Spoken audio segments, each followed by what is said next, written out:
The story kicks off in the kingdom of Desal, showing a view of the city streets and the castle sitting high up in the background. Thane, decked out in his armor, walks into a room and spots his friend, noting that he's found him. Leto calls out to him, surprised to see Thane showing up so early. Leto is absolutely pumped. He's clutching a letter in his hand and pumps his fist, shouting that he's finally made it to S rank. Leto brushes past whatever he was doing before because he has big news. He holds up his new guild card with a grin, explaining that the Adventurers Guild has officially recognized him as an S-ranker. Thane tries to cut in, saying Leto's name, but the guy is on a roll. Thane pushes through the excitement. He tells Leto that he has news for him too, points a finger right at him and tells him he's fired. The room goes quiet. Leto just stands there near the table, clutching his promotion letter, and lets out a confused sound, completely blindsided. Thane keeps a serious expression on his face while a party member in the background looks on. Leto's voice rises in panic as he asks if he's really fired and demands to know what Thane means by that. Leto starts sweating, trying to laugh it off. He tells Thane he surely has to be joking and that it isn't a particularly clever one. Thane closes his eyes and explains the situation. He tells Leto that the king sent a messenger with a specific decree. Thane is going to be a hero. Thane looks down, letting the weight of the situation settle in. He explains that this title means he'll be fighting against the Demon Lord. Thane looks Leto dead in the eye with a serious expression. He apologizes for the timing, acknowledging that Leto just hit S-rank, but then he drops the hammer. Leto is fired.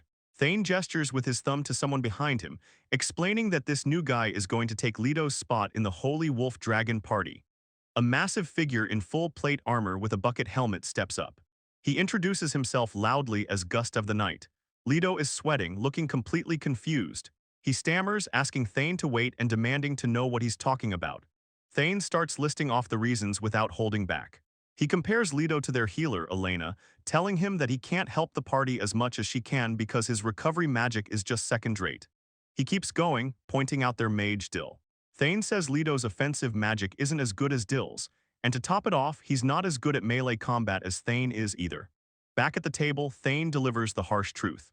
He tells Leto that all he really does is give orders from the back line, which makes him a burden. He bluntly says he doesn't need that kind of dead weight when he's going to challenge the Demon Lord. Thane finalizes the decision.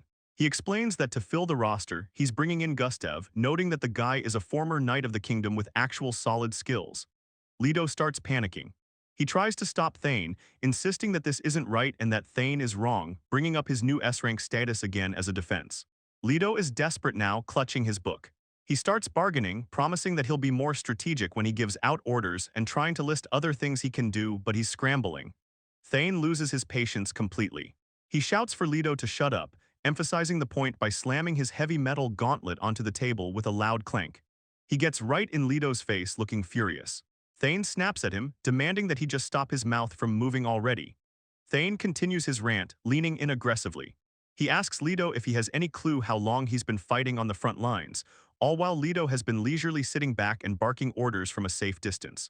Leto tries to push back, looking frantic. He argues that he would have fought on the front lines too if Thane had just told him to do it. Desperate for backup, he turns to the others, calling out for Elena and Dill to support him. He looks at his teammates, practically begging. He tells them they need to say something and help him stop Thane from going through with this. But the response is cold. Elena just closes her eyes and turns her head away, refusing to make eye contact. In the panel below, Dill does the exact same thing, completely ignoring Leto's plea for help. Thane turns his back on the conversation. He tells Leto to just go and get the hell out of there, adding that he never wants to see Leto's face ever again. Leto can't accept it. He stands there with his hands out, insisting that this must be a joke or a lie, begging Thane to rethink it. He starts rambling, asking if there's something else wrong with Thane, like maybe he mismanaged the party funds or something. That accusation is the final straw. Thane draws his sword with a sharp metallic sound and points the blade directly at Leto's face. He yells that this annoying behavior is exactly what he was talking about, threatening to cut Leto down right there if he doesn't leave. Leto stares at the blade, totally broken. Tears start welling up in his eyes as he asks why Thane is doing this to him, insisting that he's been doing his absolute best to fulfill his role the whole time. Leto makes one last desperate attempt, begging Elena and Dill to say something, anything to help him. But neither of them will even look at him. They just turn their heads away awkwardly, refusing to get involved. Thane's expression gets terrifyingly dark. He admits that he actually considered just killing Leto right there instead of letting him go. He explains that since Leto holds an overwhelming amount of information about the party, he's a liability. Thane continues the threat, telling Leto he should be thankful to Elena and Dill. Turns out they're the only reason Thane didn't kill him on the spot. He tells Leto to consider himself lucky that he's kind enough to spare his pitiful life. With that final threat hanging in the air, Thane turns his back and walks away. Leto is left kneeling on the ground, completely crushed and alone in the silence.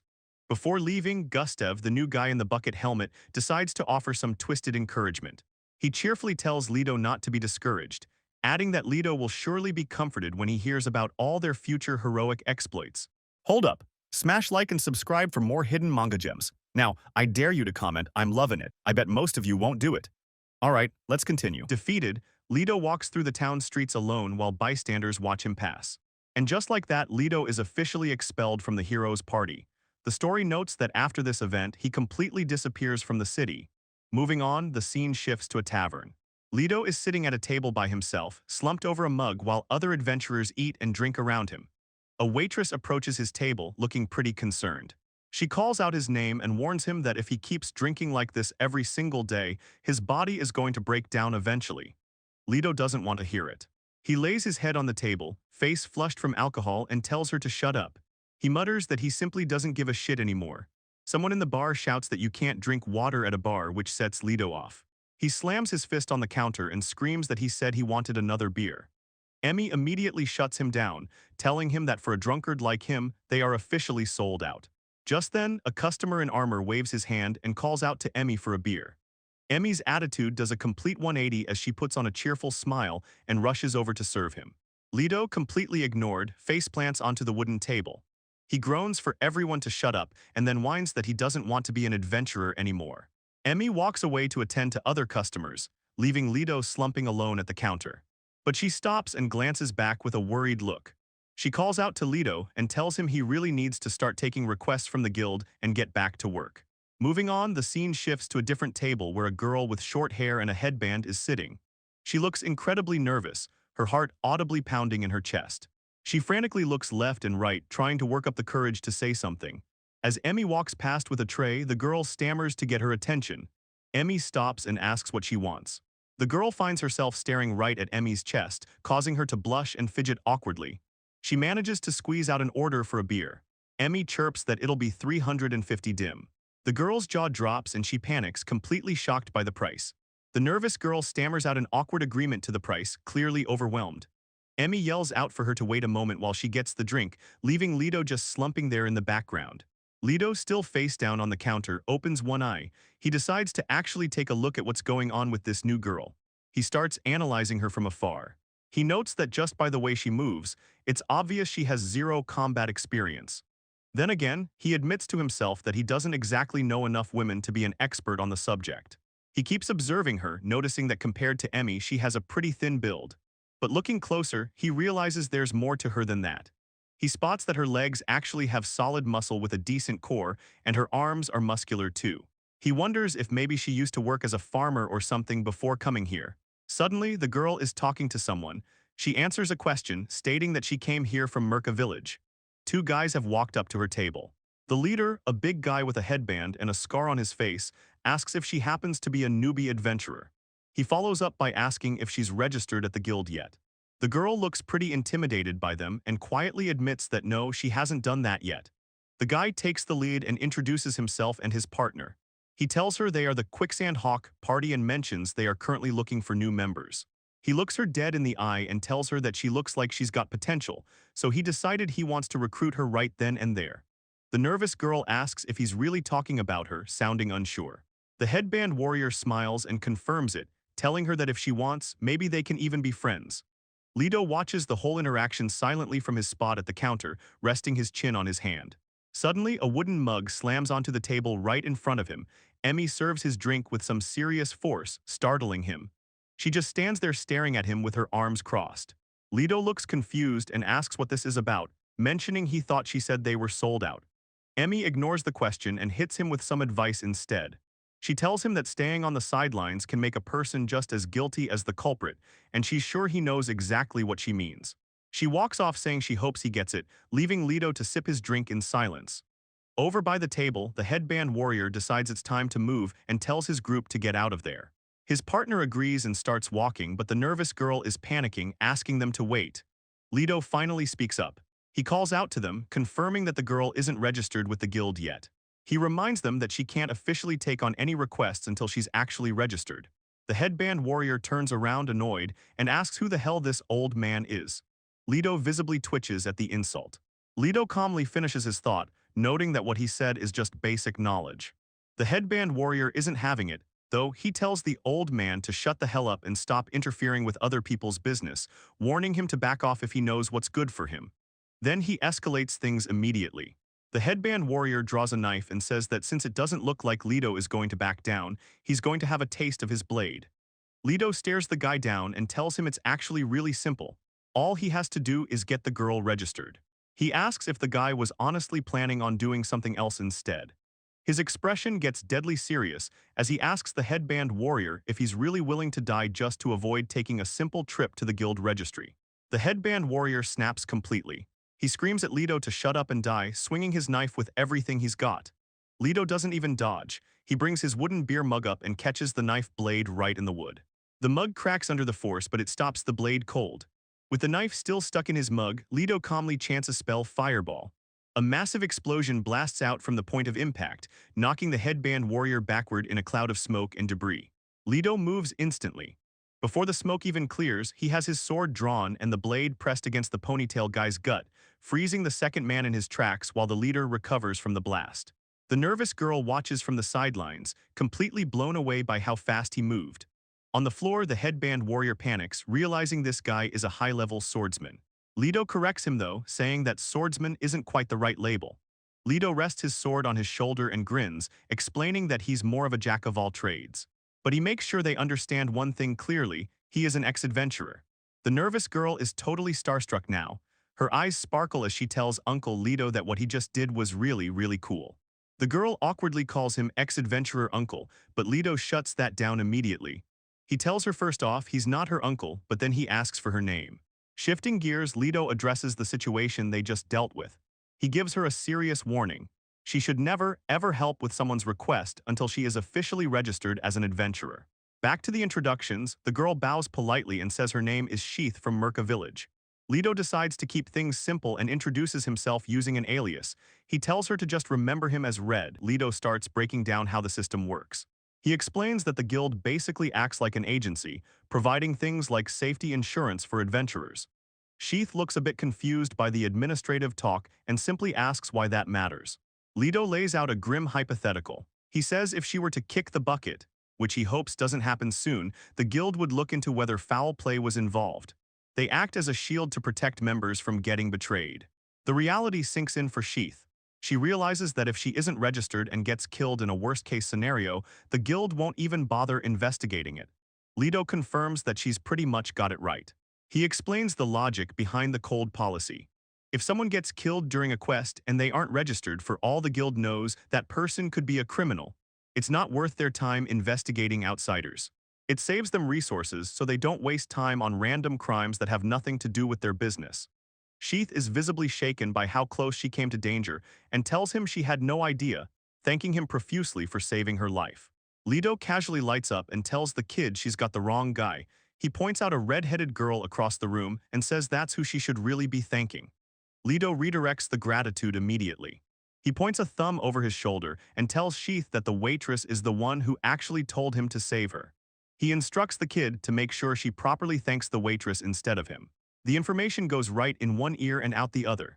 Sheath's eyes light up and she shouts his alias, Mr. Red, but then immediately corrects herself, escalating the title to Master. Without skipping a beat, Sheath drops to the floor in a full dramatic dojabo. She begs him to take her on as his apprentice.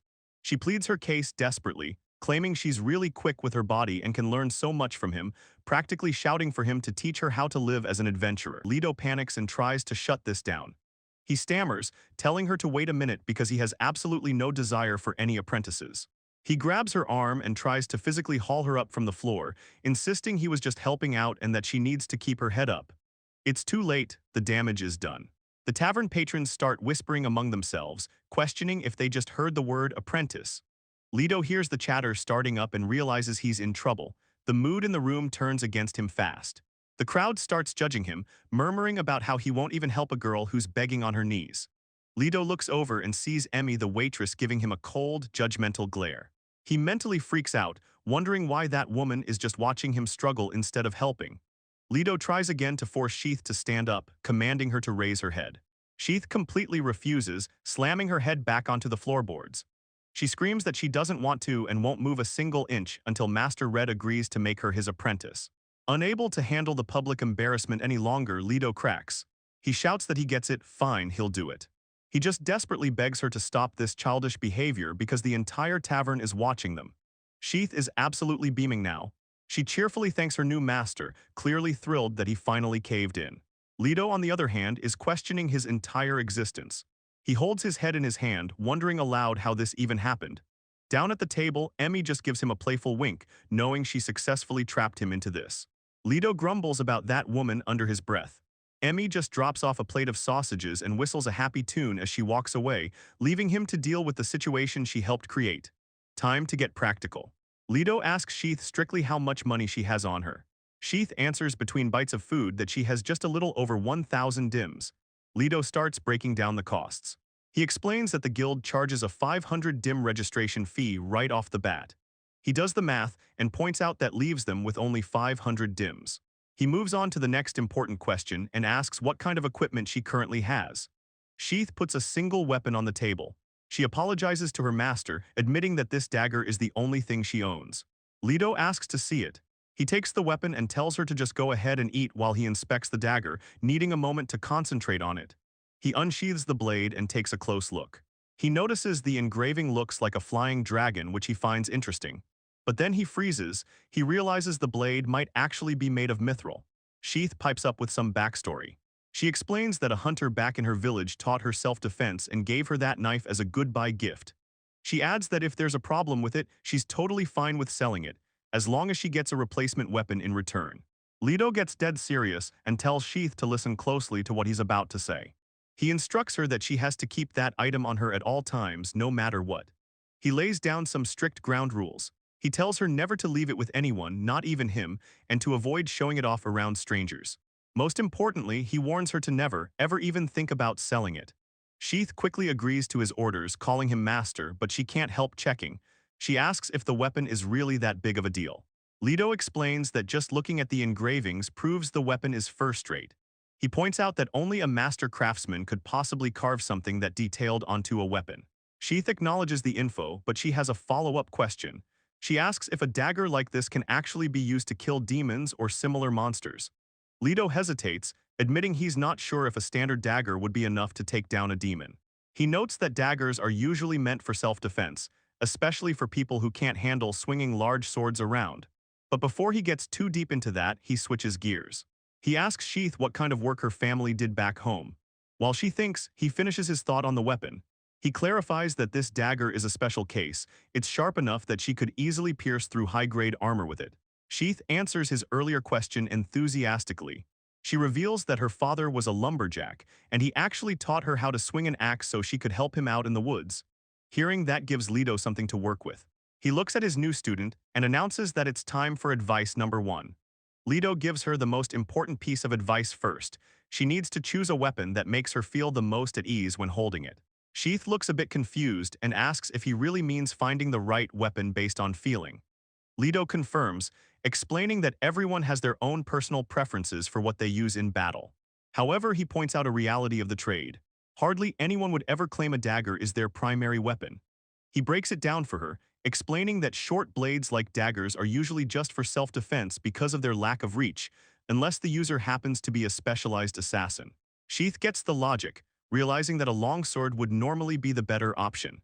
She considers the idea, thinking it's not bad, but worries that handling a longsword might be too difficult for a complete beginner like her. Still unsure, she asks Leto directly what kind of weapon he thinks would actually suit someone like her. Instead of answering immediately, Leto checks his memory. He asks if she used to help her dad out regularly back home, and Sheath confirms that her father often took her out to work with him.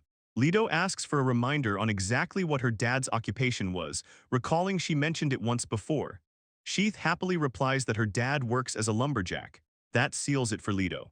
He stands up and declares that it's decided, she's going to start off using an axe. With the weapon choice settled, he tells her the next step is to head straight to the Adventurers Guild to get her registered. Sheath is totally on board with the plan, pumping her fists and shouting in enthusiastic agreement. The two of them head out, walking along the busy harbor area where ships are docked and people are going about their day. They make their way through the market streets. Leto walks with purpose while Sheath follows a few steps behind, passing by various merchants and stalls. After walking for a bit, Sheath gets confused and asks where exactly they are going.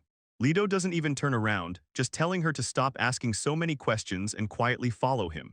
They eventually reach an industrial part of town, where heavy smoke is pumping out of tall chimneys against the sky. Leto explains that this is Kurogane Street, and mentions he knows a blacksmith in the area. Sheath processes the information, murmuring to herself about visiting a smithy. Leto adds that this blacksmith has worked with him in the past on some special orders. Sheath immediately perks up, asking if this is the person who made his gear. She gets super excited, realizing this might mean she's getting a personalized weapon of her own. Leto plays it cool though. He tells her it's not really that impressive, it's just something that becomes a necessity for an adventurer. As he keeps walking, he explains that getting custom gear like this becomes commonplace once you start working your way up the ranks. Finally, Leto points ahead and announces they've arrived. In the background, Sheath is pouting and making grumpy noises, probably annoyed by his earlier dismissal or the long walk. Leto walks up to the workshop and shouts inside, calling out for Kirka and asking if she's still alive and kicking in there. A woman named Kirka pokes her head out, but she gets totally distracted by Sheath. She ignores Leto's question and asks him when exactly he had a daughter. Sheath just stands there awkwardly and stammers out a hello. Kirka finally registers Leto's greeting, grinning while holding a hammer and telling him that she's definitely still kicking. Leto shuts down the daughter rumor immediately. He tells Kirka she's not his kid, clarifying that the girl is actually his new apprentice. Moving on, Leto explains why they dropped by. He tells Kirka that they came there specifically to have Sheath try out a few weapons. Kirka turns and calls out for Luge to come over. A younger girl in an apron pops out from the back, answering the call before spotting their guest and realizing it's Red. Luge immediately jumps to conclusions too, telling Leto she didn't know he had such a cute daughter. Leto looks completely fed up, complaining about how similar the mother and daughter act. He has to explain all over again that her name is Sheath, and she's just his apprentice. Luge takes it in stride, smiling at Sheath. She says it's nice to meet her and jokes that they're in the same boat, then suggests they head into the back room. They enter a large storage room lined wall-to-wall with weaponry. There are racks of swords, spears, and axes everywhere, and Sheath looks around in awe. Sheath checks out the gear on the floor and asks if Luge made all of these herself. Luge proudly confirms she did, admitting that she really enjoys showing off her work. Luge and Sheath seem to hit it off instantly. They're kneeling on the floor, totally absorbed in their own little world and chattering away excitedly while Leto just watches from the side. Leto decides to get things back on track. He calls out to Sheath, asking if she actually found anything that interests her amidst all that talking. Sheath snaps to attention, apologizing frantically for getting distracted. Leto gives her some practical advice, reminding her that since she's used to handling axes or machetes back home, she should probably look for something with a similar feel. Luge takes that cue and runs with it. She says she gets the idea and immediately pulls out a massive, terrifying weapon, introducing it as the hyper-enchanted dragon-slaying hand axe. The name and the weapon is a bit much.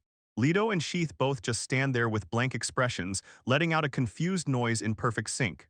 Luge doesn't let up though. She figures if they didn't like that one, she has another option.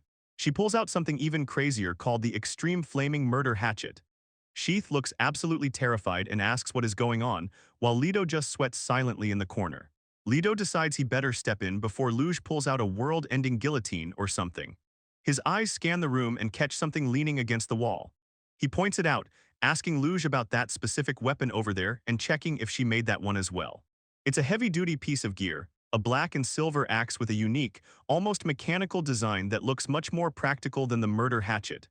Leto grabs the axe and holds it out to his apprentice.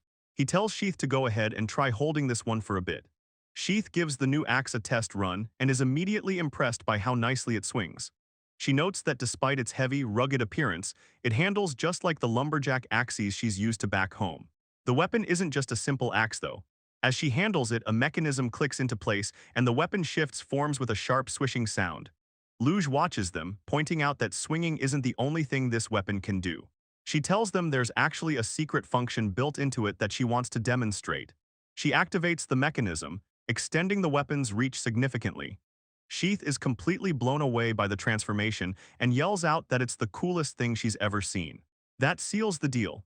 Sheath turns to Leto with literal sparkles in her eyes, excitedly shouting that this is the one, she absolutely has to have it. But then Leto brings up the harsh reality of economics. He estimates a weapon with mechanisms like that would cost around 200,000 dimes.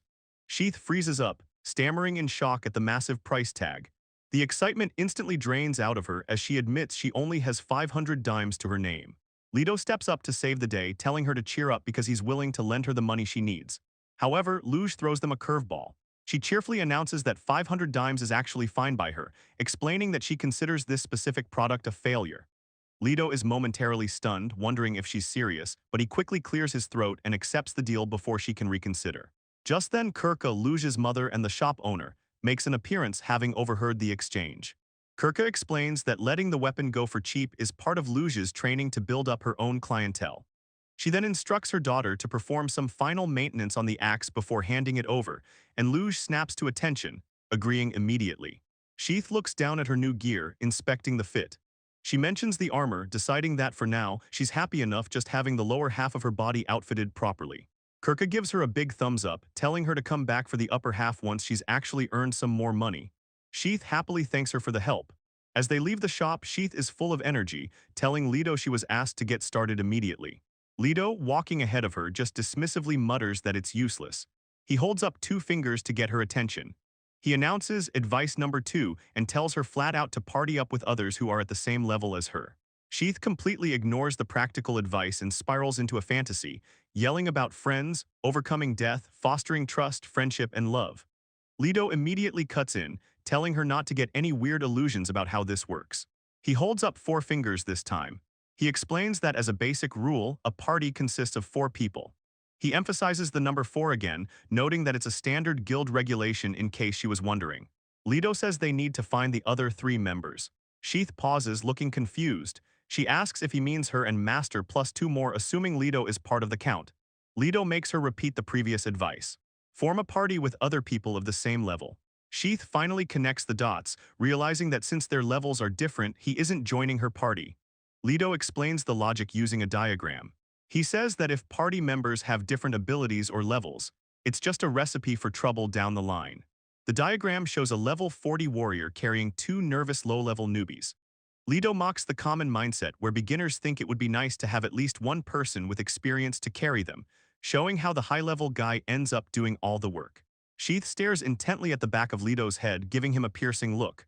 Leto awkwardly looks away, clearly feeling the pressure but trying to act like he doesn't notice. Leto keeps explaining why he shouldn't join her. He tells her he'd actually prefer a blank slate who knows nothing over a guy who's been there. He warns her that veterans are proud and generally a pain to deal with. Sheath completely buys into his logic. She beams with excitement, saying she's totally convinced and glad she asked. With renewed energy, she declares it's time to get to work finding their new friends. Moving on, the 2 of them are walking through the city streets when they notice a crowd gathering ahead. Something is definitely happening. Sheath points out that there's some kind of commotion going on. Leto, not wanting to get involved, tells her to just leave it alone, muttering that in a city this size, stuff happens all the time. Ignoring him completely, Sheath shouts that she's going to check it out and sprints toward the crowd. Leto calls out a quick "hey" to stop her, but she's already gone. At the center of the crowd, there's a massive, perfectly round hole in the pavement. A bystander asks a distressed woman if she's all right, while another person comments that someone jumped in alone. The people watching are whispering nervously. One guy mentions a rumor that demons live down in the sewer ruins, while another says he thought you had to be an adventurer to be in danger like this. Sheath runs up to a man watching the hole and asks what's wrong. He folds his arms and grimly explains that the ground just suddenly caved in. Next to them, a woman is crying her eyes out, completely devastated. It becomes clear what happened. Someone fell right into the hole. The distressed woman tries to explain what happened through her tears. She mentions something about sisters saying they'd help, but the situation is chaotic and she's struggling to get the words out clearly. She covers her mouth, sobbing that he isn't answering her anymore. She calls out the name Faru, making it obvious her child is trapped down there and silent. Leto steps up, completely dropping his slacker act. He looks the woman dead in the eye and tells her that they are adventurers and they are going to save her child. He immediately shifts into professional mode, asking if the guild's temporary request system works for her. The mother hesitates, terrified, and admits she can't afford to hire adventurers. Leto doesn't miss a beat.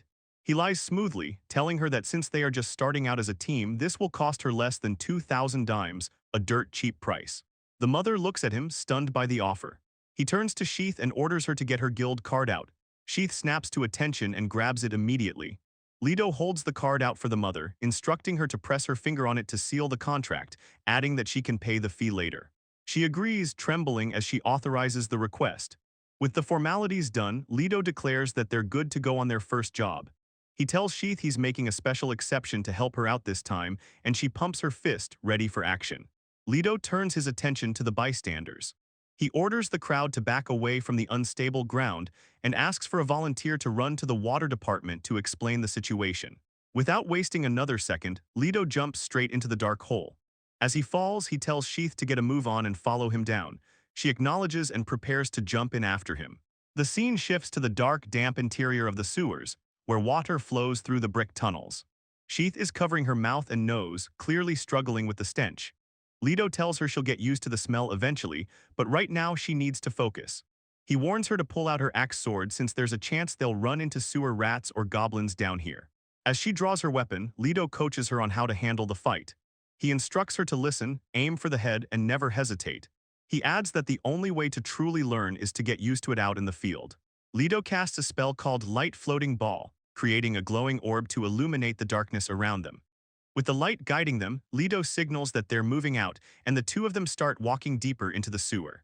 They make their way through the long, shadowed tunnels, passing pipes pouring wastewater into the main channel. Leto checks Sheath's awareness, asking if she can hear anything. She focuses and confirms that she picks up a distant metallic sound, and on top of that, the sound of water splashing is getting closer. Leto confirms she passed the test. Enemies are incoming. As the splashing footsteps get louder, he tells her to get ready so he can see what she's capable of. Two goblins burst onto the scene, one wielding a short sword and the other carrying a crude club.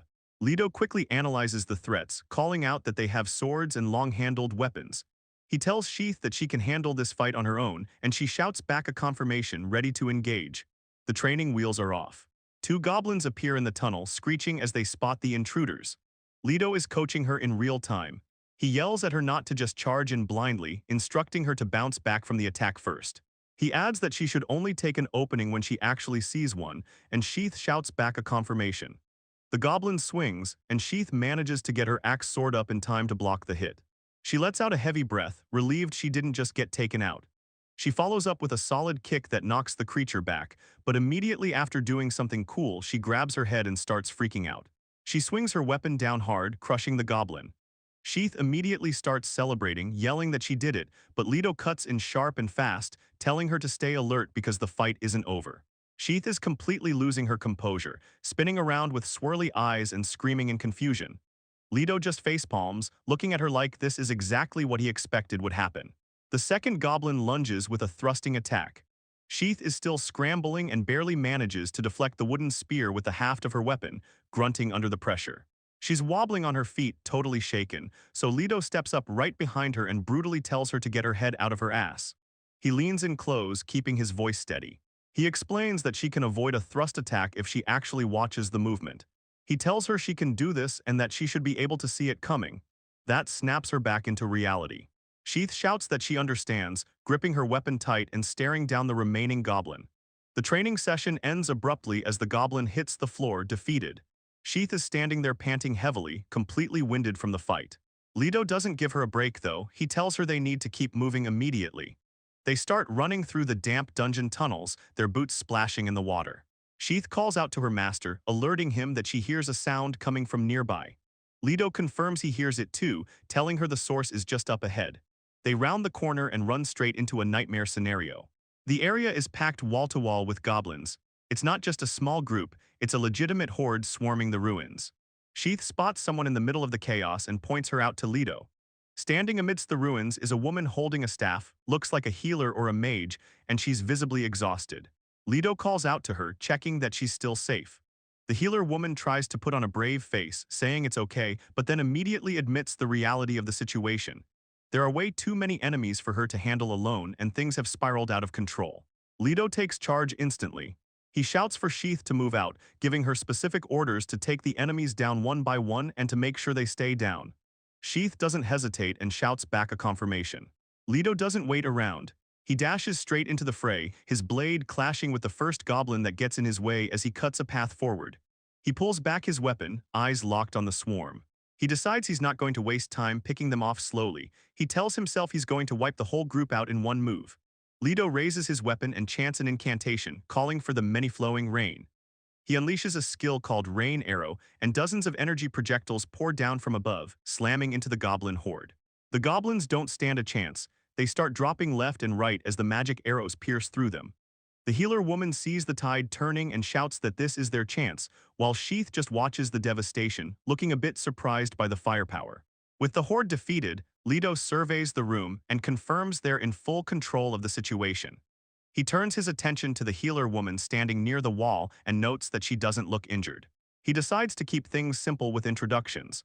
He introduces himself using his alias, Red, and gestures to his companion, introducing her as Sheath. Then he asks the woman for her story. The healer nods, acknowledging them. She introduces herself as Reed and sincerely thanks them for saving her life. Reed takes the lead to guide them out of the dungeon, telling them to follow her. As she walks, a white cat appears and trots along beside her legs. Sheath gets completely distracted by the animal, staring at it and stammering the word cat to her master.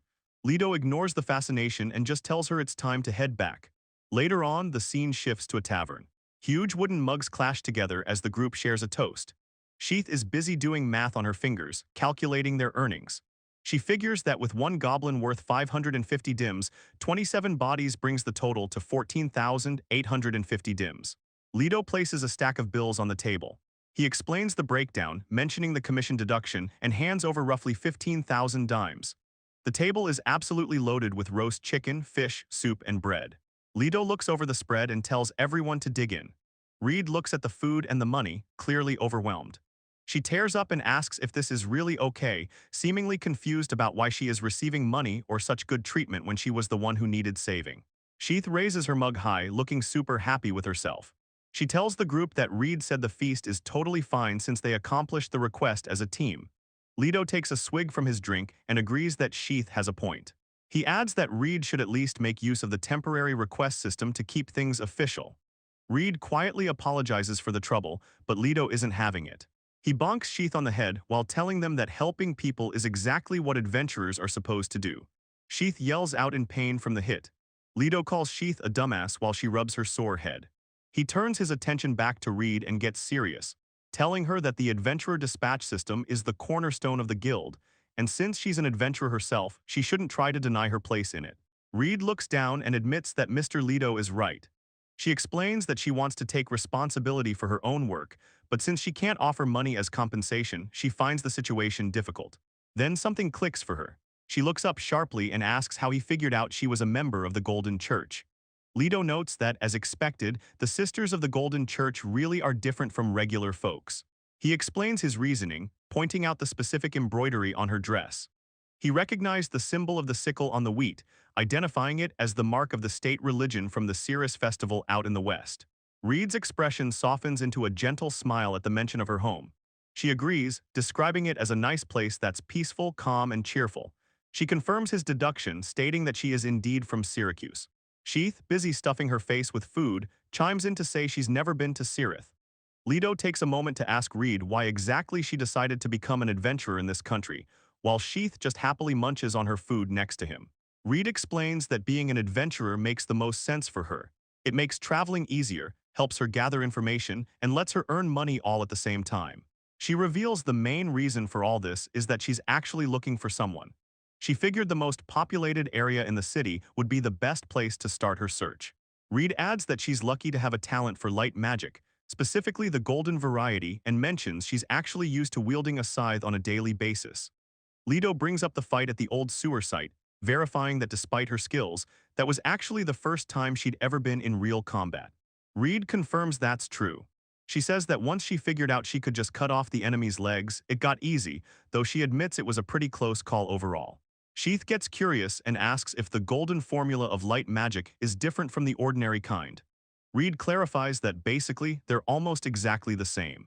Leto cuts to the chase and asks if she can handle the support and recovery role without any issues. Reed answers with a solid yes. Hearing about the magic gets Sheath all excited. She says she likes the sound of witchcraft and immediately asks Leto if she'll be able to use it too. Leto ignores that for a second and focuses back on Reed's situation. He gets serious and asks her if she's in a hurry to find that person she mentioned. Leto turns back to Sheath to address her earlier question about using magic. He tells her point blank that he doesn't know if she has any aptitude for it or not, so for the time being, she needs to just focus on sharpening her close combat skills. Reed jumps into the conversation looking pretty somber. She admits that her biggest fear is just dying before she can do anything useful. She explains her reasoning, noting that if you aren't skilled enough, panic sets in during a fight and that loss of composure leads straight to death. She agrees that trying to use complex witchcraft in a high-pressure situation like that just wouldn't work. Her mood brightens up immediately as she looks at Leto. She tells him that's exactly why she was so blown away seeing him wield a sword while simultaneously using magic effectively. Leto stays humble, shrugging it off as just having his fair share of experience. He then gets curious about the girl's dynamic and asks how long they've been partying together. Sheath throws her hands up happily and yells that they started today. Leto immediately starts sweating, realizing he's getting roped into something brand new. He frantically clarifies that they aren't a party, insisting that this arrangement is temporary and he's strictly acting as an educator right now. Sheath ignores his panic and takes a swig from her mug. Since she's building a party and looking for members, she asks Leto for advice on what kind of people she should be looking for.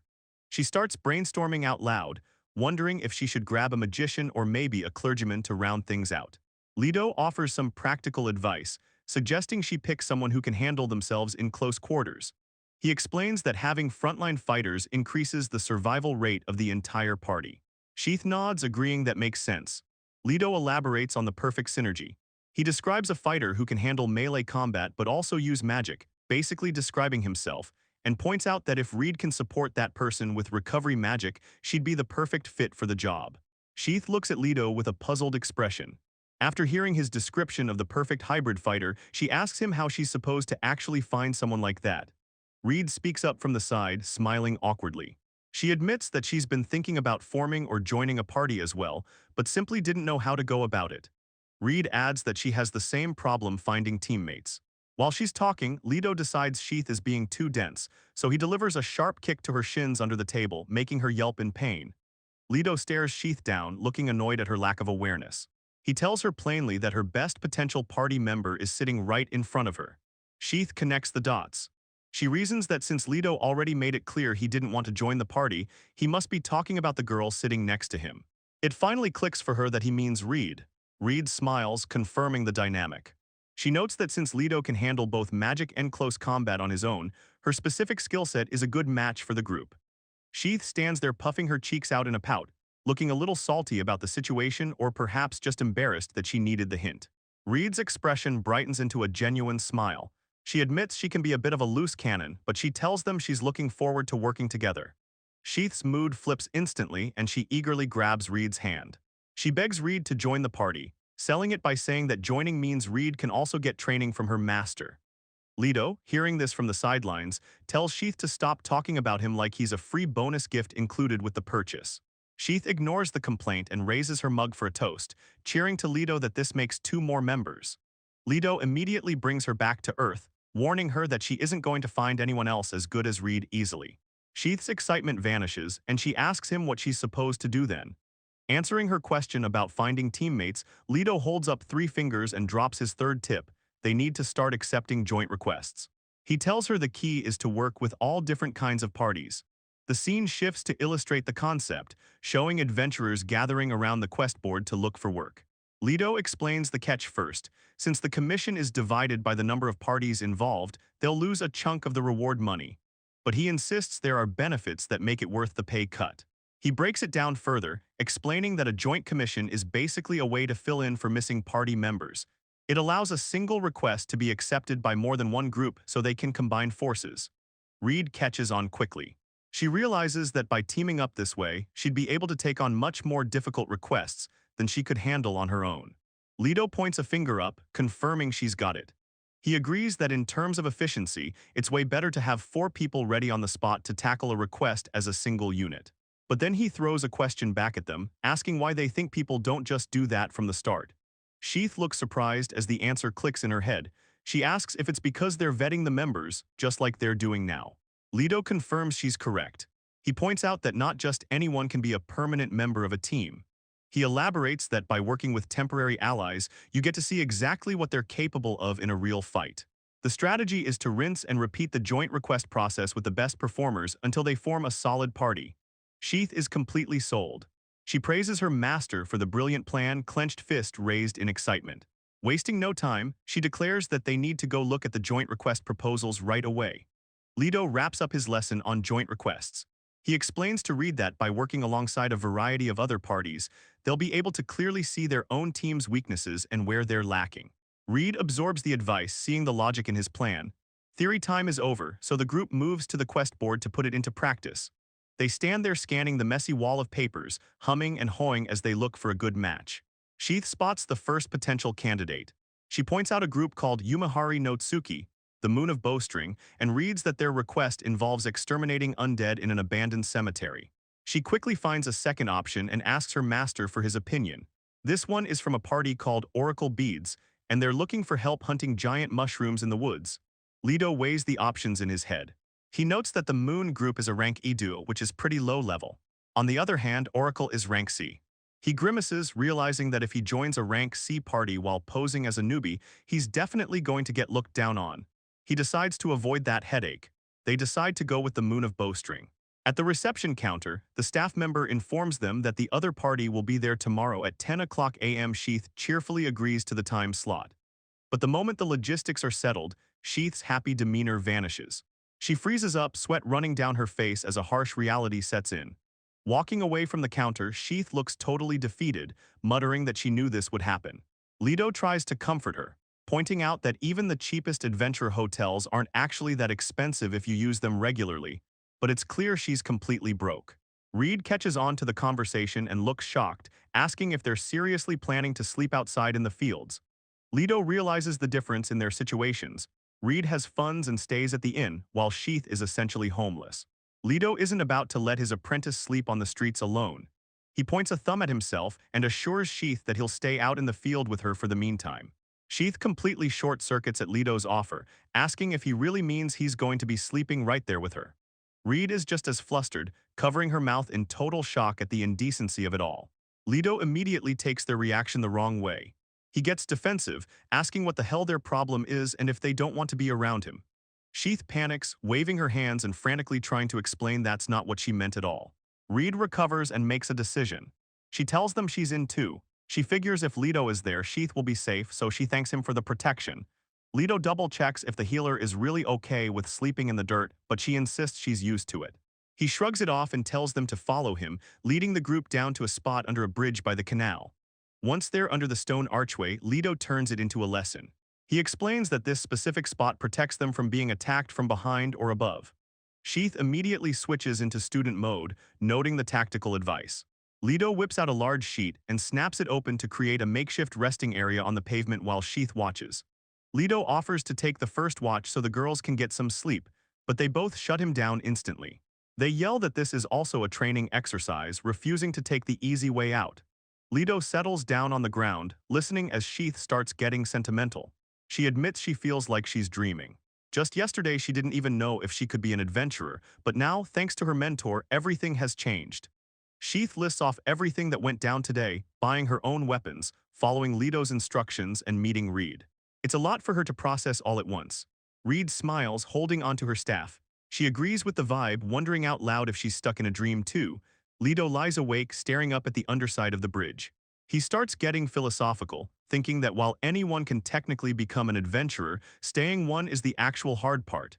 He glances over at his sleeping student. He thinks that the most important factors in this line of work are luck and fate. In his mind, he admits that Sheath definitely got lucky. But then his expression darkens a bit as memories of his old party surface. He thinks about Thane and the others, acknowledging that luck isn't always the only factor. Sometimes things just don't work out regardless. He looks up at the moon, continuing his train of thought about what defines a path. He muses that something changes things, making something out of it. It could be a person, a place, or a thing. Anything, really. Sheath is dozing off nearby, barely keeping her eyes open. As she drifts into sleep, she murmurs something about meeting the masters, seeming to sync up with Leto's thoughts about destined encounters. With that, the group finally settles down completely. A quiet good night hangs in the air as the girls fall asleep on the pavement. Time passes, and Leto finds himself awake while the city is still quiet. He hums to himself, looking out at the canal and wondering what exactly he's doing with his life right now. Morning comes, and Sheath wanders out looking like a total zombie, hair messy and barely dressed. She mumbles a groggy good morning, but Leto barely looks at her, ordering her to go wash her face and get some actual clothes on immediately. While Sheath gets ready, Leto chats with Reed, who is already up and fully dressed. He asks if she had trouble sleeping. Reed confirms it, mentioning that he, presumably her cat, was way too excited and kept her up. Sheath bounces back into the scene, completely transformed and full of energy. As Leto lets out a resigned sigh, she waves frantically, shouting at her master and asking what he's doing there so early. Leto lays out the morning schedule for the girls. He tells them they'll be doing training in item procurement until 10 o'clock, and then they'll settle down over breakfast to decide the most important thing of all. Sheath repeats the phrase, wondering what could be that important. With a smirk and a cigarette in hand, Leto dramatically reveals the answer. He tells them it's time to decide on a party name. Later that morning, Leto is waiting at a table in the tavern. The girls announce their return from the procurement mission.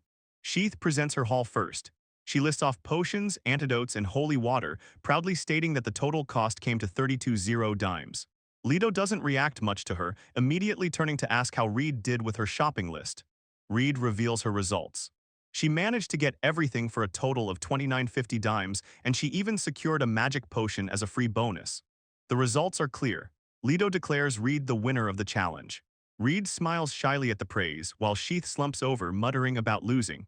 Leto takes this moment to lecture Sheath on adventurer economics. He tells her bluntly that money is more important than anything else in this line of work, so the art of buying goods cheaper is a vital skill. Reed explains her winning strategy. She says she bypassed the main shops and went for the little stores off the main street, specifically the ones run by men. Leto nods approvingly, noting that she played to her strengths perfectly. Sheath still doesn't quite get it, asking what the actual difference is between those shops and a regular store. Leto breaks it down for her. He explains that stores on the main street have plenty of customers, so they have no reason to lower their prices. However, the private stores tucked away in the back streets get less foot traffic, meaning they are much more willing to bargain to make a sale. Sheath is face-planted on the table, completely bummed out and apologizing for failing the challenge. Leto tries to cheer her up, telling her not to be so down since 32 dimes is actually a fair market price for this city. Sheath lifts her head, still trying to process the information. She asks about the men aspect of the strategy, but she's also confused about another term she heard, something called an icon. Leto addresses the first point calmly. He explains that men simply have a soft spot for pretty girls, adding a non-committal maybe at the end while Reed smiles in the background. The evidence is right there, though. Reed is a young, beautiful woman, and that charm is exactly what made the strategy work so well. Leto turns his gaze to Sheath, staring at her intensely while evaluating if she has the same pretty girl potential. After an awkward silence, he looks away and mutters that he guesses she counts too. Reed chimes in with a sparkle in her eye, declaring that they'll use every weapon available to them. Sheath calls Leto horrible for his hesitation earlier, but Leto ignores it and moves on to the second thing Sheath asked about, the icon. Leto explains the significance of the symbols. He points out that you can't just put a religious icon on a storefront randomly. If a shop displays one, it usually means the shopkeeper is deeply religious. He continues, noting that because of this piety, clergy members like Reed often get special treatment and better prices.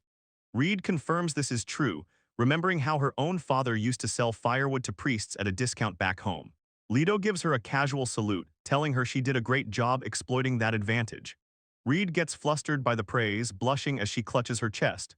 She admits that she only knows these things because she was taught similar methods in the past, and she earnestly asks Leto to keep teaching them. Emmy slams down a massive spread of food, announcing the Guild Tavern's special breakfast plate and beer. She cheerfully tells the group to eat up so they can grow big and strong. She gives them a wink and encourages them to keep growing, then makes a self-deprecating joke while gesturing to her own chest, claiming she grew up big thanks to this tavern's milk. Sheath is immediately sold, eyes wide as she declares she's going to drink a ton of it. Reed politely agrees, admitting they might need the extra energy, while Leto just sighs and tells Emmy to stop being stupid.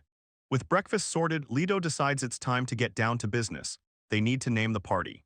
Sheath pumps her fist and shouts about the party name in excitement, while Reed hesitantly asks if that's really necessary. Sheath is appalled by the question, shouting that of course they need one. A good party name is an adventurer's honor. Reed shrinks back a bit, sweating as she concedes that being known as an adventurer is important.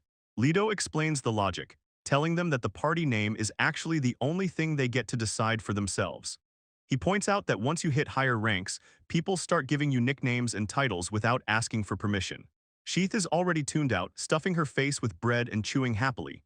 Reed, on the other hand, looks thoughtful and asks how they should go about deciding on a name. Leto mentions that a lot of groups put dragon in their name for good luck, explaining that it's a leftover tradition from the days of dragon worship. Sheath swallows her food and jumps in with an example, bringing up the most famous dragon-named party, Ruikaris, which translates to Holy Wolf Dragon. She adds that she heard the leader of that group, Sain, was recently certified as a hero. Leto nods, noting that there's a theory that those adventurers were actually run by the war teacher of the Church of the Holy Wolf. He figures that's probably where Thane got the inspiration for the name. Reed picks up on the dragon topic, mentioning that the Holy Wolf Dragon is actually the main deity of her church. She asks if the hero that Sheath mentioned earlier is a follower of their religion. She looks over at Leto with genuine respect, telling him that he's a very knowledgeable man for knowing about these connections. Leto looks away, feeling a bit awkward about the praise. He bluntly admits he didn't figure it out himself, he just got that info from someone else. They get back to brainstorming. Sheath suggests using Hakuryu, the white dragon. She brings up the word ibuki, associating it with breath. Reed loves that angle, adding that priests in her order interpret breath as a blessing. Leto nods, deciding to roll with Reed's interpretation. He starts putting it together in his head, thinking something along the lines of Breath of the Dragon. While they talk, Reed zones out for a second. Her mind drifts back to the past, thinking about someone named Kuin who came up with that Holy Wolf Dragon name and the name Elena. She wonders what that person is doing right now. The decision clicks into place at the table, with an exclamation that this is the reason they're choosing it. Sheath is absolutely beaming. She throws up a peace sign and announces that the party name is officially decided. Hakuryu Ibuki, or White Dragon's Breath. She's pretty pleased with how cool it sounds. She breaks down the logic. It's a perfect mix of Reed's breath concept and the legend of the White Dragon from Sheath's home village. With the name settled, Leto stands up to leave. He tells the girls to go see someone named Yumabari Tsuki.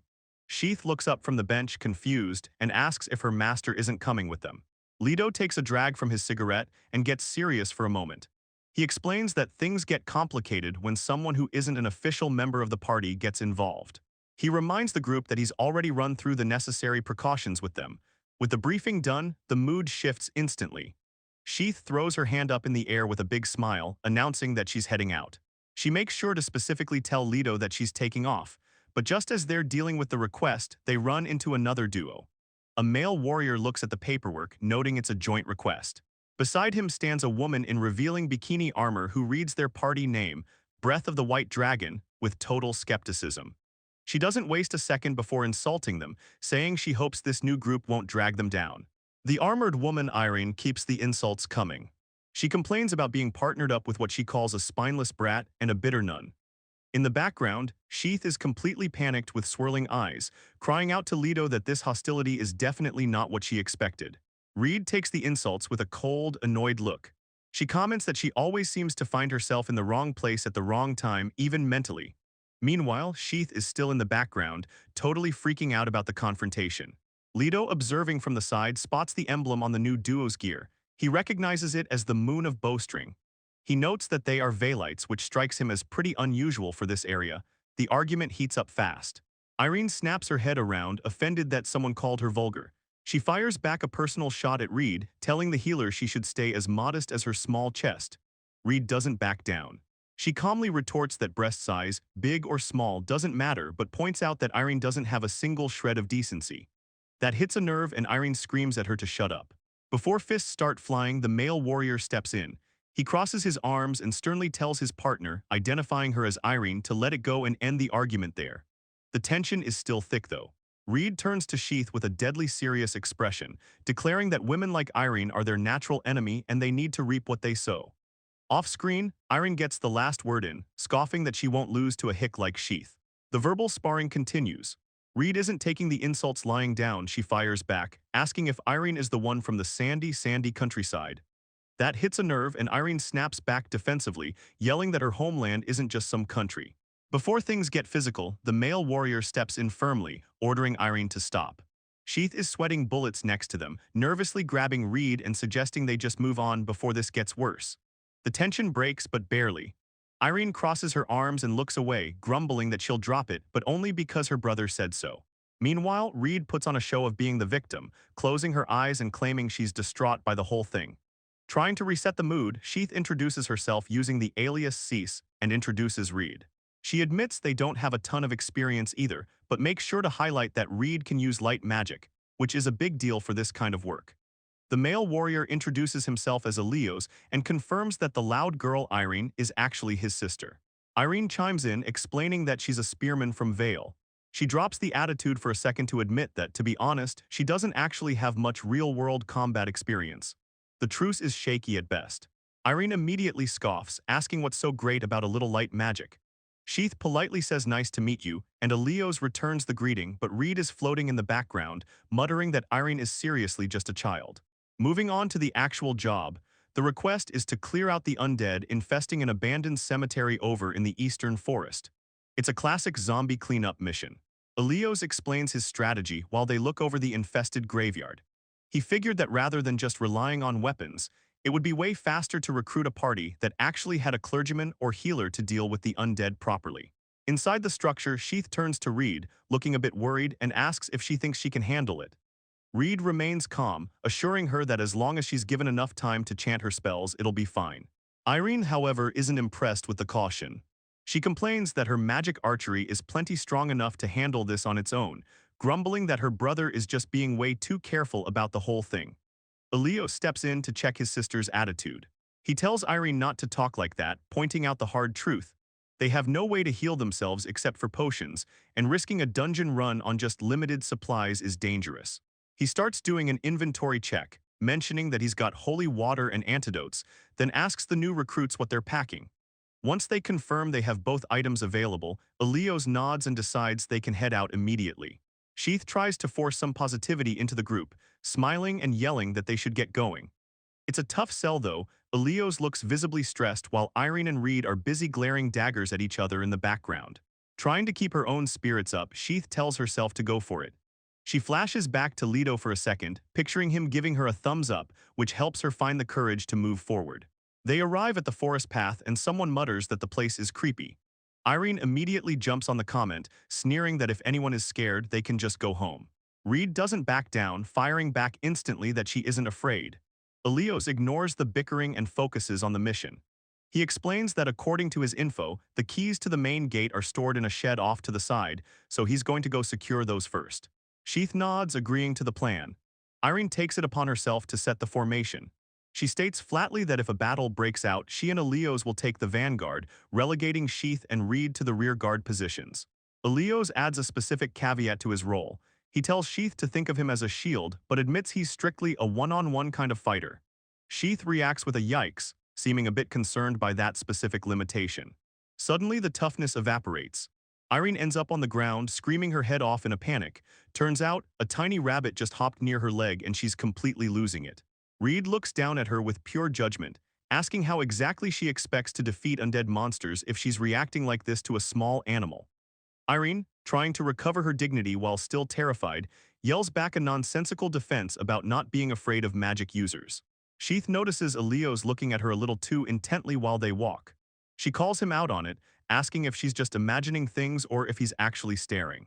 Elios gets awkward immediately, stammering out a vague response to dodge the question. The vibe shifts as Reed takes the lid, warning everyone to proceed with caution. Irene is walking beside her, looking visibly stressed and sweaty, clearly not enjoying this expedition. They arrive at their destination, the gravekeeper's house. It's an ominous, gated property that looks pretty abandoned. Irene looks at the creepy building and wonders aloud what kind of person would even live in a place like this. Reed scolds her, calling the comment rude, while Sheath goes straight for the gate, rattling it to confirm that it's definitely locked. Since the main way is blocked, Elios suggests they look around for a key. They move onto the wooden porch of a nearby shed to investigate. Irene is getting more agitated by the second. She complains that there's absolutely no sign of anyone living here, and she certainly doesn't see a key anywhere. Elios tries to rationalize the emptiness, saying the owner probably lives somewhere else. But right as he says that, a sharp clacking sound cuts through the silence. Elios whips his head around instantly, demanding to know what that noise was. Reed spots something on a nearby table. She points it out to the others, drawing their attention to a specific spot on the wood. Sitting right there on the table is a key. Irene completely loses it, backing away in terror because she knows for a fact that key wasn't there a second ago. Even Reed looks disturbed, confirming that Irene is right, it just appeared out of nowhere. Elios is shaking like a leaf, completely spooked by the paranormal activity. Sheath, however, seems more concerned about the time than the ghosts. She tells the group they should just do what they were asked and finish the job, mostly because she needs to be back home before nightfall. The group gathers outside, weapons ready. Elios takes charge of the situation, confirming that they're going to stick to the plan they agreed on. Reed steps up to do her part. She clears her throat with a little ahem to compose herself, then immediately launches into a chant, calling on inner light to cast a pure body blessing. As the magic takes hold, Reed explains the mechanic to Sheath. She's bestowed a specific blessing meant for purifying undead. Basically, if Sheath attacks them while this buff is active, the monsters won't be able to revive themselves. Elios looks relieved, commenting that a cleric really is essential for this kind of work. Even Irene, who's usually complaining, has to begrudgingly admit that having the healer around is okay. Suddenly, Sheath's eyes widen as she senses something approaching. Sheath snaps into combat mode, shouting to Elios that the enemies are incoming. Elios doesn't hesitate, immediately acknowledging the warning and bracing himself. The threat reveals itself, a squad of armed skeletons rises up to block their path. Reed starts up another chant, but this one is a bit weirder. She begins speaking poetically about golden waves and swaying scents, declaring herself the harvester of gold and plunderer of riches. Irene steps in with her bow, looking confident. She tells the others she'll handle the 3 skeletons in the back, and insists they leave those targets to her. The skeletons let out a horrific screech and charge straight at the party. Irene steps up to make good on her word. She draws her bowstring back and begins a chant, calling on the lonely moon to manifest and become fierce scales that devour flames. As she releases, she unleashes a technique called Flame Lizard. The attack flies true, tearing through the graveyard. The magical energy slams into the ground and the targets, kicking up debris around the tombstones. It's a direct hit. The skeletons caught in the blast get absolutely shredded by the black energy slashes, falling apart as they scream silently. Sheath watches the display, eyes wide. She can't help but shout out that it was amazing, clearly impressed by the raw power. Elios keeps his guard up while filling them in on the details. He explains that Irene's magic bow packs a serious punch and has great range, but it drains a massive amount of magical energy. Because of that cost, she can't just spam shots in rapid succession. With the immediate threat handled, Reed takes a breath. She confirms that they've successfully purified the area around them for now. She continues her holy work, standing amidst the glowing light of her magic. She chants a prayer to sweep away the corruption and revive the untainted land. As the light fades, Reed gives a status update. She figures she just needs to hit a few more spots to complete the request. Elios turns to her and asks if it's possible for her to just purify the entire area all at once to save time. Irene looks over at Reed, her attitude shifting a bit. She admits that the healer is actually quite skilled. Reed beams right back at her. She tells Irene that she's amazing too, admitting that she's never seen anyone shoot magic out of a bow like that before. Sheath is feeling pretty useless after seeing that display of power. She nervously asks the others if she and Elios are even needed here. Elios immediately shuts that down, telling her sheesh not to say things like that. Reed jumps in to reassure her too. She asks Sheath what she's talking about and explains that she was only able to pull off that spell because Sheath bought her the time to chant in the first place. Irene isn't interested in a pity party. She waves everyone forward, shouting that they're going deeper inside and wants to get this request knocked out ASAP. As they regroup, Reed clarifies the strategy. She explains that she can't keep spamming purifications and blessings back-to-back like she just did, so she'll be joining the physical fight from here on. Irene chimes in, admitting she can't keep shooting that many magic arrows either. Hearing that they actually need her help perks Sheath right up. She confirms she understands and suggests they take the enemies down one by one without letting their guard down. They move further into the graveyard, but Irene spots trouble immediately. She calls out that there are still enemies lurking deep inside. Reed confirms it, saying she can see them clearly too. Irene stares ahead, looking serious. She starts to mention something else but trails off. Meanwhile, back at the tavern, Emmy walks up with 2 fresh mugs of beer. She notes that the kids have left and teases Lido, asking if he's feeling lonely now. Leto brushes it off, grumbling that he's not a child. He asks about her shift, but Emmy just smiles, plops down on the bench next to him, and announces it's her break time. Leto takes his drink and admits that she really got him good this time. Emmy plays innocent, asking what he's talking about, and Leto clarifies that he means this whole situation she set up. Emmy smiles at Leto, pointing out that despite his grumbling, he's the one who actually decided to step up and take on a disciple in the first place.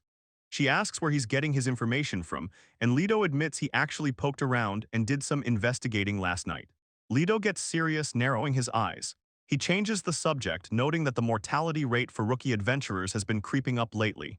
Emmy agrees that he's right. She casually adds that guys seem to disappear the day after confessing their love to her all the time, which is a pretty specific statistic. Leto ignores the confession part and stays focused. He sits at the bench, thinking that it feels like the management of adventurers has been getting sloppy and careless recently. Emmy isn't letting him brood, though. She pokes him in the back while swinging her legs, teasing that he's secretly worried about the kids regardless of what he says about the guild. Leto lights a cigarette and tries to play it cool. In his head, he's wondering if Sheath and the others are actually okay, but out loud, he just says that this mission is entirely up to their own skills now. He runs the scenario in his head. If it's just undead hunting in the town's abandoned cemetery, and considering their solid party formation with a vanguard and rearguard, he figures there shouldn't be any issues with their current abilities. But then Emmy pauses, looking confused. She asks to clarify if that is really the request they took. Leto notices her tone shift and immediately asks what's going on. Emmy recites the listing details: undead hunting in the abandoned cemetery. She mentions she thought it was a standard request for rookies, but the way she says it implies something about that location might be more dangerous than advertised. Emmy suddenly corrects him, pointing out that his information is totally outdated. She asks if that story isn't from over 10 years ago, explaining that all the cemeteries within the town were actually purified 2 years ago under the former mayor's policy. That hits Leto hard. If the town's cemeteries are clean, he realizes that the place Sheath and the others went to isn't what they thought. He starts wondering exactly which abandoned cemetery the group headed towards. Just then, Emmy remembers something. She exclaims, "Ah," and tells him she's heard about an old cemetery located out in the southern forest. Leto immediately asks if there are any residents living around that area. Emmy shakes her head, confirming that there shouldn't be anyone out there.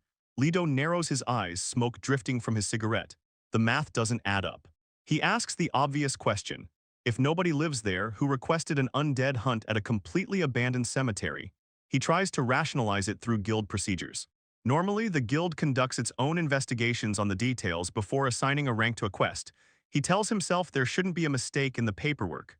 Or at least, he hopes not. But Emmy isn't done. She crosses her arms and asks if he's heard the latest news, preparing to drop some heavy rumors on him. She tells him there's talk that the demand for new adventurers in the underworld has been rising recently. On top of that, she adds that there's been an increase in demon sightings around the town. Leto's expression darkens as he processes this. Both pieces of intel are bad news. He puts it together in his head. If the underworld demand is up, that means rookie adventurers can be sold off for a high price. Emmy sees him go quiet and asks what's wrong. Leto finally voices his concern, admitting that he was considering the possibility of a fake request, a trap designed to lure rookies out. He concludes that it's a terrifyingly real possibility. Leto is sitting at the table, completely stressing out. He grabs his forehead and curses, telling himself he should have checked the details and realized what was going on sooner. He starts trying to piece the puzzle together. He figures if the request is fake, there has to be a goal behind it. He thinks about the rising demand for adventurers in the underworld and the recent demon sightings. Then it clicks. Leto's eyes sharpen as he realizes it's newbie hunting, a strategy to eliminate new adventurers before they ever have a chance to grow strong. He reasons that what scares the enemy the most isn't just numbers. It's people who are actually skilled at destroying monsters. The biggest threat to them is the adventurers themselves, so they're taking them out early. Emmy follows his logic, connecting it to the rising mortality rate for new adventurers. She asks if he's saying it's actually the demon's fault. Leto points a finger and confirms she's spot on. He explains that if a human who worships the Demon King slips a fake request into the system, the guild wouldn't be able to see through the deception. And that abandoned cemetery in the forest, Leto notes that it's basically the perfect setup for an ambush. Leto abruptly stands up from the table, startling Emmy. She looks at him and asks what he plans to do now. He turns to leave, telling her that he doesn't care if people call him overprotective, he's going after them. The scene shifts to the location of the ambush, a desolate, creepy graveyard on a hill where crows are perched on crooked crosses. A male demon with a large horn on his forehead guard speaks up. He tells his partner, Grim, that he can definitely smell the scent of humans nearby. Grim, a female demon with two horns, responds calmly. She mentions she felt a burst of purifying light earlier, realizing that there's actually a decent priest mixed in with the group. Guard looks confused, asking if they didn't specifically put up a request meant for newbies. Grim looks down at the graveyard, noting that these humans must be capable for newbies, which makes this a perfect opportunity for an investigation. She taps her chin thoughtfully, figuring the adventurers are probably getting bored or tired of just hacking through weak zombies and skeletons by now. With a mischievous look, she decides it's time to shake things up. She suggests sending something a little tougher their way to see how they handle it. Her expression sharpens as she emphasizes that they need to properly assess just how strong these intruders really are. Down on the ground, the party is still holding the line. Elio shouts that he'll take on the zombies using his shield to hold the front. Sheath steps up behind him, adding that she'll join the fray since her attacks have enough reach to hit from safety. A zombie lunges forward, claws out, but Elios is ready. He slams his shield up, blocking the creature's strike with a heavy impact.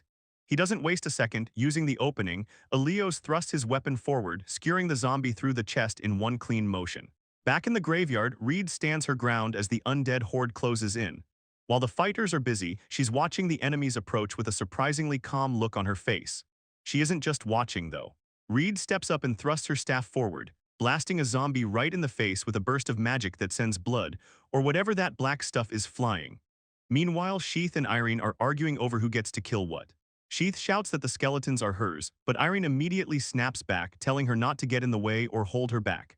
Determined to prove herself, Sheath charges straight at a cloaked skeleton, winding up her heavy sword for a big strike. But she completely whiffs the execution. Her blade smashes into the rocky ground instead of the enemy, leaving her weapon stuck and her guard totally wide open. The skeleton immediately takes the opening to attack, and Irene notices the disaster happening from the side. Irene rushes in, yelling at Sheath to watch out and calling her an idiot for being so careless. Sheath looks flustered and quickly apologizes as she tries to recover. Irene takes over the fight, slashing at the skeleton's ribcage. But her blade glances off. She realizes the cut was way too shallow. She grits her teeth, annoyed that these things are so tough despite being nothing but old bones. The skeleton counters with a massive overhead swing while Irene is close. She tries to brace herself, but Sheath sees the danger and screams Irene's name, realizing she's about to get crushed. At the last second, Sheath jumps back into the fray and blocks the skeleton's strike with her heavy weapon. Sparks fly as she holds the line, and a relieved Irene thanks her for the save. They quickly reset their formation. Irene asks if Sheath is okay and points out there's one enemy left. She tells Sheath she'll handle the defense to draw its attention, setting Sheath up to land the finishing blow. True to her word, Irene starts rapidly parrying the skeleton's attacks to create an opening. With the immediate threat neutralized, Elios regroups with Sheath and calls out that they're finished with their enemies on this side too. He keeps the team focused, ordering everyone to stay on guard just in case. He turns to Reed and asks her to perform another purification on the area to be safe, and she agrees to get started. But before she can cast anything, Reed and Sheath both freeze, their eyes going wide as they sense something massive shift in the atmosphere. The ground shakes violently under their feet, catching the whole party off guard as they scramble to figure out what just hit them. Irene immediately starts panicking, repeating over and over that this is bad news. She identifies the quake as a magical tremor, while Reed stands there pale-faced, muttering that such a thing shouldn't be possible. Reed starts breaking down the logic, explaining that a tremor like that is caused by an excessive release of magic power during a spell. She says it's virtually impossible for a human to generate that much energy, noting that among the undead, only a wraith could even use magic. But even then, she insists that not even a wraith should be able to cause a tremor this powerful. The scale of the magic is completely off the charts. Sheath doesn't wait for the academic debate. She screams at everyone to get out of there right now, invoking the advice of her master. She recites Leto's golden rule. When an unexpected situation hits, you don't fight, you run, but they're not fast enough. A wall of black energy erupts around them, cutting off their escape. Someone shouts for the group to stick together as the darkness closes in. The four adventurers are forced into a tight circle, completely trapped in the eye of a raging vortex of dark magic. Elios is sweating bullets, looking around frantically and asking what the hell is going on. Irene screams back that she has no idea, but then a voice shouts out a warning that something is coming their way. Out of the dark smoke, a massive skeleton warrior steps forward. This isn't a normal enemy, its entire body is engulfed in raging flames and it's decked out in heavy armor. The group freezes up for a second. Elio stares at the monster, trying to process what he's seeing. He says it looks like an undead, but he's confused. Reed is just as baffled, noting that she's never heard of an undead that's literally on fire.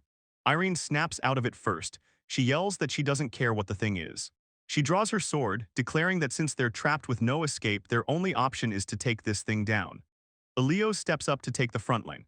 He grips his shield tight, warning the others that while he doesn't know what the enemy is capable of, that burning sword it's holding is definitely dangerous. Reed gets the plan immediately. She tells the team she understands, but warns them that her usual defensive blessings probably won't do much good here. She decides to switch gears and attack the monster directly using light magic instead. Sheath jumps in, realizing her own limitations. She tells Reed that they'll buy her the time she needs to cast. She figures her magical bow probably won't make a dent in that burning skeleton, so distraction is their best bet. Irene rallies the squad, shouting for everyone to move. There's no turning back now, they have to win this fight to survive. While the others engage, Reed begins a high-level incantation. She starts chanting about the fallen heaven's chalice and mixing the golden moon with silver stars. The magic energy gathers around her as she continues the verse, proclaiming herself as the Golden Reaper and the arbitrator of sin. The flaming skeleton warrior isn't letting up at all. It lets out a silent roar as the fire around its body intensifies. It lands a heavy blow directly on Elio's.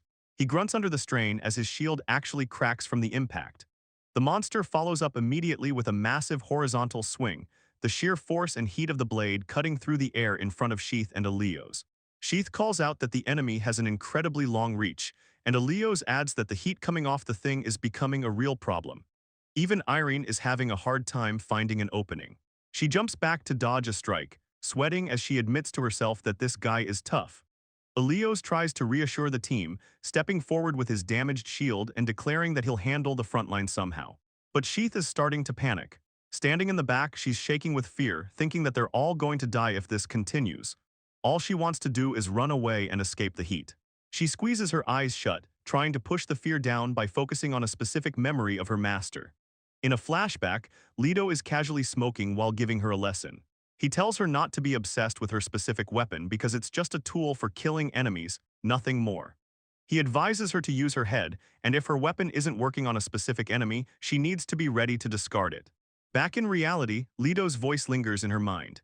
He tells her to look for a solution and always keep her perspective broad as she watches the chaotic battle unfold from the backline. Sheath has a sudden realization while looking at the terrain. She shouts out that she sees a way to make this work using something nearby. Irene sees Sheath messing around with her weapon handle and immediately loses her temper, screaming at Sheath and asking what exactly she thinks she's doing in the middle of a fight. Sheath ignores the shouting and quickly grabs a heavy rock from the ground. She ties it securely to the end of her wire and announces that her prep work is done. Irene is still stressing out, telling Sheath that this really isn't the time to be playing around with rocks while they're trying to survive. Sheath doesn't listen to the criticism. She shouts a battle cry and swings her modified weapon like a flail, smashing the heavy rock directly into the flaming skeleton's face, making the monster reel back from the impact.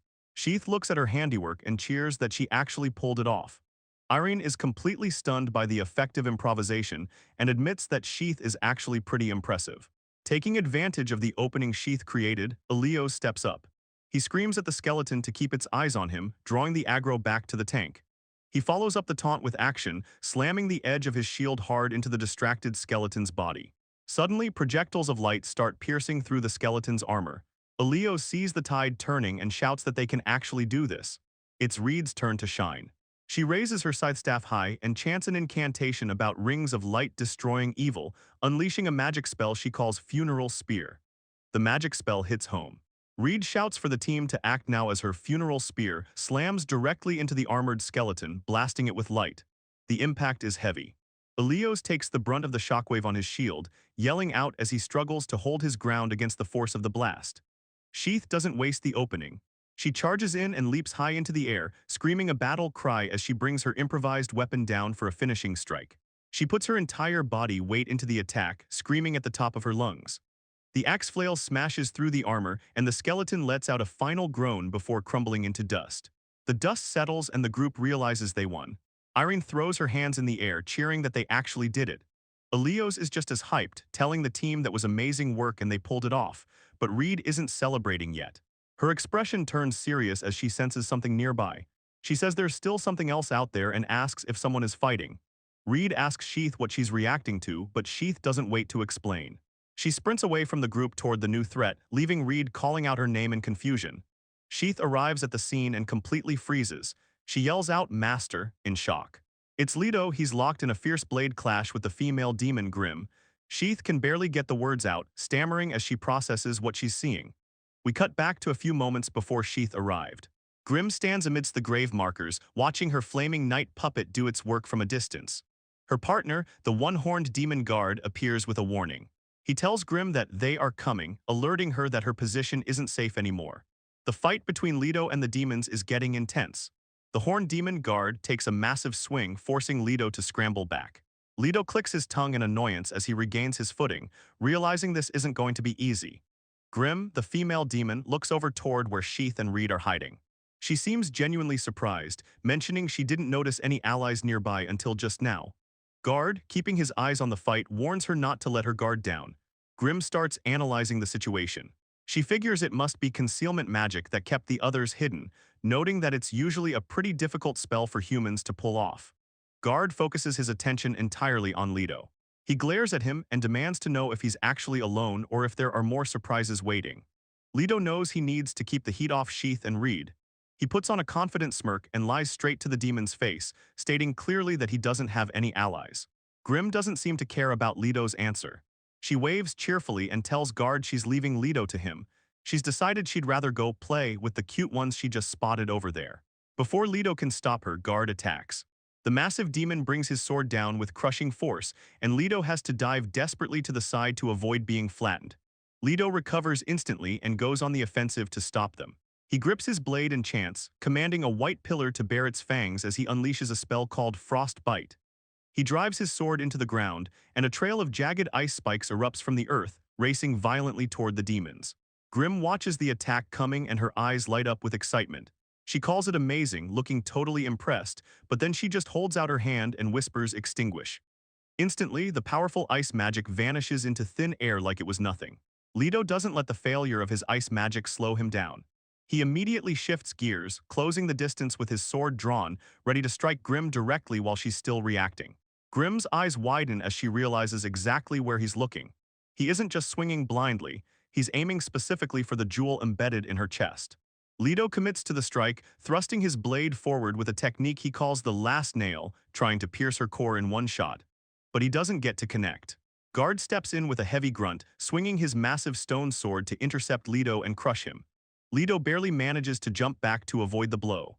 Instead of attacking, Grim starts clapping her hands excitedly. She cheers "nice, nice," and tells Leto that he's actually really amazing, looking like she's watching a sports match rather than a death battle. Guard wrenches his weapon out of the cracked earth while Leto lands safely at a distance, looking back at the two demons. Leto clicks his tongue, sweat running down his face. He admits to himself that the difference in their available moves and raw power is just too wide to bridge easily. Grim, meanwhile, has noticed something interesting. She calls out that Leto seems to really care about those kids hiding nearby. Having seen enough, she tells Guard he can stop holding back and go all out. Guard warns her that his current vessel, the body he's inhabiting, won't hold up under that much power. Grim doesn't care about the consequences. She points a finger forward with a dark smile and tells him it's fine, dismissing the whole life-or-death struggle as nothing more than a game. Guard clicks his tongue and prepares to engage. Watching them interact, realization suddenly hits Leto. He stares at them in disbelief, asking if they are the ones known as the Smoldering Vanguard. Grim doesn't seem threatened by Leto figuring out their identity. Instead, she looks genuinely curious and asks him how he knows that specific term. Leto keeps explaining what he knows to confirm his suspicions. He tells them he's aware they are the hardline faction among the demon kin, the ones everybody usually calls firebrands. He digs deeper into the hierarchy, explaining that within that faction, there's a special operations force specifically focused on humanity, the group known as the Smoldering Vanguard. Seeing their reaction, Leto figures he hit the bullseye. He adds that only a high-level group like them would bother coming out to a remote place like this. The mood shifts a bit for the big guy. Guard turns to his partner and tells Grim that this guy knows way too much to be left alive. Leto connects the final dots, noting that their presence matches the witness reports he read.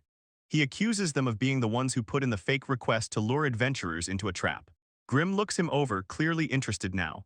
She calls him old man and demands to know who he really is, asking if he's supposed to be a hero or something. She points out that his fighting style is unusual for a human. She tells him that being able to use both magic and swordsmanship makes him act just like a demon. Leto repeats her comparison about heroes and demons, sounding a bit amused. He corrects her, simply stating that he's just a mentor. The demons are confused about the lack of intel.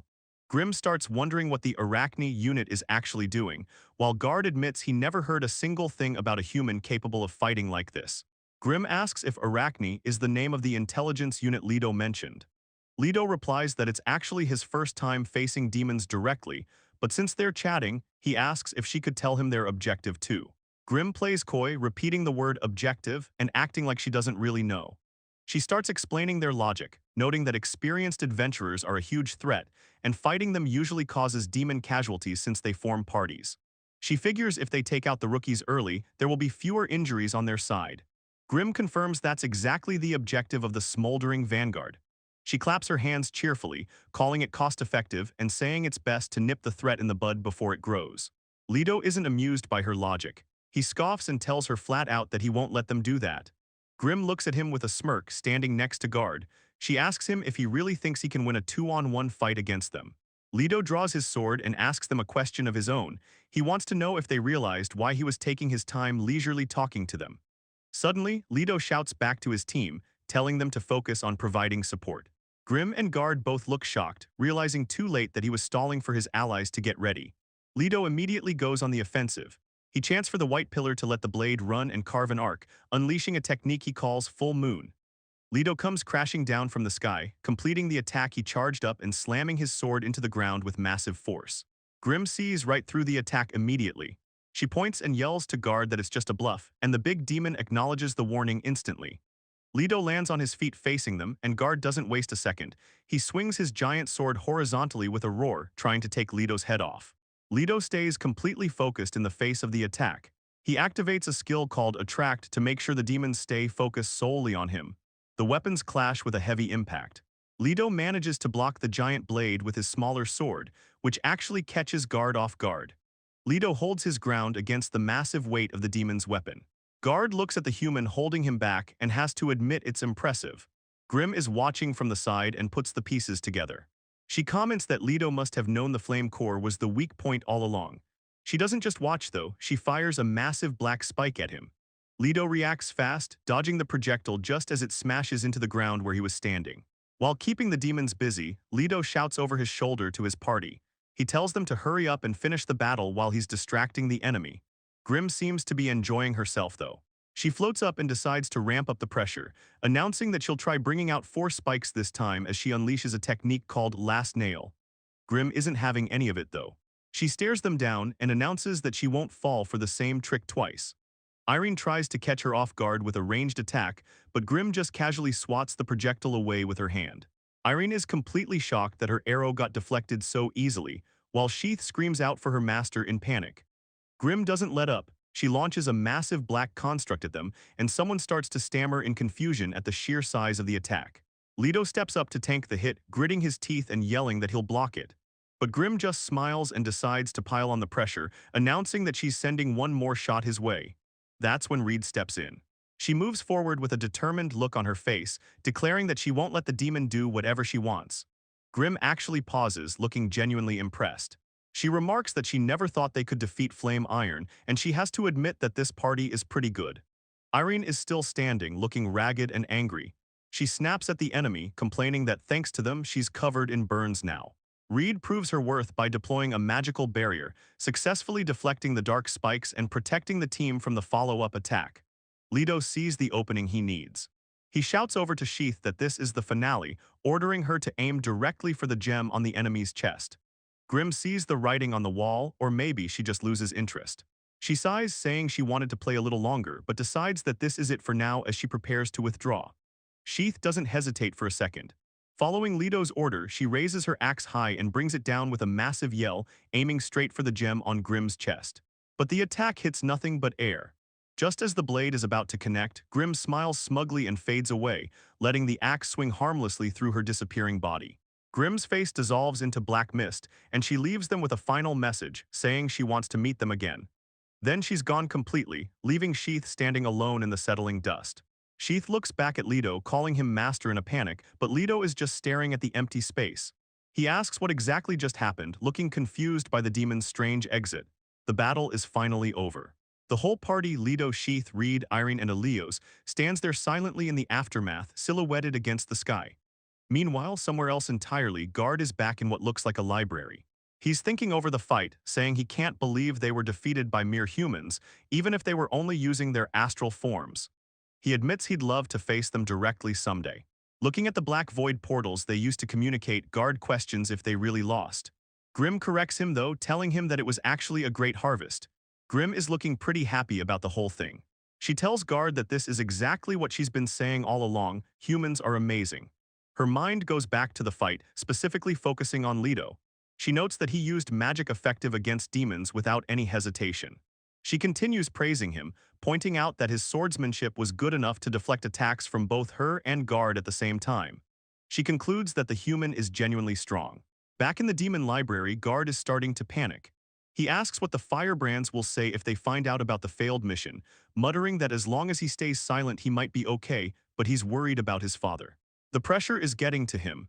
He starts sweating, admitting that if the Demon King asks him directly about what happened, he won't be physically capable of lying. Grim, on the other hand, is completely relaxed. She just flips a page in her book and tells him they just need to make sure they're never asked in the first place. She warns him not to play around too much, dismissing his concerns entirely. Meanwhile, back in the city, Leto is sprinting through the streets, looking like he's on a serious mission. The truth about the battle has come out. It turns out the whole mission was a fake request orchestrated by demons specifically to hunt down rookie adventurers. This revelation shakes the entire Adventurers Guild and everyone in Gaddies to their core. Despite the fear in the city, the party's reputation blows up. Sheath's group, which consists of Irene, Elios, Reed, and Sheath herself, rapidly rises in prominence because they were the ones who brilliantly repelled the demon attack. You can't walk down the street without hearing about them. One adventurer talks about their insane weapons, while another obsesses over the Moonbow girls revealing Veil tribe outfit. A third guy just admits he's jealous of the shield user for getting to team up with so many cute girls. Leto, acting as their shadow master, tries to keep things under control after reporting the incident to the guild. He gives them strict instructions to lay low. They aren't allowed to take any requests, they have to stick together as a group of 4, and most importantly, they need to avoid standing out. But Irene isn't the type to follow orders. She snaps, yelling that she isn't going to listen to some old man she doesn't even know. Ignoring Leto's warnings, she decides to start acting on her own. The main reason for her outburst is pretty simple. She's sick of the attention. Everywhere she goes, people stare and whisper about her, and she's completely tired of being the topic of conversation in every alleyway. Despite Irene's big dramatic exit earlier, she didn't stay away for long. Before a single day even passes, she ends up swallowing her pride and joining up with Sheath's group again. Later, the whole squad is gathered around a table at a tavern, looking completely wiped out. Irene is face-planted right on the wood, totally done with everything.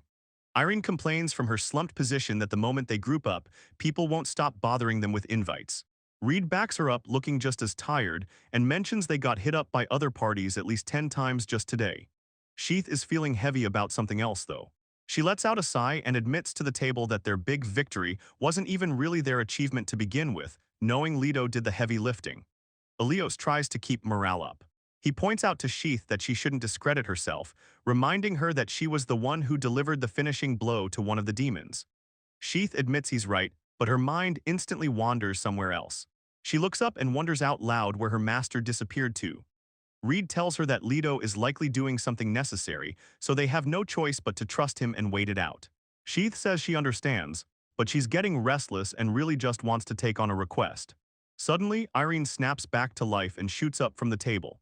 She declares that since they actually have money now, they are staying at a nice inn tonight because she is desperate to sleep in a real bed for once. There's zero hesitation from the others. Reed and Elios immediately nod their heads in aggressive agreement. Sheath realizes they have a point. She recalls that they've been camping under a bridge for training, which led to a sketchy situation where some creeper followed them and almost attacked the girls while they slept. Considering that, she decides it's definitely time to get a room.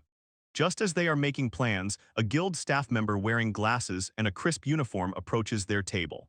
She addresses the groups formally by their registered titles, calling Sheath's side Breath of the White Dragon and Aleos' side Moon Bow, and asks for a moment of their time. Sheath looks up, a bit surprised by the sudden interruption, and asks what she needs. The woman gets straight to the point. She informs them that the branch manager of the Adventurers Guild has personally requested to speak with them, and she has been sent to escort the party to his office. Sheath freezes up a little, repeating the title branch manager with a confused look on her face.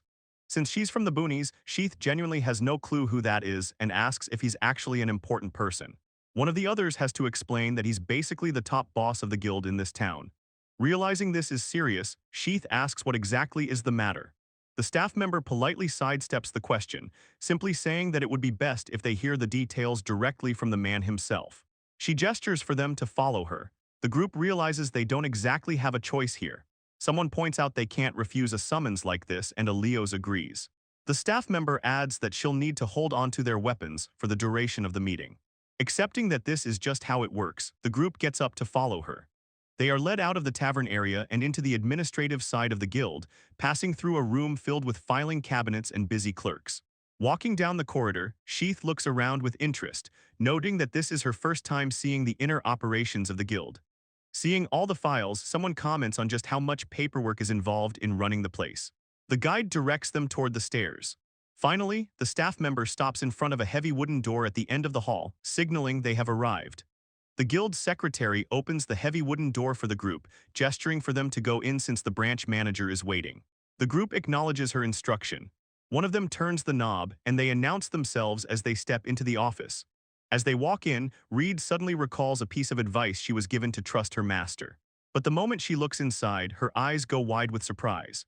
The office is incredibly fancy, but that's not the main thing. The man sitting on the sofa in the center of the room is literally radiating sparkles. The atmosphere is overwhelming. Reed is so stunned she can barely get her greeting out. Next to her, Sheath is actually rubbing her eyes, complaining that the guy is too shiny to look at directly. The man himself doesn't seem to mind the reaction. He greets them with a huge, friendly smile, calling them hero-kuns right off the bat. He invites them to sit down and introduces himself as Henry Arnaud, the head of the Gaddy's Branch Adventurers Guild. Getting down to business, Sheath steps up first. She introduces herself as Sheath from the Breath of the White Dragon party and presents Reed as her fellow member. Reed offers a polite bow to Henry. Then Aleos takes his turn, introducing himself as a member of Moon Bow and gesturing to the woman beside him, introducing her as his sister Irene. Henry's attention immediately snaps to Irene. He looks over her revealing outfit and skin tone, impressed, and instantly deduces that she must be from the Vale tribe. Sheath decides to cut through the pleasantries. Addressing Henry politely, she asks him directly what exactly he wishes to discuss with them. Henry just laughs it off, telling her there's no need to rush into business. With a welcoming gesture, he asks them to first tell him the tale of their recent heroics. Sheath realizes she has to play along and agrees to his request. The whole group sits on the sofa opposite him, ready to give their report. The group recounts the battle, explaining how they defeated a fiery skeleton that appeared out of nowhere and then delivered the final blow to a demon. Henry is visibly impressed, praising them for showing such magnificent martial prowess just 2 days after forming their party. But the group stays humble about it. They explain it was just a coincidence. If that person hadn't been there by chance, they would have been finished. They admit that he was the only one left standing while everyone else was wiped out. Henry recalls hearing about this mystery helper. He turns to his secretary, addressing her as Diaz, and asks for the man's name. Diaz checks her notes and reports that she heard he was a former adventurer named John Doe. Henry scoffs immediately. He points out that John Doe is clearly a fake name and presses Diaz for what happened next. Diaz adjusts her glasses and apologizes. She explains that she had her subordinates tail the man, but they lost track of him after he managed to shake them off. Henry clicks his tongue in annoyance. He leans back, complaining that this is exactly why he can't trust the people from headquarters. He scolds Diaz, telling her that since she came with so much fanfare, he expects her to actually do her job properly. Moving on from scolding his assistant, Henry turns his attention back to the adventurers. He focuses on Sheath specifically, verifying her identity. Sheath confirms she's listening. Henry leans forward and presses the issue, asking the group directly if they have any idea where John might have gone. Sheath keeps a straight face and simply replies that she doesn't know. Henry isn't fully convinced yet. Sitting back on the sofa, he brings up reports claiming that the two of them were seen speaking with John Wright before they took the request. Leto steps in to clear the air. He explains that they actually met the man 2 days ago. He admits that yesterday they just happened to talk to him again by chance, but insists there was nothing more to it than that. Elios backs this up, adding that their first meeting took place at the graveyard. Meanwhile, Irene just shouts defensively that she doesn't know anything at all. Henry considers this for a moment. He realizes their story lines up perfectly with the testimony he got from the tavern's server, so he accepts their alibi. Deciding to move on, Henry shifts gears. He tells them it's time to get to the main topic of the meeting, specifically how the guild intends to handle them from this point forward. Sheath looks caught off guard by his phrasing and confusedly asks what he means by handle them. Henry's expression turns serious as he explains the gravity of the situation. He says it's a real problem because absolutely no one, not the guild's headquarters, the national military, or even the dark factions, understands the conditions required for the demon engraving mark. He looks exhausted just talking about it, explaining that because of this total lack of information, they've been forced to investigate non-stop, and it's been incredibly tough on everyone. Henry gets straight to the point, telling the group that he can't keep treating them like E-rank adventurers given the circumstances. Elios doesn't flinch and asks what exactly Henry intends to do with them. Henry drops the offer on the table. He says he's thinking about promoting them all to C rank as a special exception, but there's a catch in exchange. He wants them to become guild knights. Sheath repeats the title, looking completely confused about what a guild knight actually is. Henry explains the role, saying it's basically like being an adventurer employed directly by the guild. The main difference is that they would have to prioritize requests issued by the guild itself over other jobs. He continues, noting that while the guild has plenty of work to assign, there are specific sensitive requests that can only be entrusted to adventurers they know are trustworthy. Irene cuts through the professional talk and bluntly asks if he's saying they have to be his dogs. Reed immediately chimes in from the side, telling Irene she's being rude. Diaz steps in to correct them, noting that dog is a pretty poor choice of words. She coolly asks if they have any other questions, and if not, she wants to wrap up the paperwork right now. Sheath panics and calls out for them to wait. Henry asks what the issue is, then immediately bulldozes her, stating there should be absolutely no reason or benefit for them to refuse his offer, so they should just accept it quietly. His expression turns threatening as he lays out the consequences. He tells them that if they refuse his proposal here, he'll have to assume they have no intention of advancing their careers. He warns that in that case, it will be very difficult for them to ever rise above E rank in the future. Elio snaps, asking what that's supposed to mean.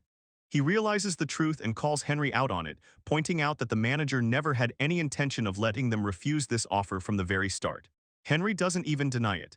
He mutters about how annoying adventurers are, then lectures them that him personally meeting with E-rank nobodies is already a massive exception to the rules. He orders them to just shut up and do exactly what he says.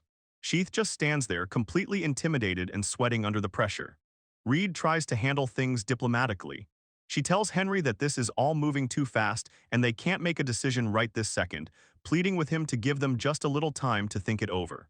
Henry shuts her down instantly, demanding they decide right now. He repeats his threat that if they refuse him here, they can forget about ever having a future as adventurers. That pushes Sheath over the edge. She stammers for a split second before slamming her hands on the desk, yelling that what he's asking is just too much.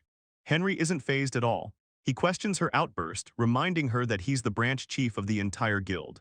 He coldly explains the reality of their position, that rookies like them can be crushed by him at any time. Sheath tries to protest again, but Diaz steps in and cuts her off. The secretary says that's enough talk and slides the paperwork forward, ordering all of them to sign the document immediately. Diaz adds a terrifying detail to the deal. She explains that the paper contains contract magic, so they can't lie their way out of it. And if they ever break the terms of the contract, the penalty is death. Sheath stands there trembling, pen in hand, unable to bring herself to sign. The rest of the party watches in silence, but just as the tension peaks, the door opens. A voice cuts through the room, sighing, "Good grief." The tension in the room breaks as the door swings open. Leto steps inside with a confident smirk, announcing advice number 4 to the room: never sign a contract you don't fully understand. Sheath panics seeing him and instinctively yells out, "Master," before frantically correcting herself to call him a stranger instead. Leto, not missing a beat, tells her that's enough with the clumsy setup.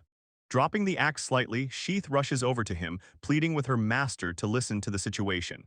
Leto doesn't look worried at all. He just shoots her a quick, reassuring wink to let her know he's got this under control. Henry is absolutely furious at the interruption.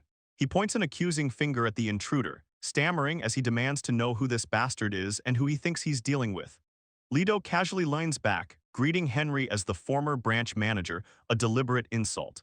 He sarcastically says it's nice to meet him for the first time, introducing himself as Rito, and adding that Henry doesn't need to bother remembering him. That's the last straw for Henry. He sits back on his sofa and screams at his secretary, ordering Diaz to throw this guy out immediately. Diaz adjusts her glasses calmly. She asks Henry if he's sure about that, pointing out that this man is technically a John Doe, an unidentified nobody. Henry is just confused by her hesitation. While they're talking, Leto makes himself at home. He walks right past everyone and sits comfortably on the couch between Sheath and Reed, completely taking over the space while the rest of the party watches in silence. Leto picks up the contract and starts reading. He hums disapprovingly, calling the content terrible and awful. He looks up and exposes the real plan. Henry wasn't helping them. He was planning to use them as pawns, glorifying them as heroes who defeated the demon kin just to boost his own political career. Leto looks over the document in his hand. He comments that the fake name used is pretty terrible, but then he brushes it off to focus on the actual content of the contract. The whole room is watching him. Sheath, Reed, Elios, and Irene are all gathered around, waiting to see where he's going with this interrogation. Leto stops reading and looks up with disgust. He tells Henry the plan is awful. He was intending to use these adventurers as pawns, wasn't he? He exposes the full scheme. Henry wanted to glorify them as heroes who defeated the demon kin, but only to use that reputation boost for his own political career. Henry completely snaps. He admits it without shame, shouting that once adventurers are done being useful, they get disposed of. He screams that this is exactly what a guild knight is supposed to be, just a convenient pawn for the guild's interests. Leto interrupts him by slamming his hand down on the papers. He addresses Henry-san directly, telling him that saying that quiet part out loud right here was a massive mistake.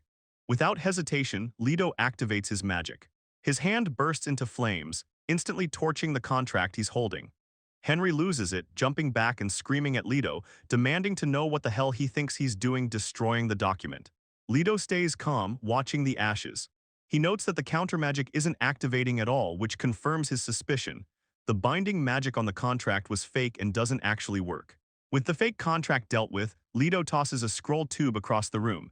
He tells the recipient that this is the real order from the scary lady. Diaz catches the scroll effortlessly with one hand. She maintains her professional demeanor, stating she will report this situation to Murizel-sama. Leto, sensing the shift in atmosphere, breaks into a nervous sweat and quickly clarifies he was just joking about the scary comment. Diaz drops her secretary act completely.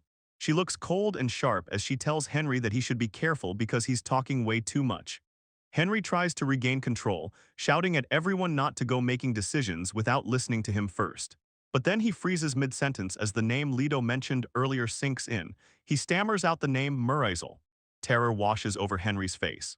He asks if they mean that Murizel, the head of the information department, also known as the Blood Rose. Diaz ignores Henry's panic and turns to Leto. Addressing him formally as Rito McLaughlin, she confirms that she has received the warrant. She pushes up her glasses and announces that they will now proceed with the operation.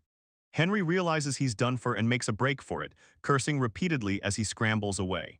Leto immediately takes charge of the rest of the room, shouting at everyone else not to move a muscle under any circumstances. Henry sprints toward the exit, sweating buckets. He's desperate, screaming out and wondering where his plan went wrong as he grunts in frustration. But his escape is cut short. A squad of assassins in tight black suits and masks suddenly appears, blocking his path. They stand silent and menacing, weapons ready. The entire room is surrounded in an instant. Henry stops dead in his tracks, looking around at the ambush. He mutters that it's impossible, unable to figure out when they even got there. Henry collapses to his knees in defeat. He stares at the leader of the squad, stammering and asking why the Black Blade unit is here. Diaz steps up behind him and says his name firmly. She adjusts her glasses, fully embracing her authority. She introduces herself properly as Diaz Elright, head of the Information Collection Strategy Department. She looks down at Henry and informs him that his arrest is ordered due to suspicions of dealings with demons. Diaz stands over Henry and delivers the final blow to his career. She tells him that from this exact moment, his title as branch manager is revoked, and every bit of his authority is officially nullified. Henry starts sweating bullets. He stammers that it has to be a lie and refuses to believe it, but then it clicks, he accuses her of being a spy sent by Murazel. Diaz doesn't even blink. She tells him she has absolutely no intention of listening to anything he says, then immediately orders her team to secure him. Henry tries to yell out for them to wait, but he's cut off instantly when a blade slashes through the air right next to him. One of the Black Blade assassins materializes directly in front of him, face covered by a mask marked with a rose symbol. Diaz addresses the rest of the Shadow Unit, ordering them to continue with the investigation. The other assassins instantly fade away and vanish from the room. Henry is left on his knees, completely broken and babbling incoherently while an assassin holds a dagger to his back. Diaz ignores his pathetic state and orders the operative to take him straight to headquarters. Before leaving, the female assassin pauses and stares silently at Sheath. Sheath notices the look and stands there confused, wondering why the masked woman is checking her out. With the excitement over, Leto leans back and talks to Diaz as she walks past. He gestures toward where Henry was and asks if it was really necessary to have an entire assassin squad on standby for a weak guy like that. Diaz doesn't stop walking. She answers him coldly, saying that considering the possibility that Rito McLaughlin might have betrayed them, she actually thinks the amount of backup she brought wasn't nearly enough. Leto watches the chaos settle and admits this is a situation he never imagined seeing.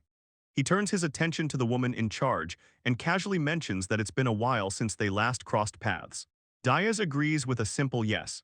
She looks him over and notes that despite the serious circumstances, he seems to be having quite a bit of fun with all of this. The rest of the group is completely lost. Reed speaks up nervously, addressing Leto as her master. She admits she has absolutely no idea what's going on and asks if he could possibly explain the situation. Elios tries to jump in too, starting to say he's grateful, but he's clearly just as confused. Irene doesn't have the patience for pleasantries. She cuts in and demands to know what's going to happen to them in the end. Leto keeps his cool and tells them they aren't done yet. He promises to explain everything later, so he tells them to just wait a little longer. Diaz watches Leto handle his confused subordinates, a faint, knowing smile crossing her face. Moving on, the group relocates to the seating area.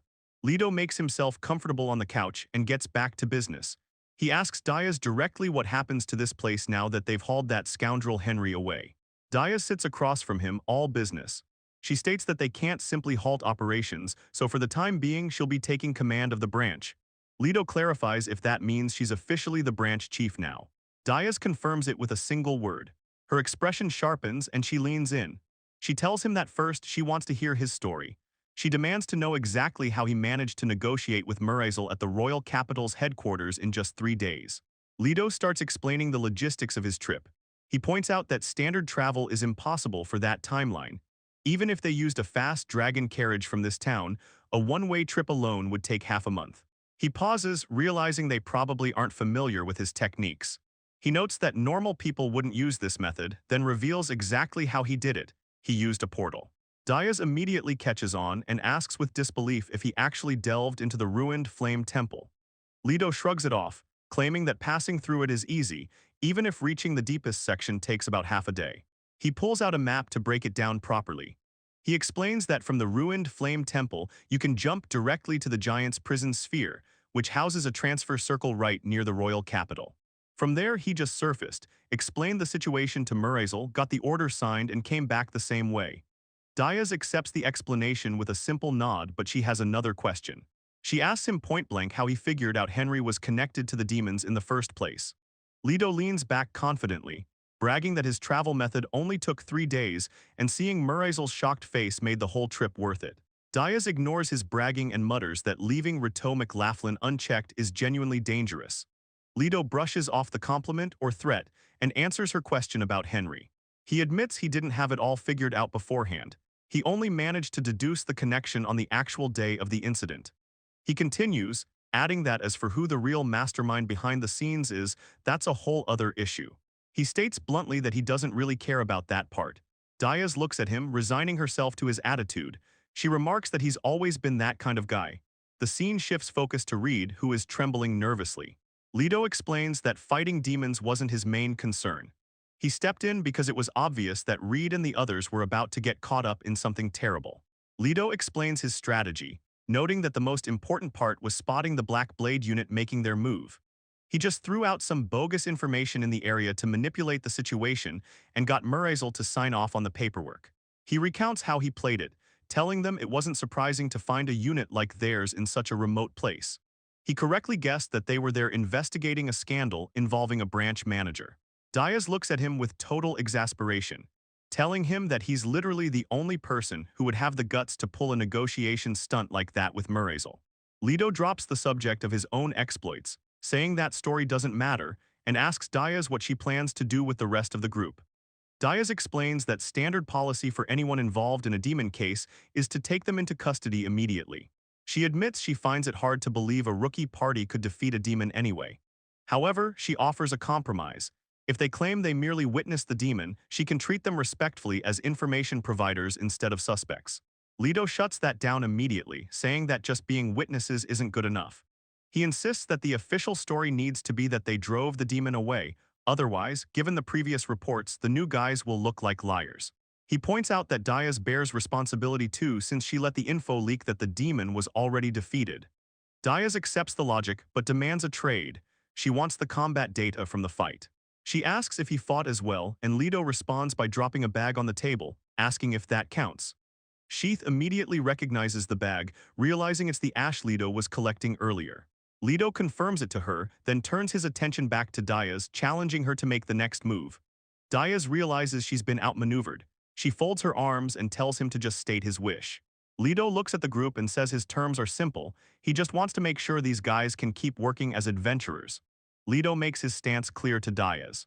He tells her he doesn't care about the details of the arrangement as long as the rookies aren't dragged into her mess with the demons. Diaz lists off the benefits he's ignoring, like rank ups, rewards, and improved treatment. She observes that despite all those potential gains, he seems quite indifferent to them. She continues her thought process, noting that ranks and rewards beyond one's means usually only lead to a downfall anyway. She adds that even just by increasing their notoriety, they can still get a reward that makes the effort worth it. Turning her attention to the group of rookies, she asks if that arrangement is fine with all of them. Sheath answers first, saying she's fine as long as it's what her master said. Reed agrees that she's also fine with it. Irene, on the other hand, complains that she actually wants everything. Elios immediately shuts his sister down. He tells Irene to know her place, insisting that they of all people should know best about the risks of unearned status. He concludes that it's fine if things go the way that old man says, referring to Leto. Leto catches the insult and mutters that he's not an old man, but he lets it slide, accepting that the deal is settled. Diaz confirms they'll settle on those terms. Addressing him as Rito McLaughlin, she asks if the arrangement really doesn't include any reward for him personally. Leto brushes it off, saying he doesn't need a reward because owing a debt to people like her is scary. He explains that he's decided to look after this group for a while, and as long as she doesn't get in the way of that, he's good. Diaz chuckles to herself, amused by the idea of an S-rank adventurer personally training a bunch of rookies. She gives him a wink and says she'll cooperate. The rookies completely lose their minds at Diaz's casual comment. Sheath, Elios, Reed, and Irene all freeze up, their brains short-circuiting as the words S-rank echo in the air. They stare at Leto's back as he starts to walk away. Someone whispers, questioning if they really just heard S-rank, while Sheath trembles, trying to process that her master might actually be at the very top of the food chain. Getting back to the serious business, Leto and Diaz sit down to discuss the earlier encounter. Leto reports that the enemies turned into ashes and disappeared after the fight. Diaz notes that those weren't their real bodies, adding that if she had been dealing with their true forms, even she wouldn't be safe. Leto emphasizes the threat level. He tells her those were definitely high-level demons and warns her to be careful because the whole situation feels suspicious. Diaz stands up, taking the warning seriously. She says she understands and assures him that they will take care of the ashes at their facility. She reaches for a small pouch containing the remains on the table. Looking at the tiny amount, she comments that she doesn't think there's much left to work with. Holding the pouch, Diaz explains that they'll subject the remains to magical analysis, but she cautions him not to get his hopes up for any major breakthroughs given the sample size. With the strategy session concluding, the conversation wraps up under the ornate chandelier. Diaz declares that's the end of the discussion and thanks him for his hard work. Her expression sharpens, her eyes narrowing with intense focus. She declares that they will exterminate these demons by any means necessary. Before they part ways, Diaz shifts back to a formal tone. She places a hand on her chest and apologizes for the earlier trouble as the representative of the Adventurers Guild, telling him she appreciates his help. Diaz continues her thought, emphasizing the gravity of the situation. She states that demons are the absolute worst enemy for both adventurers and humanity as a whole, so stopping their plot is a huge achievement. Her expression intensifies as she zooms in on the threat. With a cold, serious look in her eyes, she vows that they will exterminate the demons by any means necessary. Switching back to a professional demeanor, Diaz places a hand on her chest. Speaking as the representative of the Adventurers Guild, she formally apologizes for the trouble caused earlier and expresses her appreciation for the help. Scene continues. This panel reiterates Diaz's earlier statement about the demon threat. Scene continues. This panel reinforces her vow to exterminate the enemy. With the meeting wrapped up, Leto turns to his group. He suggests they get moving, noting that the rest of them, referring to the confused bystanders like Elios and Irene, are going to need an explanation for everything that just went down. Sheath is immediately on board, giving him a cheerful answer while Reed smiles beside her. The whole squad starts heading out. Leto leads the way with Sheath and Reed following close behind, while Elios walks silently and Irene stretches her arms over her head, looking surprisingly relaxed after the tense meeting. Just as they're about to leave, Diaz speaks up one last time. She looks over her shoulder, calling out to verify the rookie's name, asking if it was Sheath. Sheath stops and turns back to face the guild secretary, confirming that yes, that's her name. Diaz watches Sheath go, muttering to herself about the girl's mentor. She admits he's hopeless and a total good-for-nothing, but implies there's more to it. She gives Sheath some parting advice, telling the rookie that if she's looking for a master in adventuring, he's probably the best in the world. But she warns Sheath not to use that as a crutch. She needs to put in the effort and rise up on her own. Sheath doesn't look worried in the slightest. She beams with a huge smile and agrees instantly, declaring that her master is absolutely the best. The scene shifts entirely, moving away from the city to a rugged mountain range known as the Darrow's Mine. The entrance to the mine sits dark and foreboding, leading deep into the earth. Inside, the hero's party is dealing with some internal friction. Thane is in the middle of chewing out Gustav, the large armored knight, while Elena stands quietly to the side watching the drama unfold. Gustav isn't happy about the orders he's receiving. He clenches his fist and demands to know why he isn't allowed to use his war hammer. Thane snaps back immediately, telling him it's way too dangerous. He reminds Gustav about the incident earlier where he almost took Thane's head off while trying to attack a pricked turtle. Gustav shrinks back a bit, muttering an excuse that it only happened because the hero kept getting too close to him during the fight. Thane ignores the excuse and puts his foot down. He tells Gustav to stop using that ridiculously oversized weapon immediately. Instead, he draws his own secondary weapon, a dagger, and tells the knight to use that, saying he'll lend it to him as a special favor. Gustav catches the tiny weapon, looking ridiculous holding such a small blade in his massive armored gauntlets. He immediately complains that there is no way he can use a dagger. Thane loses his temper, yelling at the knight to just get in close and stab things with it. Elena, the party's healer, stands off to the side sweating nervously while the two men scream at each other in the background. She turns to Dill, the mage, and asks if he's going to step in and stop them. Dill doesn't care at all. He tells her to let the muscle-headed idiots fight it out, bragging that his magic can solve everything anyway. Elena just looks down and quietly accepts that answer, realizing she's on her own with these guys. Back in the argument, Thane plays his trump card. He tells Gustav that these are direct orders from the hero. He has to use the dagger until they leave the dungeon. And if he can't handle that, he's fired. Faced with losing his job, Gustav slumps his shoulders and sadly agrees to the ridiculous demand. Thane tries to justify the weapon choice, explaining that it's a blessed silver dagger crafted specifically to slice through dark wraiths. He admits he doesn't think there are actually any wraiths in this dungeon, but he turns to Dill to confirm that intel. Dill doesn't even pretend to be helpful. He keeps his eyes closed and flatly says he doesn't know. Thane grits his teeth and clicks his tongue, clearly annoyed by his party's lack of cohesion. Thane isn't letting Dill off the hook for not helping, ordering him to look into the enemy situation. Dill refuses, flatly stating that scouting is Rito's job. Thane screams back that he can't use the thief's absence as an excuse. Elena stands there sweating nervously as the argument continues over her head. Thane yells that Dill is supposed to be covering for the missing member, but Dill coldly replies that he never heard of any arrangement like that and only does his own job. Gustav mutters a complaint that sorcerers are always like this.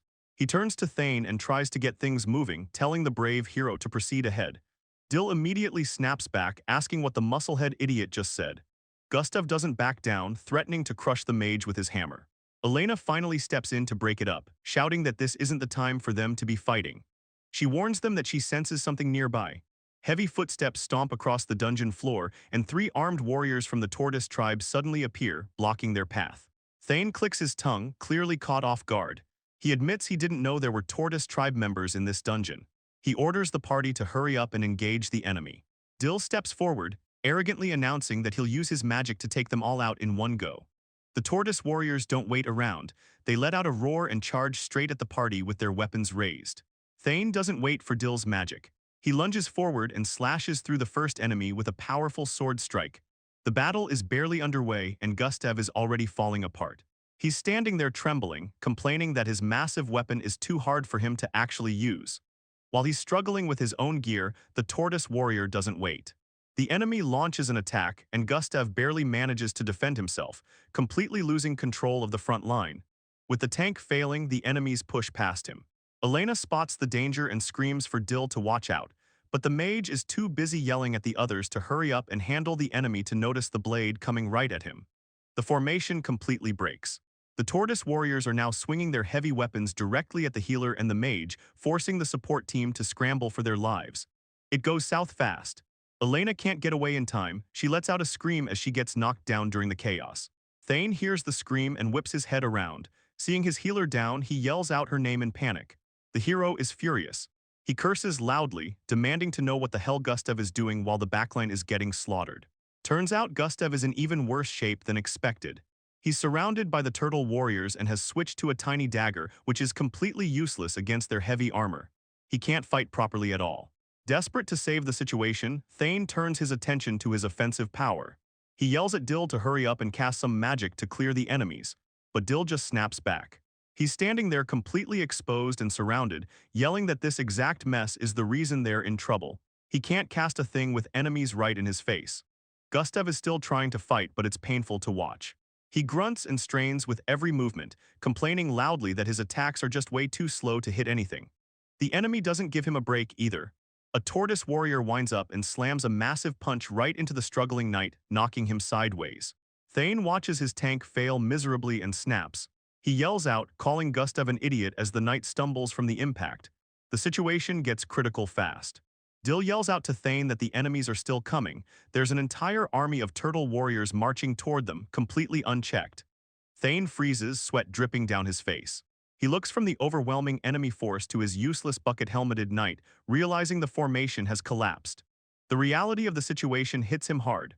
Thane grits his teeth in pure frustration, his face twisting with anger as he realizes they have no options left. Elena is done for. She's slumped on the ground against the cave wall, unable to continue. The only choice is to run. Dill scoops Elena up in his arms to carry her, and the party makes a shameful exit, with Gustav clanking along behind them. Thane is absolutely losing his mind over it. He screams out a curse, demanding to know why it had to end up like this. As they trudge away from the dungeon in defeat, Thane is fuming. He thinks to himself that having to retreat in disgrace like this is completely unthinkable. Later on, back in the safety of the city walls, the party has regrouped, though the mood is anything but calm. The fallout from the dungeon failure happens immediately. Gustav makes his position crystal clear. He yells that he is out. Thane looks up in disbelief, asking what he just said. Gustav doesn't back down, shouting at the hero not to mess with him, especially after all the trouble Thane caused back there. Gustav really lays into him. He tells Thane that his party management and instructions are way too immature for someone claiming to be S-rank. He suggests Thane needs to seriously reflect on why they struggled so much in such a minor dungeon. The knight isn't done yet. He tells Thane that his hero title and his S-rank status are completely fake, and that's his final judgment on the matter. That snaps something in Thane. He grabs the hilt of his weapon and demands Gustav draw his sword, declaring that he won't tolerate being insulted like this. Gustav doesn't flinch. He calmly replies that he has no intention of fighting. He explains that for a kid as young as Thane, trying to command a former senior knight of the Blood Knights was simply asking too much. Thane draws his blade anyway, pointing it right at his former tank. He mocks Gustav's credentials, asking if he's planning to run away again just like he apparently did when he left the Blood Knights. Gustav ignores the taunt and gives him a reality check. He warns Thane that if he keeps swinging his sword around like a petulant child, he shouldn't expect things to go his way. He adds that with behavior like that, no one is going to stick with him for long. Thane is left seething, unable to form a coherent comeback, just shouting in pure frustration as Gustav walks out. Dill steps in between them to stop the fight from escalating further. He tells Sain, who acts as the party leader, to knock it off, then turns his attention to the armored knight. He tells Gustav to just shut his mouth, get out, and never show his face around them again. Gustav doesn't argue, he just lets out a HMPH, bids them a short farewell, and walks out the door. The moment he's gone, Sain loses his temper and violently kicks a piece of furniture, cursing loudly in frustration. Dill stays calm and looks at him seriously, stating the obvious. The dungeon raid was a complete failure. He notes that while they were lucky no one died, Alina took a bad hit and won't be able to move for a while. Sain replies that he knows. He tries to pivot, suggesting that maybe it would be better if it was just the two of them moving forward. Dill shuts that down immediately, telling him that if they don't have a frontliner or Alina for support, he isn't going anywhere. Sain turns with a sharp glare, asking if that means Dill doesn't trust him. Dill keeps his cool and clarifies that it's not about trust, he's simply pointing out that they lack the physical strength to do it alone. Sain brushes it off, claiming it's fine. Dill notes that Sain is as cowardly as ever and hasn't changed a bit. Ignoring the jab, Sain declares he'll just conquer the dungeon by himself and tells Dill to do whatever he wants. Dill ignores the solo threat and focuses on reality. While Alina rests in bed recovering from her injuries, Dill suggests they prioritize finding new party members. Then he hits a sore spot, pointing out that Sain hasn't even bothered to visit Alina yet. That hits a nerve. Sain turns away, refusing to look at him, and snaps at him to shut up. Dill pauses at the door like he's about to add one more thing, but he stops himself, muttering that it's nothing and to never mind. He simply states he's heading out to visit Alina. Sain tries to call him back, demanding to know what he was about to say, but Dill doesn't turn around. He tells Sain to just reflect on his actions a little bit. Then he drops a harsh truth on his way out, telling Sain that if he can't even do that much, he should just give up on being a hero. Dill leaves and the room falls silent. Sain is left standing completely alone in the middle of the empty hall. His hand grips the hilt of his sword so hard it starts shaking. He curses under his breath, repeating "damn it" over and over. Sain covers his face with his hand, looking completely broken. He starts questioning why this is happening and asking himself what exactly went wrong, clearly unable to process the party falling apart. Moving on, the scene shifts to the local clinic where Alina is recovering. Inside, Alina is sitting up in bed. She looks up, surprised to see a visitor coming through the door. It's Dill. He's standing in the doorway holding a bouquet of flowers, and he gently asks her how she's feeling. Alina looks at him and reassures him that she's fine. She actually points out that her injuries have already healed up, implying she's doing better than he thinks. She smiles warmly at the gesture, thanking him for the flowers and telling him they're beautiful. Alina asks what's going on with Sain. Dill doesn't sugarcoat it, he tells her Sain is drunk, and on top of that, Gustav announced he's quitting the party and just took off. He adds that Sain was all fired up, claiming he'd go tackle the dungeon by himself, though Dill sounds pretty skeptical about that. Alina looks worried and tells Dill he needs to go stop him, warning that Sain is in a state where he's prone to doing something reckless and going wild right now. Dill refuses to make eye contact, looking away with a cold expression. He simply tells her it's not his job. Alina isn't letting him off that easy. She stares him down intensely and asks him point-blank, if it's not his job, then whose is it? Dill doesn't answer immediately. He just stands there sweating, looking uncomfortable as the weight of her question hits him. The conversation shifts to their past mistakes, bringing up the memory of when they kicked Lido out. Alina tries to justify it, insisting that back then it was the best option they had.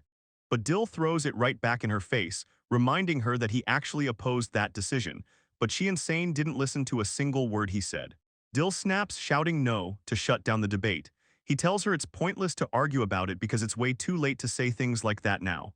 Alina quietly apologizes. She admits that she thinks he's right, acknowledging that they messed up. But she hasn't given up completely. As she thinks about Sain, she tells Dill that she refuses to believe there's anything that can't be undone. She just wishes Sain would open his eyes and see reality. Dill sits there in the shadows, looking completely done with everything. He tells her it's impossible. In his eyes, Sain is just a kid who got his head turned by the title of S-rank hero, and there's no fixing that. Dill finally admits the hard truth about their leader. He says that Sain refuses to listen to a single word he says, and he ignores Alina too. He realizes that the only person Sain actually listens to is Rito, making him the only one capable of calming the hero down and guiding him properly.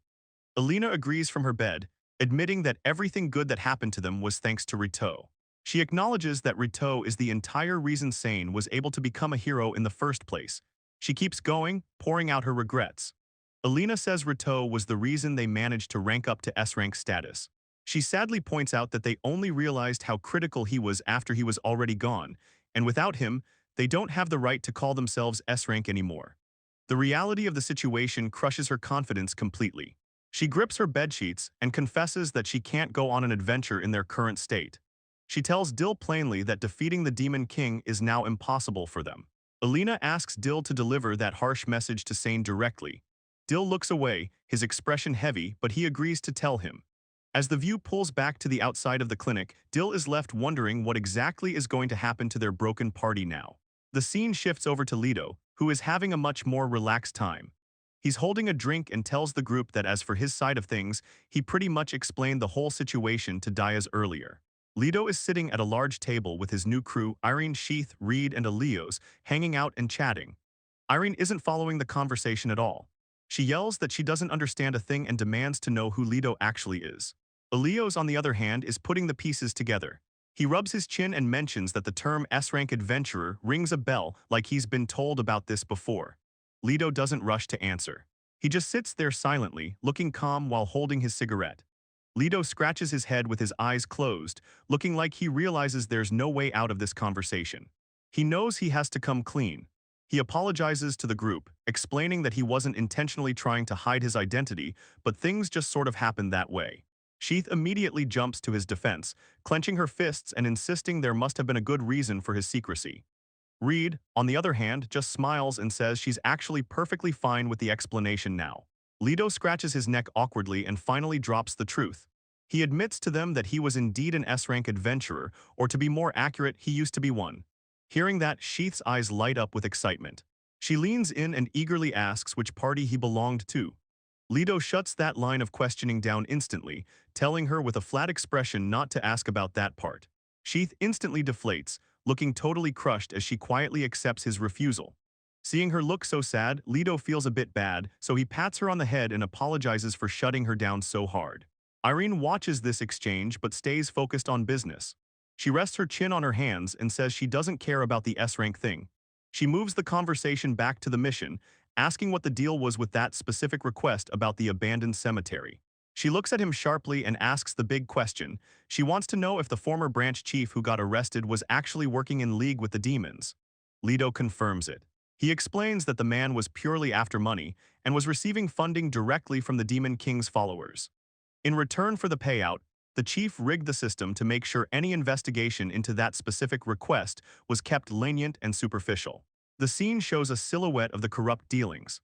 Lido mentions that while it's going to be up to Diaz to investigate the full extent of that corruption, the setup was definitely the branch chief's doing. Lido explains exactly how they pulled it off.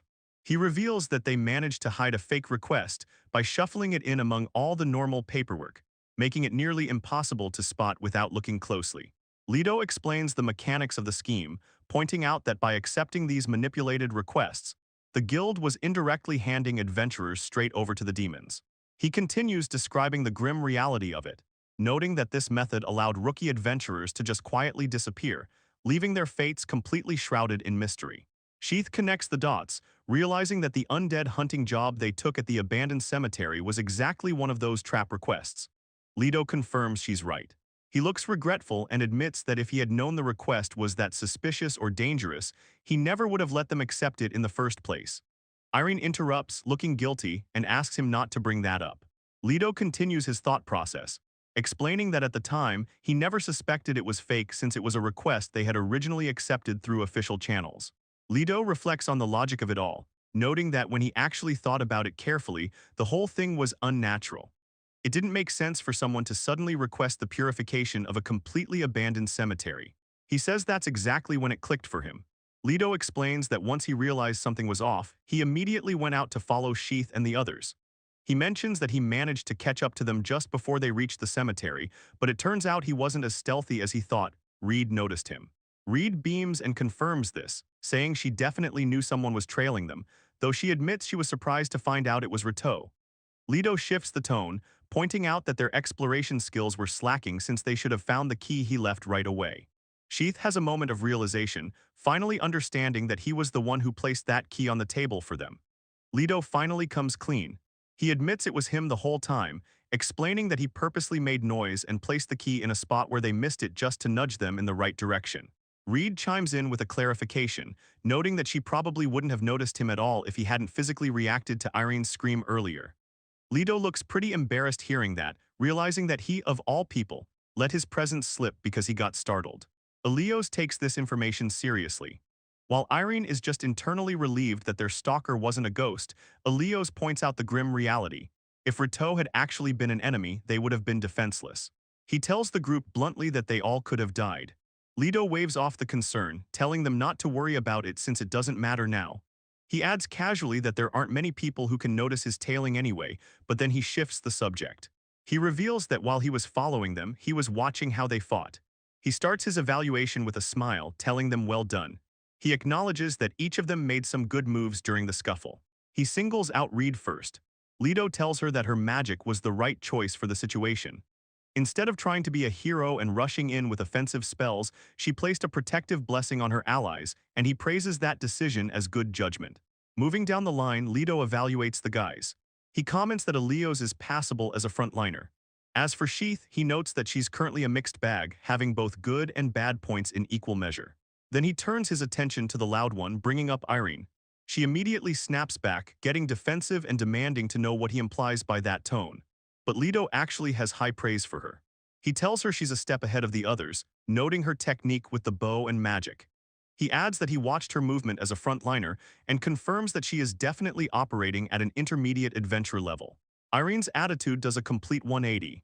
She beams with pride, agreeing with him and telling him that he's definitely got a good eye for talent. Leto crushes his cigarette into the ashtray. He notes that while their performance in the fight was decent so far, things changed the moment he sensed the presence of demons through a sudden magic surge. He looks over at Sheath and confirms his suspicions, asking rhetorically if that was indeed demon magic they encountered. Before anyone answers, he figures it out himself. It was definitely a summoning spell. Leto breaks it down for them. He explains that the creature summoned was something called a flame iron, a C-class threat. He admits that, for what it was, the monster was certainly strong. In fact, he tells them bluntly that they were lucky to beat it at all. He points out that even though it was undead, the intense heat surrounding its body made close quarters combat a nightmare for them. He doesn't sugarcoat the reality. Typical rookie adventurers would have been killed facing something like that. Leto takes another drag and explains the dilemma he faced during the chaos. He had two choices. Either jump in to help the party directly or strike down the summoned demon immediately. He admits that trying to fight multiple demons solo would have been suicidal, so to be honest, he really didn't have much of a choice in the end. So he took a gamble. He tells them that he chose to trust that the party could handle themselves against the summoned monster. He breaks down his tactical read of the enemy team, one warrior and one mage. His plan was simple. If he could take out the enemy warrior first, the party could then use their numbers to overpower and defeat the mage. Sitting back at the table, Leto concludes his explanation. That's why he decided to go in alone and focus entirely on taking down the warrior demon first, leaving the rest to them. Irene chimes in, admitting that in the end, she guesses things worked out since they managed to actually defeat the enemies. However, she adds that she really didn't expect to get caught up in the guild's internal mess like this. Leto reflects on the bigger picture. The problem that really troubled him was what happened afterward.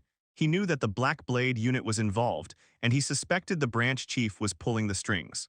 He explains that thanks to some old connections, he managed to resolve the immediate issue somehow. But Leto notes with a tired expression that despite solving it, the whole situation led to him being discovered by some seriously troublesome people, specifically that sparkly branch chief Henry Arnaud. Sheath looks worried and asks for clarification, reminding everyone that the guild people said they wouldn't lay a hand on them or her master, right? Leto immediately shuts down that optimistic thinking. He tells Sheath not to take that statement at face value. He clarifies that while they won't lay a hand on them directly, that's the only guarantee they really have, meaning they'll likely use underhanded methods instead. Reed looks anxious and asks what they should do then. Seeing the mood dropping, Leto switches gears instantly. He slaps on a bright smile, pats Diaz on the shoulder, and tells everyone not to look so gloomy, claiming that Diaz is basically an ally of adventurers anyway. He decides to force a change of pace. Leto announces that the serious conversation is officially over and yells for everyone to drink up. He calls out to the tavern staff for 5 jugs of booze, telling the group they're celebrating the joint request. He declares it's all on him, so they should eat and drink as much as they want. Irene smirks at him, noting that he's showing some real guts by treating all of them. Beside her, Elios looks calm but competitive, stating that he'll show them exactly how people from the Vale drink. But before the party starts, Elios turns serious for a second. He addresses Leto by his alias Ritosan and says that before they start drinking, he actually has a request. Leto pauses with his mug in hand, looking back at the warrior. He asks Elios what's on his mind. Elios gets straight to the point and asks Leto to train his sister Irene. He's brutally honest about it, admitting he doesn't have the same level of talent she does. He tells Leto that he's taught her everything he can, but for her to go further, she needs a better teacher than him, specifically pointing out that Leto is the right man for the job. Reed backs him up, chiming in from the side. She tells Leto that after seeing how he handled Sheath and the others, she believes he's someone they can actually trust. She asks him to please teach Irene just like he did for his own party. While this is happening, Irene isn't having any of her brother's self-deprecation. She yells at Elios, telling him not to talk like that and insisting that she's only the warrior she is now because of him. But Leto cuts through the sibling drama with a flat answer. He refuses. Sheath tries to get a word in too, awkwardly admitting to Leto that she still doesn't really know what kind of person he is yet, trying to build up to her own plea. The conversation circles back as Reed reiterates her trust in him, emphasizing that he's the right teacher for the job based on his track record. Irene is still protesting her brother's humble attitude, while Leto stands firm on his refusal. Leto's rejection hits the group hard. Sheath immediately shouts out, asking her master why he's saying no, and Reed joins in right after, demanding a reason for the refusal. Leto starts to explain exactly why he's turning them down. He looks dead serious and tells Elios that he really doesn't like the way he phrased that request. He calls him out, saying it sounds like Elios is sacrificing himself, acting like he's fine being left behind as long as Irene gets trained. Leto points a finger right at him and flips the script, asking Elios point-blank what he actually wants to do with his own life, ignoring the sister for a second. Elios freezes up, clearly rattled by Leto's intense questioning. The words seem to get stuck in his throat as the sweat rolls down his face. He tries to find his voice, looking desperate as he starts to explain the reason behind his mindset. Elios clutches his chest and looks down, admitting the truth of his upbringing. He explains that he was born for a single purpose, to protect Irene. He confesses that ever since he was a child, that was the only thing he was ever taught to do. Irene watches her brother with concern, but Leto isn't letting him off the hook with a rehearsed answer. Leto leans in and asks him point-blank what that actually translates to for him personally. That pushes Elios over the edge. He slams his hand against his chest and shouts his real desire. He wants to become strong. He declares that he wants to have the strength to protect Irene forever, not just because he was told to, but because he chooses to. Leto breaks into a satisfied grin, pointing a finger right at him. He tells Elios that he finally said it and warns him never to say something as pathetic as just train Irene ever again. Leto makes the call. He tells Elios that he's going to look after both of them, him and Irene. He turns to the girls, Sheath and Reed, and asks if they're cool with that arrangement. Irene is overcome with emotion hearing that she's included too. She wipes away tears of relief and agrees with a quiet affirmation. The other girls are beaming. Sheath is laughing, already thinking ahead, and mentions that they can decide on a team name later. The mood in the room completely lifts. With Elios looking resolved and Irene winking playfully, Leto declares that officially, their party of 4 is now formed right there. Back at the tavern, the newly formed party wastes no time celebrating. Leto calls for a toast, and everyone, Sheath, Reed, Elios, and Irene, clinks their massive beer mugs together with a loud cheer. The scene shifts to a much darker setting. A woman in a tight black bodysuit, one of the Black Blade operatives, stands at attention. She asks her captain what her next mission is going to be. The captain, a blonde woman sitting behind a desk, gives her orders. She tells the operative to continue gathering information and specifically to monitor and guide that person. The operative acknowledges the command immediately. The captain starts brainstorming strategy.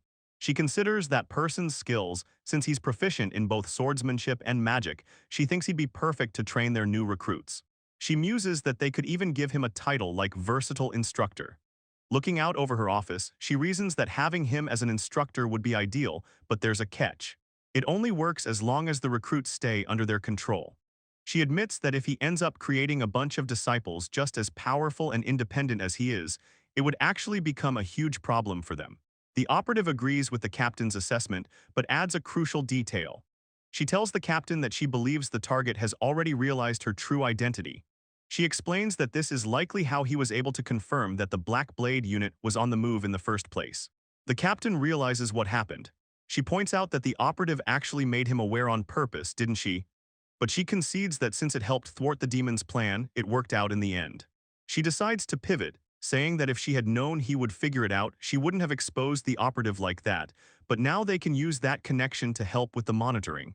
The operative apologizes for the slip-up. The captain assures her that she doesn't actually dislike that side of her personality. She then dismisses her, noting that it's about time for her work shift to start. The operative bows and excuses herself. Left alone in the office, the captain sits in silence, looking deep in thought about the situation. We then get a full reveal of who the operative really is. Her name is Emilia Alcember, and she's considered exceptionally talented even among the elite Black Blade unit. The visual reveals that Emilia is actually Emmy, the waitress from the tavern Lido frequents. The captain reflects that while she still has Emilia under her watch, she needs to figure out how to fully win her over. Transitioning from the captain's office, her voice lingers, musing on how to effectively use Rito McLaughlin. The scene cuts to the man himself. Lido and Sheath are in high spirits, totally oblivious to the schemes being hatched about them. The party heads out into the night after their celebration. It's a bit of a heavy haul. Lido is carrying a passed-out Sheath on his back, and Elios is doing the same for his sister Irene. Reed walks between them, seemingly the only one who stayed sober enough to walk on her own. Sheath is completely out of it, breathing softly and drooling slightly on Lido's shoulder. Irene isn't doing much better over on Elios's back, mumbling in her sleep that she can't drink anymore. As they walk down the quiet street, someone notes that for all the boasting she did earlier, she turned out to be pretty lightweight in the end. They arrive at an inn and Lido takes charge of the logistics. He tells the group he'll book 2 rooms.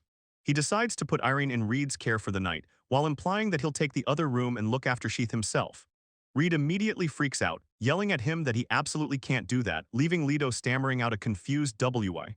Lido just stands there with Sheath on his back, question marks practically floating around his head. He makes a confused noise, trying to process her reaction. Reed gets intense, shouting that's not it. She looks at him in disbelief and asks if he seriously still hasn't realized the issue. Lido, sweating a bit, just blankly asks realized what exactly. Completely missing the point about propriety, Lido assumes this is about interpersonal drama.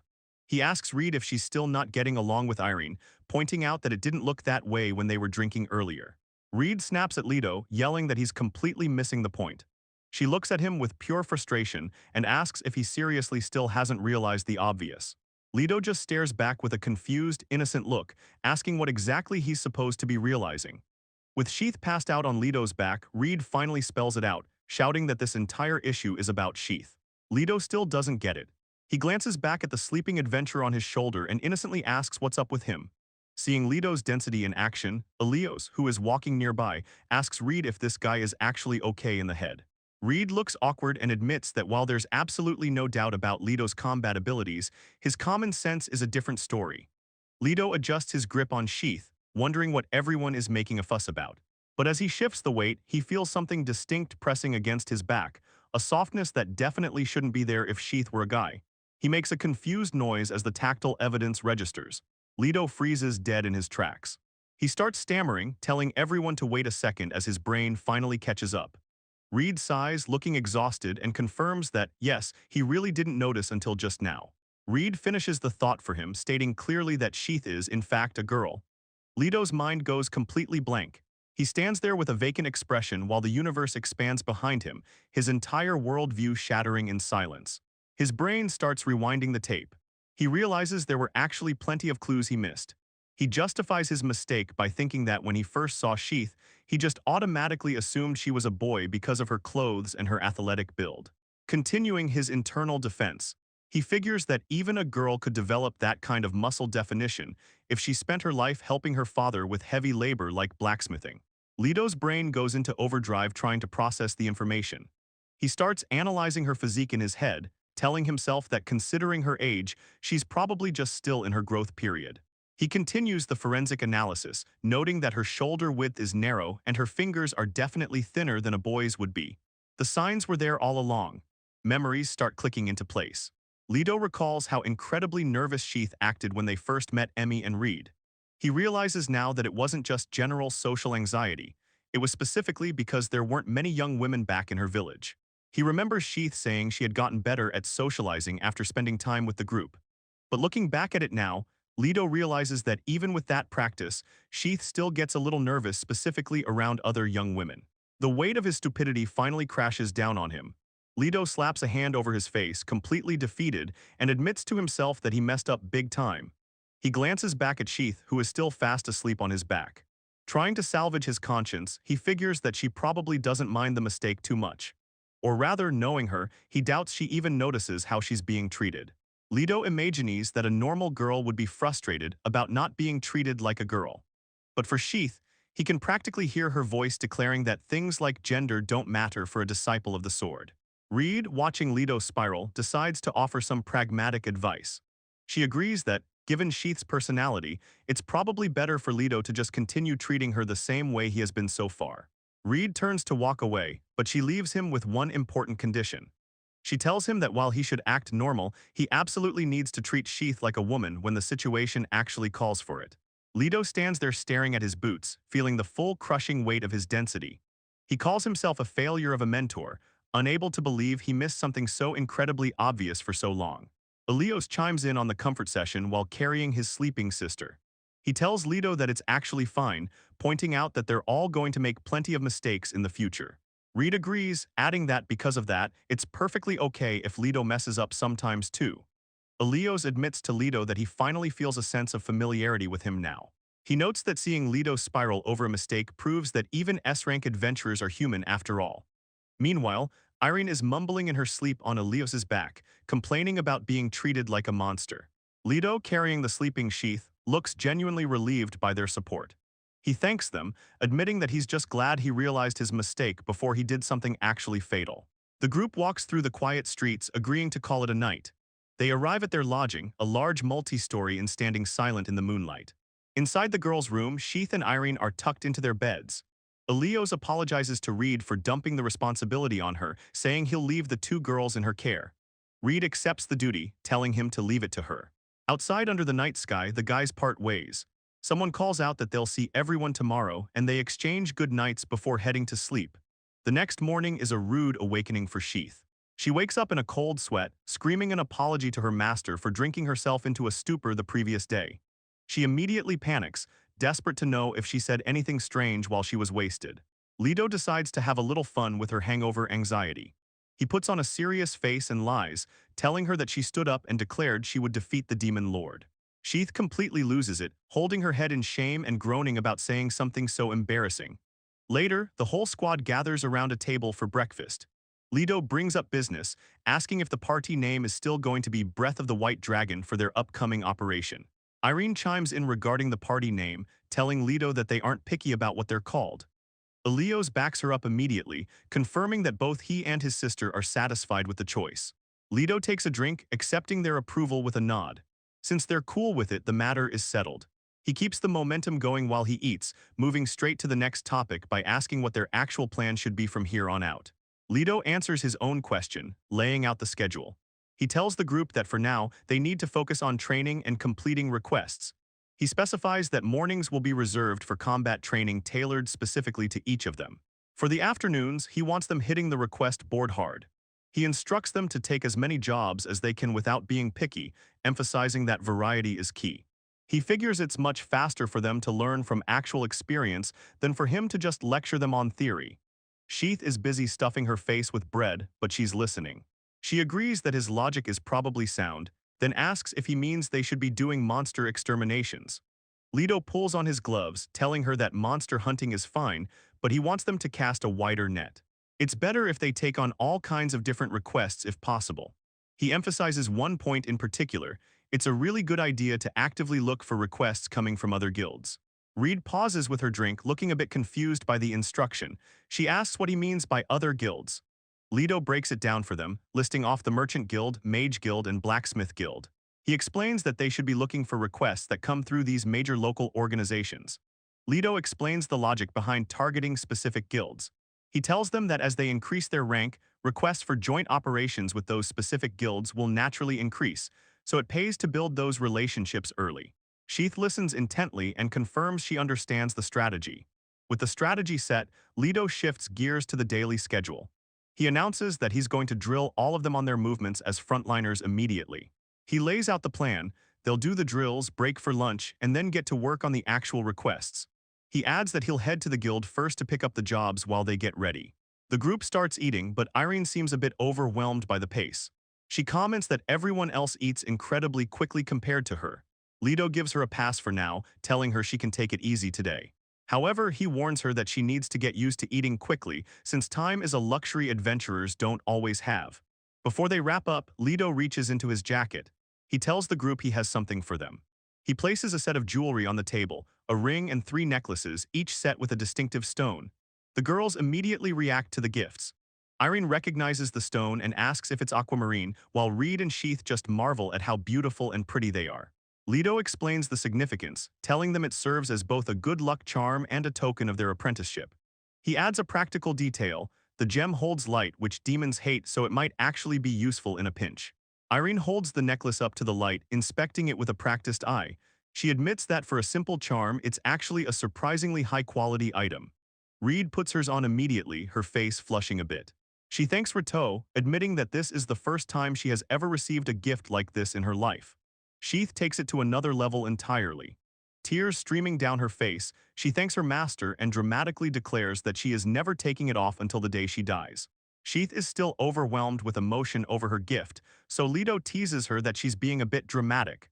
Turning his attention to the others, he hands a bracelet to Elios, telling him this one is for him. Irene looks at the item curiously and asks what it is. Elios takes it, his interest piqued, and says he wants to take a closer look. Elios immediately realizes what he's holding. The gem set into the metal isn't just a pretty stone, it's a red dragon core. Irene chimes in with some history, explaining that in the old days, parents from the Vale clan would give a bracelet like this to young men when they came of age. Elios confirms this, adding that the custom specifically involved filling the bracelet with a core refined inside a red dragon's body. Leto smiles and tells Irene she certainly knows a lot about these things. Elios, clearly touched by the cultural significance of the gift, starts to thank Rateau formally.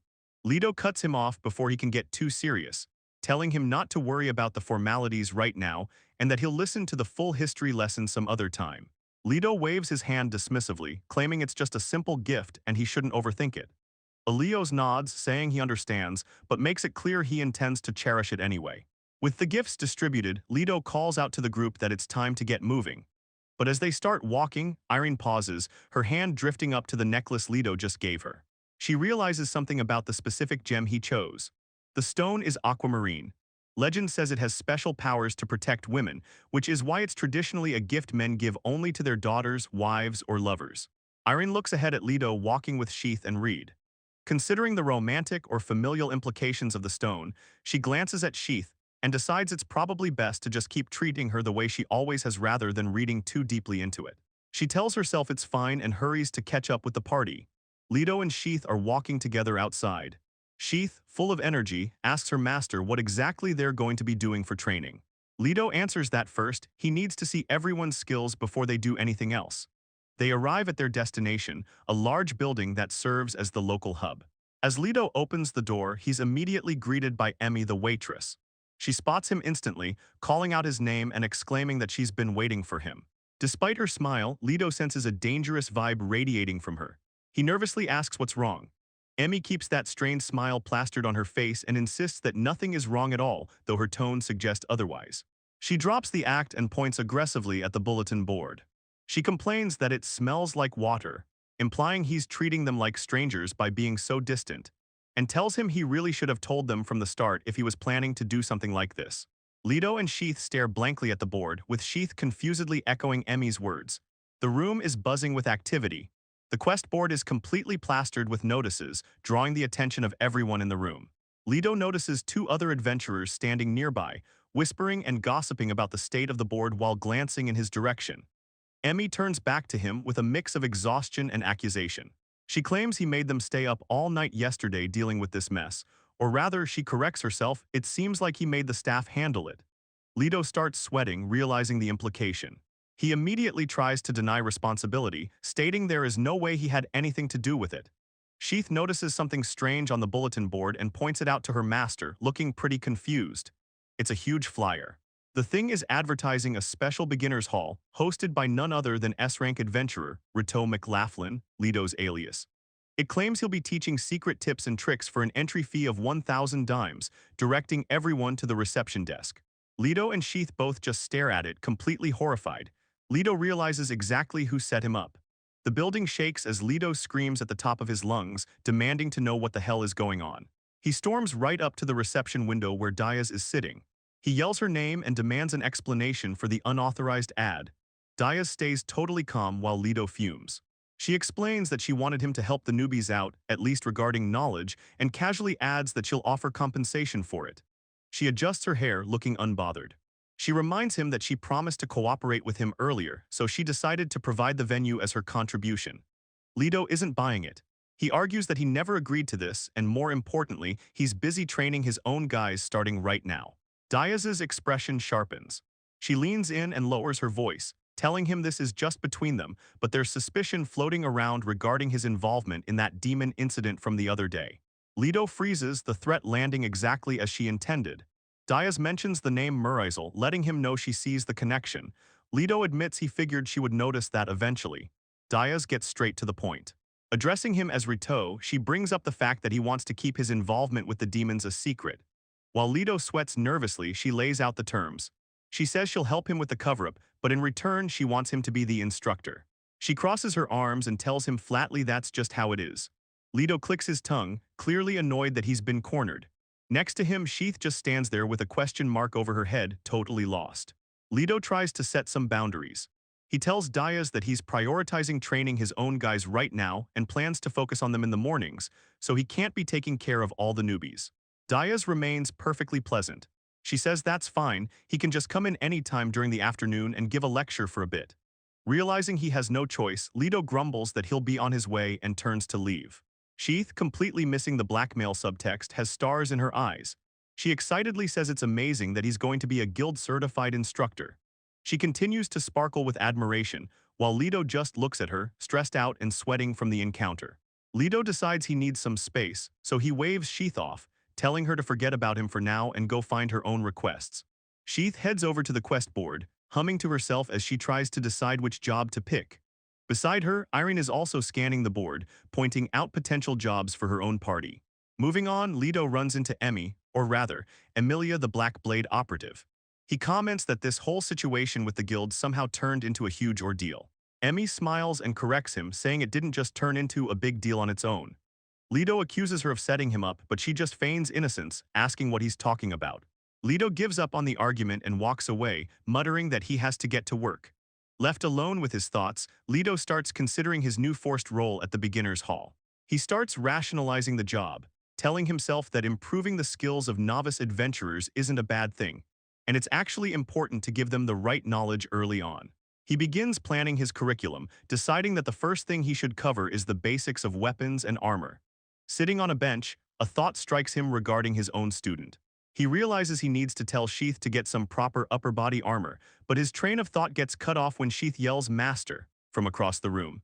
Sheath runs up to him, holding 2 request papers and beaming with excitement, announcing that she's thinking of taking those too. Sheath stands with Reed and reads the options aloud: a warehouse sorting job for the Keys Trading Company and a goblin extermination in the old sewer ruins.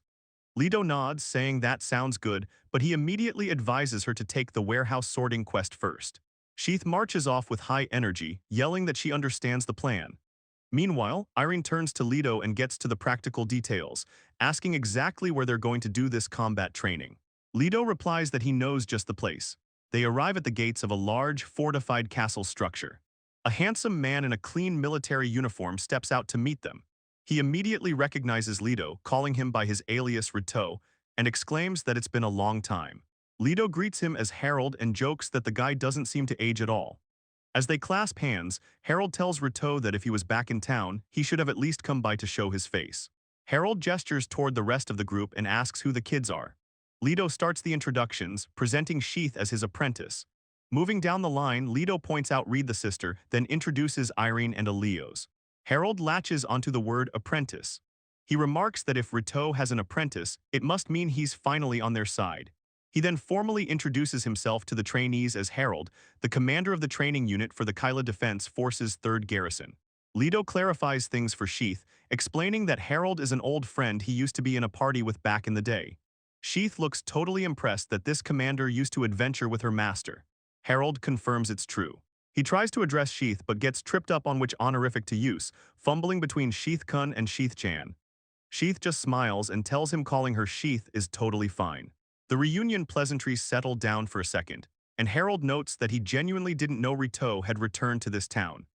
Leto fills Harold in on the situation, explaining that a lot has gone down recently and he somehow ended up stuck with the job of training the guild's newbies.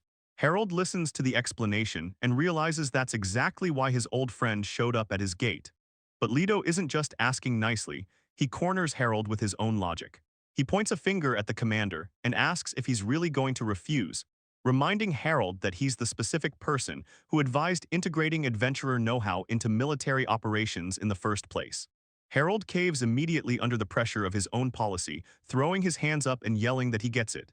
He mutters that it actually sounds kind of fun, which earns him a sharp rebuke, likely from Leto, telling him not to say that sort of thing out loud given his rank. With the permission secured, Elios takes a look at the surroundings and asks for clarification, confirming that this massive structure is indeed an educational facility for the Kyla army. Leto turns to the group and confirms that Elios is right, but he notes that this specific facility operates a bit differently from the standard military bases. Harold takes the lead to show everyone around, gesturing for them to follow. As they walk, he casually mentions to Rito that someone named Rinton has been feeling lonely lately, adding that the guy was complaining about his ungrateful apprentice never coming back to visit. Leto scoffs at the mention of the name. He calls Rinton an old bonehead and grumbles that he has absolutely no memory of ever agreeing to be that guy's apprentice. The group walks through the facility grounds. As they pass by, soldiers and trainees stop what they're doing to stand at attention and salute Harold, showing the respect he commands here. Harold looks over at his old friend and gets sentimental. He tells Leto that he's really grown up, noting that he's finally achieved S-rank status. He remarks on how nostalgic it feels since that was always the big dream Leto was chasing back in the day. Leto's expression darkens just slightly. He agrees with a short, quiet word, but he looks away, hiding the complicated feelings he has about his current situation with that title. The group arrives at a massive brick structure on the base. Harold steps forward and pushes open the heavy double doors to let everyone inside. Harold gestures grandly as they enter, welcoming everyone to the pride of the 3rd Garrison, the all-environment training facility. He explains that inside this space, they've managed to recreate simulated environments. We see a split view of what looks like a desert on one side and a flowing river on the other. The simulation is impressive, featuring massive, rugged rock formations that look completely real despite being indoors. Sheath looks around in awe, saying the whole thing is amazing. Irene, however, is sharper on the uptake. She asks what's actually happening here, noting that she can faintly sense magic power coming from all around them. Leto steps in to answer the question. He explains that it's a reproduction magic spell. By manipulating the magic in the area, they can recreate almost any environment they need for training.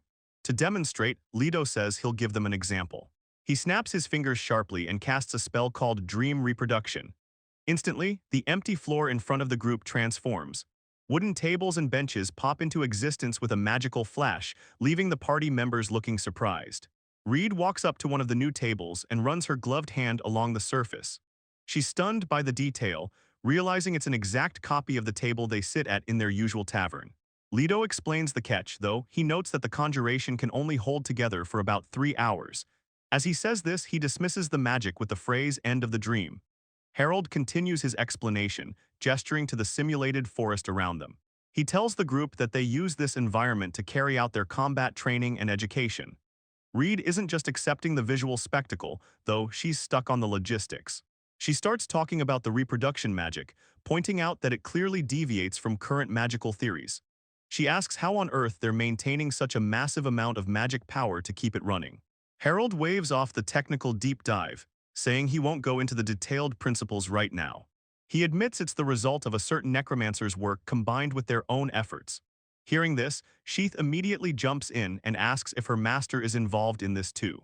Harold corrects her with a grin. He says it's not just that he's involved, but that Rito actually came up with the whole thing. Sheath puffs up with pride, saying that's exactly what she expected of her master. Reed tries to get things back on track. She asks if this means they'll be training right here in this facility and follows up by asking if Harold is going to be teaching them as well. Leto steps in to answer that one. He tells her no, it's going to be him handling it, and he starts to mention someone else. But he gets cut off as a dark portal rips open in the air. Someone notes the intense magic power just as a voice roars out from the void, yelling that the bastard Rito has finally shown up. A figure comes charging out of the darkness. The reaction is instant.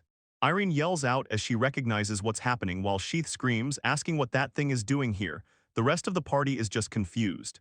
Elios turns to Reed, asking if they seriously just heard the thing speak. Reed confirms it, saying she definitely heard it too. The massive figure lands with a heavy thud, kicking up dust. Everyone tenses up. Irene, Sheath, Leto, and Harold all brace themselves. Sheath looks over at Leto nervously, stammering out to her master as the situation suddenly gets dangerous. The dust clears to reveal the enemy, and the party immediately freaks out. Someone screams that it's a skeleton, followed by another voice shouting that they have to defeat it right now. The skeleton actually talks back, looking pretty arrogant. He asks what's going on and realizes they're adventurers. He scoffs, telling them not to think a bunch of pups like them can stop him. Harold tries to stop the fight before it starts, stammering something about that guy, clearly recognizing who or what this is. But Leto isn't listening. He tells Harold to forget it and charges straight in. Leto rushes the enemy, but the skeleton isn't impressed. He taunts Leto right to his face, telling the kid he's lacking muscle. Sheath jumps into the fray next to her master. She yells out and swings her weapon with everything she's got. The skeleton weaves around her attack effortlessly, calling her too slow. Then he starts roasting her technique, asking who on earth announces their attack by shouting about it like an idiot. He doesn't just talk, though. He follows up with a brutal punch to the gut. Sheath gets the wind knocked out of her and coughs as the blow lands. Reed tries to follow up, thrusting her staff forward to catch him off guard. The skeleton just leans back to dodge it, sarcastically muttering about how scary that was. Now it's Irene's turn. She snaps, yelling at the noisy skeleton as she comes in with a sword slash. But the skeleton just reaches out and catches her blade with his bare hand like it's nothing. He starts lecturing her too, pointing out that if the first hit of a combo gets stopped, the whole attack is weak. Irene is struggling, yelling at the enemy to let go of her weapon. While she's distracted, Reed starts chanting, calling on her inner light to cast a spell. The skeleton tosses Irene aside like she weighs nothing, sending her crashing to the ground. Reed tries to charge in with her staff, but the skeleton is way too fast and vanishes from her line of sight. Reed freezes up, looking totally shocked as her attack hits nothing but air. The skeleton sweeps Reed's legs out from under her, yelling that her movements are way too obvious. He starts lecturing her mid-fight, screaming that she should have applied a holy blessing the second she realized she was fighting an undead. He follows up with a kick that sends Reed flying, but before he can do any more damage, Leto steps in. He tells the skeleton to leave it at that, casually addressing the monster as Rinton. The girls look confused, but the name triggers something. The skeleton freezes, spins his head around a full 180 degrees and shouts out Leto's old name, Rito, while calling him a bastard. Leto just stands there and says long time no see, noting that Rinton hasn't changed a bit. Rinton immediately fires back, calling Leto his idiot apprentice. Rinton isn't done venting. He complains that he thought Leto was finally coming back after all this time, but instead, he shows up with a bunch of randoms who aren't anywhere near ready for a real fight. Leto cuts to the chase. He introduces the girls as his own apprentices and tells Rinton the new plan. From now on, the two of them are going to train these girls here every morning. Rinton freaks out, throwing his bony hands in the air and asking why he should have to do that. Leto calls his bluff, pointing out that Rinton has been wanting to train adventurer apprentices anyway.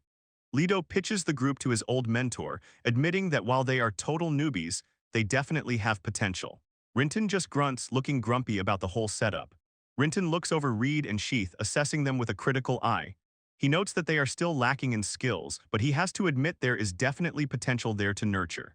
Harold jumps into the conversation, pointing out to Rinton how rare it is for Rito to actually take on apprentices. He teases the skeleton, saying that since the girls are relying on Rinton now, that basically makes them his cute grand apprentices. Harold is having way too much fun with this, beaming with energy, while Rinton just stands there looking completely done with Harold's attitude. Leto gives Rinton permission to go all out, telling him to feel free to drill the girls hard. Rinton immediately snaps back, yelling that he doesn't need to be told how to do his job. The skeleton straightens up and accepts the challenge. He grumbles that he doesn't really get this whole grand apprentice business, but he makes one thing clear: he's going to be strict. Rinton turns away, sighing good grief to himself. He complains that these look like the type of apprentices who are just going to break under the pressure. The girls are totally confused by the sudden training arrangement. Sheath asks what that means, and Reed admits she doesn't understand the skeleton at all. Irene predictably gets aggressive and declares she's going to take him down, but Leo steps in to stop her, warning his sister that this is no ordinary skeleton. Leto steps in to clear up the confusion. He explains to the party that the skeleton is actually one of their old friends, a relic from the past. Rinton switches into full instructor mode. He yells at the group that he's going to whip them into shape starting now and warns them to brace themselves because unlike Rito, he runs a strict ship. Sheath stares at the skeleton with a blank look and asks the most obvious question, why can a skeleton talk in the first place? Rinton immediately yells back that it's purely because of his sheer willpower, and he demands that from now on she address him as Instructor Rinton. Irene jumps in with an attitude, calling him Bones, and complaining that he's always so loud.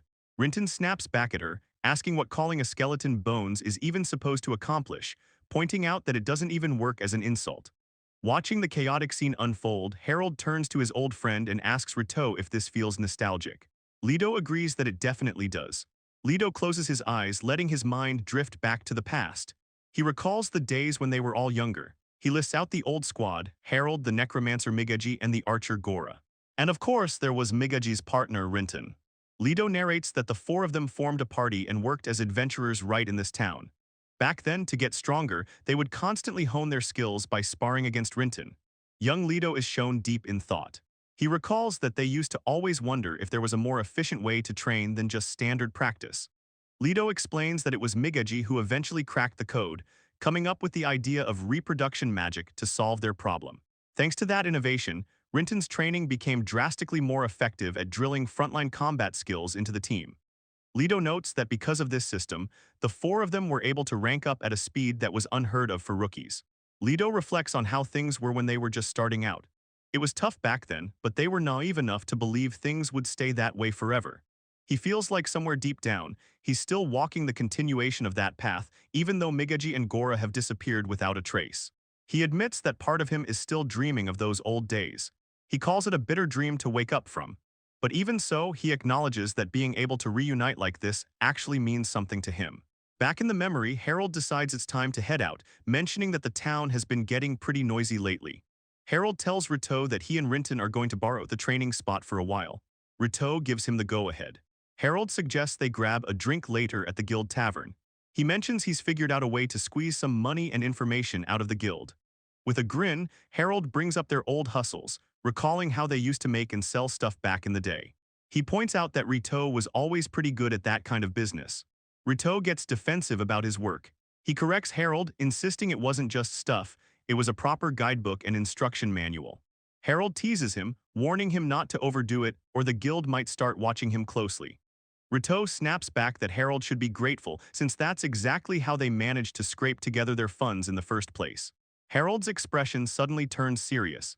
He tells Rito that he has a really bad feeling about the current situation, so he wants him to be extra careful. Rito assures him that he knows. They share a fist bump and Harold says he'll see him later. The skeleton Rinton isn't known for his patience. He pops his head out of the dark portal and yells at Rito, demanding he hurry up and figure out the training menu already. Rito steps up to organize the group. He decides to split them up, announcing that for today, he'll be taking charge of Irene and Reed personally. As for the frontliners, Elios and Sheath, he tells them they're going to be training under Rinton. Irene immediately questions the logic of that arrangement. She calls out to the portal, asking if Rinton didn't just mention earlier that he was dead and turned into a skeleton. Rinton doesn't appreciate the sass and snaps back, calling her a noisy little girl. Ignoring the attitude, Rinton accepts the task. He declares that since he's a survivor of the Dragon War, he's going to drill the absolute fundamentals of being a frontliner into Elios and Sheath's heads. With the other group sorted, Rito turns his attention to the girls. He tells them it's time to get started. Even though they are technically rear guards, he explains that for now, they're going to focus entirely on close-quarters combat training. He starts off by pinpointing their weaknesses immediately. He looks at Irene and tells her straight up that she's relying way too much on her veil-style martial arts. Then he turns to Reed. He points out that her decision-making completely falls apart whenever she's thrown into sudden combat situations, just like what happened earlier. Irene listens to the feedback, putting her hands on her hips with a bit of attitude. She asks him point-blank what exactly they're supposed to do about it then. Rito flashes a peace sign and lays out the challenge. He tells both of them to come at him at the same time but with one condition, no magic allowed. He tells them not to hold back and to come at him with everything they've got. Reed looks a bit nervous about the prospect. She asks if he's implying that even with 2 against 1, it'll still be an easy win for him. Rito simply confirms it, and as the ground starts to rumble, he activates the dream reproduction magic to set the stage. The training ground is set. Rito lays down the ground rules for the 2 girls. It's simple, they can't leave the recreated area he just made. But on the flip side, the victory condition is generous. If they land even a single hit on him, they win. Irene is pumped up and agrees to the terms immediately. Reed, holding her scythe, adds a little warning of her own. She tells Rito that if her scythe actually connects, he's not going to get off easy. Rito just smiles, completely unfazed by the threat of getting sliced up. He repeats her words back to her playfully, questioning if it'll hit at all. He waves them forward, telling them to bring it on. The girls coordinate instantly. Irene takes the lead, signaling Reed to follow her lead. Reed shouts a confirmation and they both launch their attack. Irene rushes in first, but Rito starts his lecture before the first blow is even struck. As she charges across the rocky ground, he points out that fighting on uneven terrain is tricky. Irene swings her sword, but Rito weaves around it effortlessly. He finishes his thought while dodging, telling her that it's much more difficult than she realizes. She keeps slashing but can't seem to connect with anything but air. Rito slips past another one of Irene's attacks. Seeing an opening while he's distracted, Reed steps in from the side. She yells out that she's the one with the long reach, swinging her massive scythe to catch him. Rito reads it perfectly. He sidesteps the large blade and critiques her form immediately.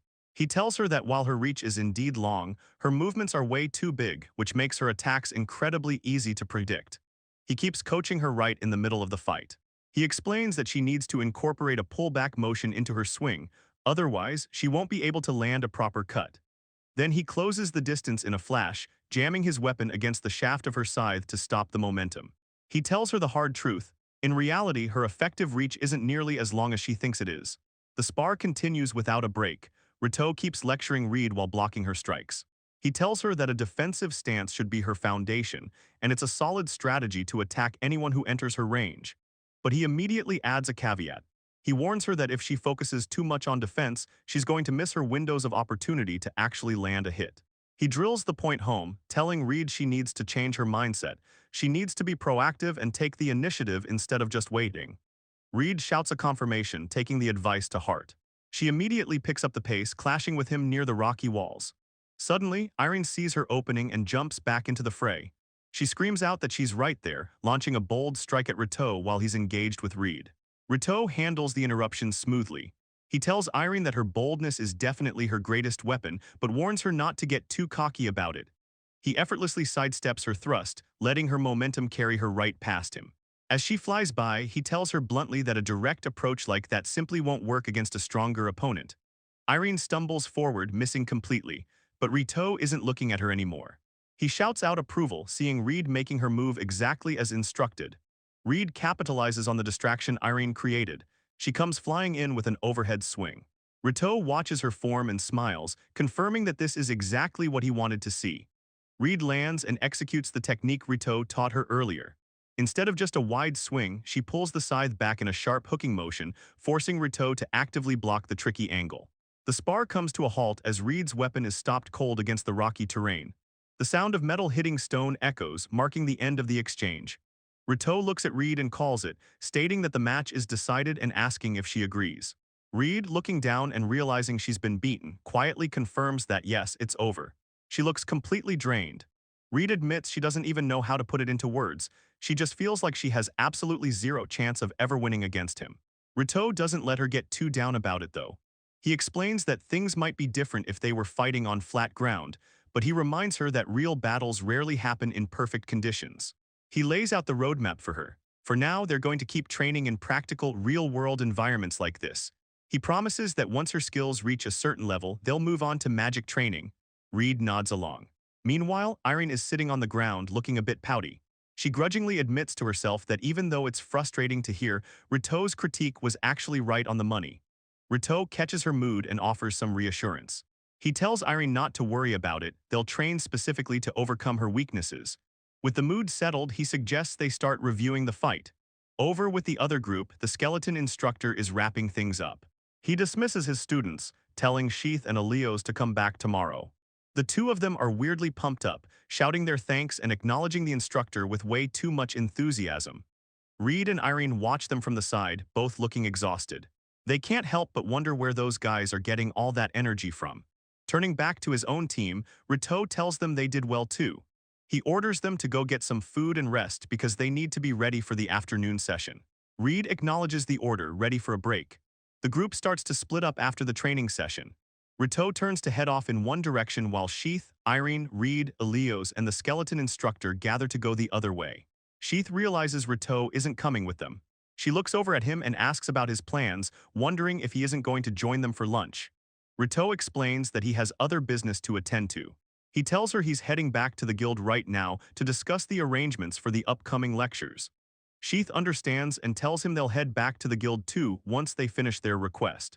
Rito acknowledges this, but he drops a bit of advice before leaving. He mentions that while goblins shouldn't be a huge problem, they should still always be cautious. Sheath agrees with a nod. The scene shifts to the exterior of a large walled facility under a bright sky. It turns out the group has come to the Keys Trading Company, a large warehouse complex, to handle some work. Inside, the work is already taking a toll. Sheath sits on a crate and asks how the others are doing. Irene, looking visibly drained and sweaty, complains that they're finished too, but emphasizes that warehouse sorting is absolutely exhausting. The whole team is taking a breather. Sheath comments on the reality of manual labor while Irene is practically melting onto a bench, groaning about how tired she is. Elios, on the other hand, stands there looking relatively fresh and just calls it a good workout. Just then, an older man named Wayne walks in carrying a tray loaded with wooden mugs. He tells everyone they did a good job and offers them a round of beers as a reward. Sheath immediately sits up straight, politely addressing Wayne and apologizing for the trouble. Irene doesn't hesitate for a second, though she's just thrilled about the drinks and happily shouts her thanks. Wayne continues his chat with the group, explaining that shops like his are kept afloat thanks to adventurers like them. He leans in with a wink, adding that for excellent adventurers specifically, it's crucial for his business to maintain a good relationship. Sheath looks completely caught off guard by the praise. She questions the excellent label, reminding him that they are just E-rankers and still total rookies. Wayne gives a thumbs up, not buying the humble act. He brings up the incident where they drove off the demon race. Even though the guild tried to cover it up by correcting the report to say it was just a sighting, Wayne implies that the locals can tell what really happened. The older man wraps up his pitch, looking at Elios, Irene, and Reed. He tells them that after seeing how hard they worked today, he knows for a fact they are trustworthy people. The group thanks him for the kind words. As the scene shifts to the city streets, Wayne's voice lingers, encouraging them to stop by his shop next time since businesses everywhere want regulars like them. Sheath calls back that they'll definitely visit again. With the warehouse work done, Sheath moves on to the next item on their schedule, goblin hunting. The scene cuts to Rito, likely back at the guild or giving orders before they left. He explains that the goblins have made another nest and instructs the team to thin their numbers out a bit, then report back to the guild immediately after. Now in the dungeon, the group makes their way through a stone corridor. One of the party members remarks that Rito is being a bit cold with his orders. Sheath, leading the way, just replies that she's used to it, noting that it seems like a pretty typical request for rookies anyway. Sheath switches into leader mode. She rallies the team, telling them to get moving and reminding everyone that they need to coordinate their attacks exactly as they decided earlier. The team confirms they're ready. As they walk, Irene is deep in self-reflection about her combat skills.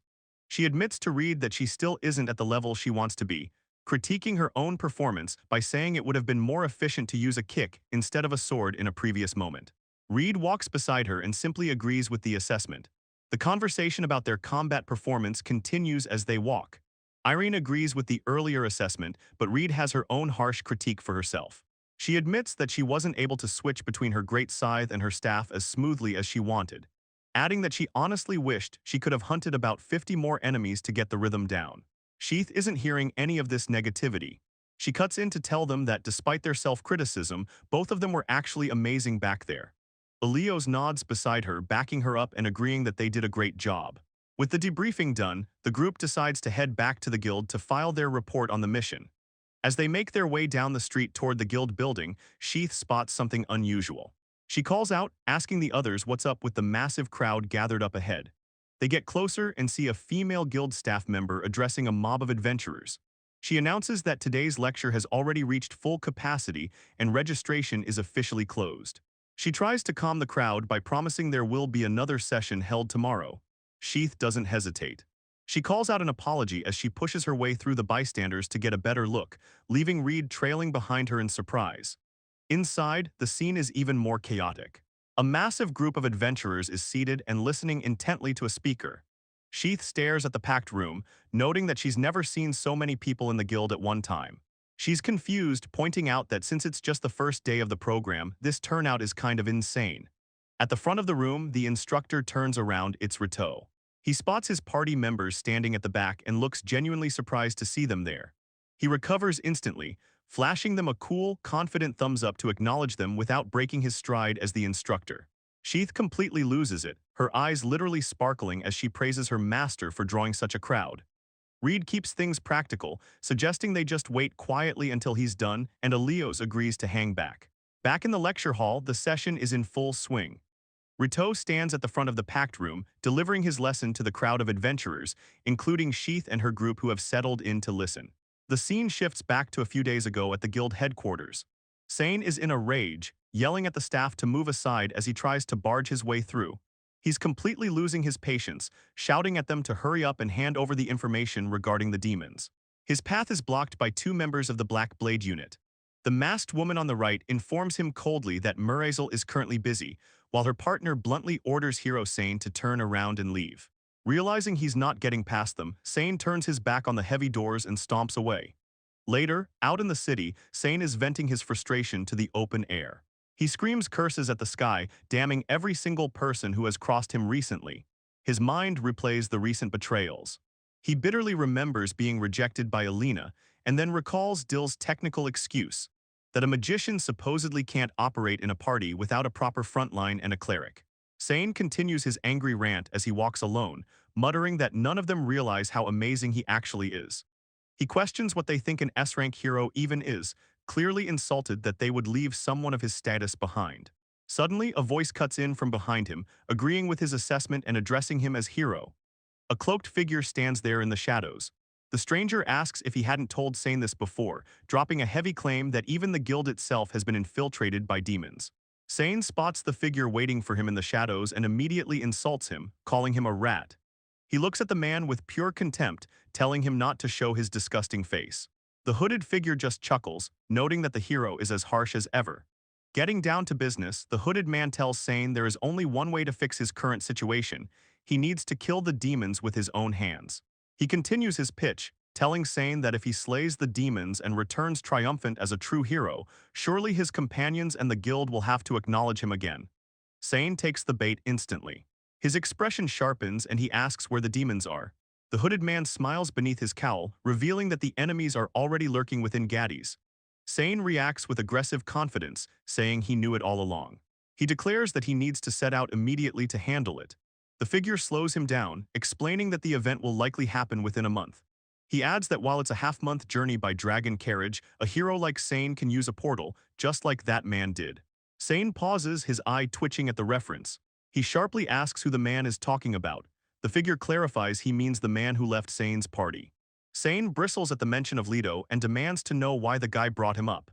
The hooded figure continues to taunt Sain, asking him if he really didn't know the news. He drops the bombshell that that man, meaning Leto, is actually in Gaddies right now, and rumors are already swirling that he's plotting something. Sain's reaction is instant and physical. His jaw clenches so hard his teeth grind together, veins popping as pure rage takes over.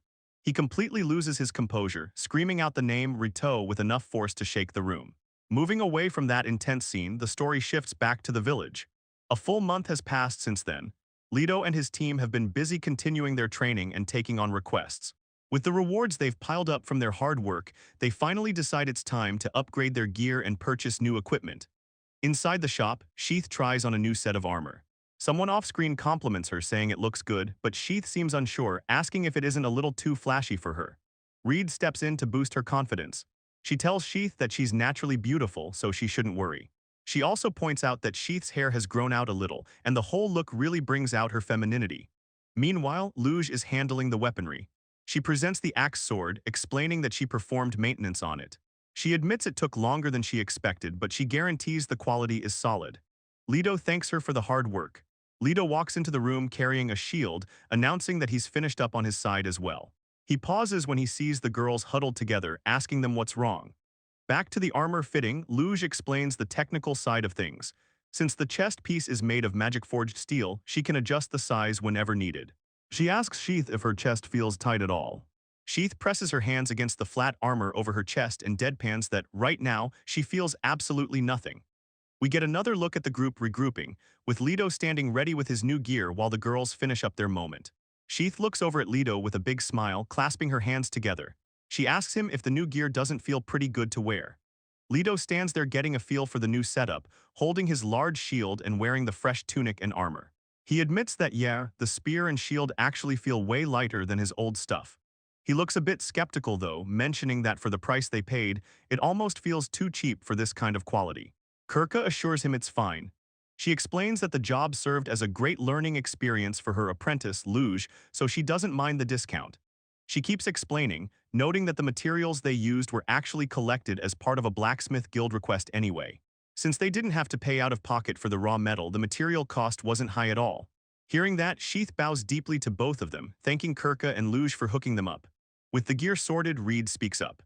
She says that now that they're properly equipped, they can finally take on some more challenging requests. She suggests they head toward the Eastern Forest for their next job. Reed keeps going, bluntly adding that she is absolutely done with fighting goblins. Leto nods, agreeing that the Eastern Forest sounds like a solid plan. Moving on from the shop, the scene shifts to the city streets a bit later. It looks like Leto is back in instructor mode. Holding a notebook, he wraps up a lecture for the day, telling everyone that's it for now, but tomorrow he's going to give a detailed explanation on magic. Leto wraps up his lecture, explaining that even frontliners who don't cast spells need to understand magic since plenty of monsters use it. He tells the class that's all for today and dismisses them. As the students file out, the guy in the helmet wonders if they should try using crossbows. Another student suggests they should definitely attend the magic lecture tomorrow. Just then, Sheath spots Leto and calls out to her master. Leto turns around, noticing her approach. Leto immediately notices the change in their appearance and points out that they got new equipment. Sheath happily confirms it, telling him they had everything made at the blacksmith's shop. Leto nods, saying he remembers her mentioning that plan. He figures this calls for a celebration and immediately turns to the counter, ordering 5 beers for the group. He takes a closer look at Sheath's gear, telling her the circlet suits her well, but his attention is drawn specifically to the gem set into it. Sheath beams at the compliment and thanks him. She explains that it's an interference gem, which allows them to block certain physical and magical attacks. Reed chimes in as well, showing that she had the same material crafted into earrings for her set. One of the other recruits steps up, showing off his new spear and shield. He mentions that he stuck to the advice he was given and prioritized physical defense with his loadout. Leto looks over the group and agrees that everyone's equipment seems up to par now. He tells them that since they're properly geared, it's about time to crank up the difficulty of their requests. Sheath updates Leto on their party's plans, telling him they are thinking about challenging the Eastern Forest next. She adds that they've been receiving requests from Wayne too. Leto remarks that it sounds like the Keys Trading Company is treating them well. He advises them that even if the tools there are expensive, it's better to stick with getting their gear from a reliable source like that. Reed chimes in, explaining that thanks to that relationship, they've been able to save up quite a bit of money. She notes that the lodging is cheap and dinner is free. Leto brings the beers to the table and warns them to keep saving up properly, pointing out that they never know when that gold might be needed. He explains that as they rank up, requests with higher expenses will start to increase. The girls reply that they got it. Leto gets a bit more serious, admitting that from what he can see, everyone is definitely growing. He mentions that even Rinton was surprised, especially by Sheath. But he quickly adds a warning: the most dangerous time is when things start to settle down, so they shouldn't forget to stay humble. The girls listen intently as Leto reminds them that they can't rule out the possibility of something crazy like the abandoned graveyard incident happening again. The conversation winds down as they hang out in the tavern, the group sitting together amidst the other customers. Later, Leto heads out. Sheath pops her head around a corner, asking Ritosan if he isn't going home. Leto waves back, explaining that he was called by Diaz for a bit, so he'll see them tomorrow. Leto heads to a private room and announces he's coming in as he opens the door.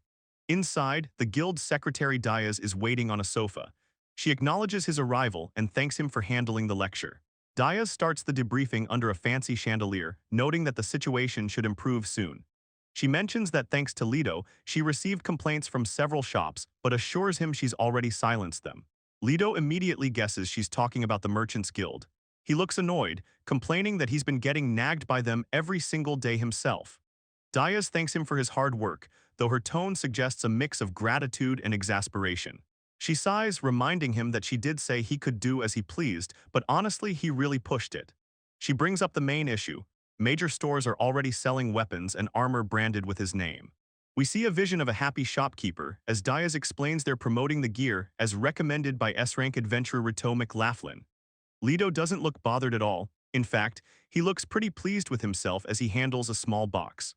He tells her there's no problem since he's getting his proper royalties, and thanks to that deal, his pockets are getting a lot fuller. Diaz just looks at him and comments that he's still exactly the same person he always was. Lido leans back, crossing his legs, and doubles down. He argues that it's the guild's fault for not doing such simple, practical things earlier. Diaz shifts gears to the results.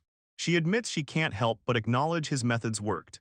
She reports that in the past few weeks, the death and missing rates for adventurers have dropped significantly, and the quest completion rate has gone up. But then her expression turns serious behind her glasses. She notes that while the death rate has dropped, there's a new problem. Recently, there have been a series of strange incidents. She drops a disturbing statistic. 10 people have committed self-immolation in just this week. Lido reacts to this, mentioning he's actually heard rumors about that, and agrees that 10 is a surprisingly high number. A gruesome scene of a charred body lying on the ground is shown. Diaz explains that according to the investigation by the city guards, every single case was ruled as self-immolation.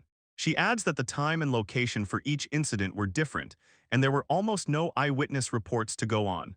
Diaz continues breaking down the details of the victims. She notes that their ages and genders were completely varied, so at first glance, it seems like there are no commonalities between them at all. Lido senses there's a however coming, so he prompts her to go on. Diaz drops the disturbing connecting factor. She explains that every single victim had a specific wound in the center of their chest, like something had been violently gouged out. And there was one more thing they all shared. Lido puts the pieces together instantly.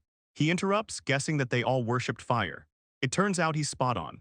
While Gades is a city with several religions that usually tolerate each other, there was one specific faith that was strictly regulated and banned. It's known as the Blazing Flame Sect. It's an ancient religion that's been persecuted throughout history as complete heresy. The reason is pretty simple. The fire they worship as a god is considered the sworn enemy of humanity because it represents the demon race. Back in the room, Diaz confirms Lido is correct about the sect, but then she connects these mysterious cult suicides to something much bigger politically. She reveals that because of these incidents, the Defense Force's senior officers have started hinting at enacting an emergency mobilization order. Lido doesn't like the sound of that at all. He says the whole thing smells fishy and calls it the absolute worst-case scenario. The scene shifts to explain what this order actually means. If the city is deemed to be facing a crisis, this decree allows the Defense Force to forcibly conscript adventurers to serve as soldiers. And it's not optional. Anyone belonging to the Adventurers Guild has basically no right to refuse the draft. If they try to say no, they face permanent exile or, in the worst cases, straight-up arrest. Diaz warns Lido that the city is going to burn, pointing out that the enemies he defeated earlier were just scouts. Lido isn't interested in the preamble and tells her to just state her business. She switches to her official persona. Speaking as the branch head of the Gades Adventurers Guild, she formally requests S-rank adventurer Rito McLaughlin for a specific task. She lays out the mission objective clearly. She wants him to eliminate the demons responsible for the series of self-immolations plaguing the city. Lido stares at the request form she's handed him. He considers the situation, thinking about how limited he is on his own. He realizes that while his disciples have definitely grown, a threat of this massive scale is still beyond their current abilities. Diaz adds another complication to the mix. She notes that it's uncertain if this is good or bad news, but she has information that the hero Sain has arrived in the city alone. Lido reacts silently to the mention of the hero's name. He closes his eyes for a second, then tells Diaz to ask Sain for help too. He figures it's better to have as many reinforcements as they can get for something like this. Diaz reveals she's one step ahead. She tells him she figured he would say that, so she's already sent someone to deliver a request form to the hero. Lido signs the paper, accepting the job. He explains that this city has ties to him now since his apprentices have been taken care of here, so he's not going to allow the demons to just do whatever they please. Diaz tells Leto to just name whatever he needs and she'll have it prepared instantly. Leto looks at her and simply remarks that she's an excellent subordinate. Leto explains that since that's the case, he's already got someone on standby he plans to use. Diaz accepts that, saying she won't need to provide anyone else then. She tells him her subordinate will hand over the report, while she heads out immediately to start the investigation. Leto closes his eyes for a second, realizing the collateral damage of his new schedule. He decides he's going to have to suspend his lectures for a while. Diaz crosses her arms and tells Rito she's counting on him, but internally she's shaking off a really bad feeling about how this is going to go down. Leto heads for the door, acknowledging the mission and telling her to be careful before he leaves. He doesn't waste any time, immediately breaking into a sprint the moment he hits the floor. As he runs, Leto's thoughts go straight to the hero. He's frustrated, calling Sain an idiot in his head and wondering why the guy decided to go off alone. Moving on, the scene shifts to a desolate lighthouse standing out on the coast. Grim, the female demon, is standing there with her partner, a single-horned demon named Reese. She tells him it's time to get started with the fire awakening ceremony. Reese stammers a bit but agrees, confirming he's ready to go. Grim turns to him with a dark look and explains that this particular festival has a specific requirement. It needs eyeballs. She elaborates on what exactly she's hunting for. They need someone strong, but more importantly, they need a target who can be completely consumed by the flames of jealousy. Back at the lighthouse, Grim is trying to clarify the mission parameters with their superior, addressing him as Bajim. She asks for confirmation, wanting to know if the plan is just to carve out the eyes of the humans in the area. The voice of Bajim speaks up from the void, but he's correcting Reese this time, seemingly addressing a misunderstanding the male demon had. Bajim explains that the eyeballs he mentioned aren't literal ones. He was speaking metaphorically about the main focus of this entire festival.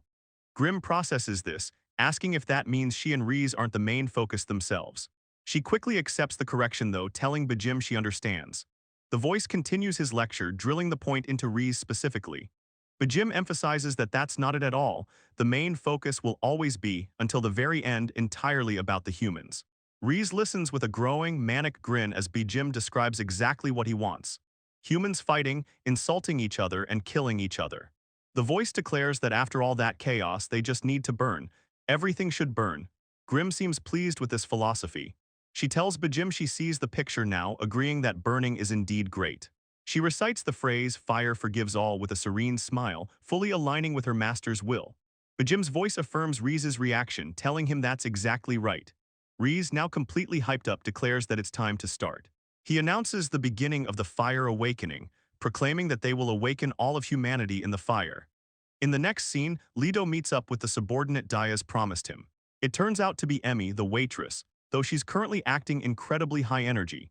She calls him Rito-san and asks what the plan is, excitedly suggesting they start with the basics of investigation, like visiting the scene of the crime. Leto immediately shuts down her enthusiasm, asking what good it would do for a random adventurer like him to play detective at a crime scene.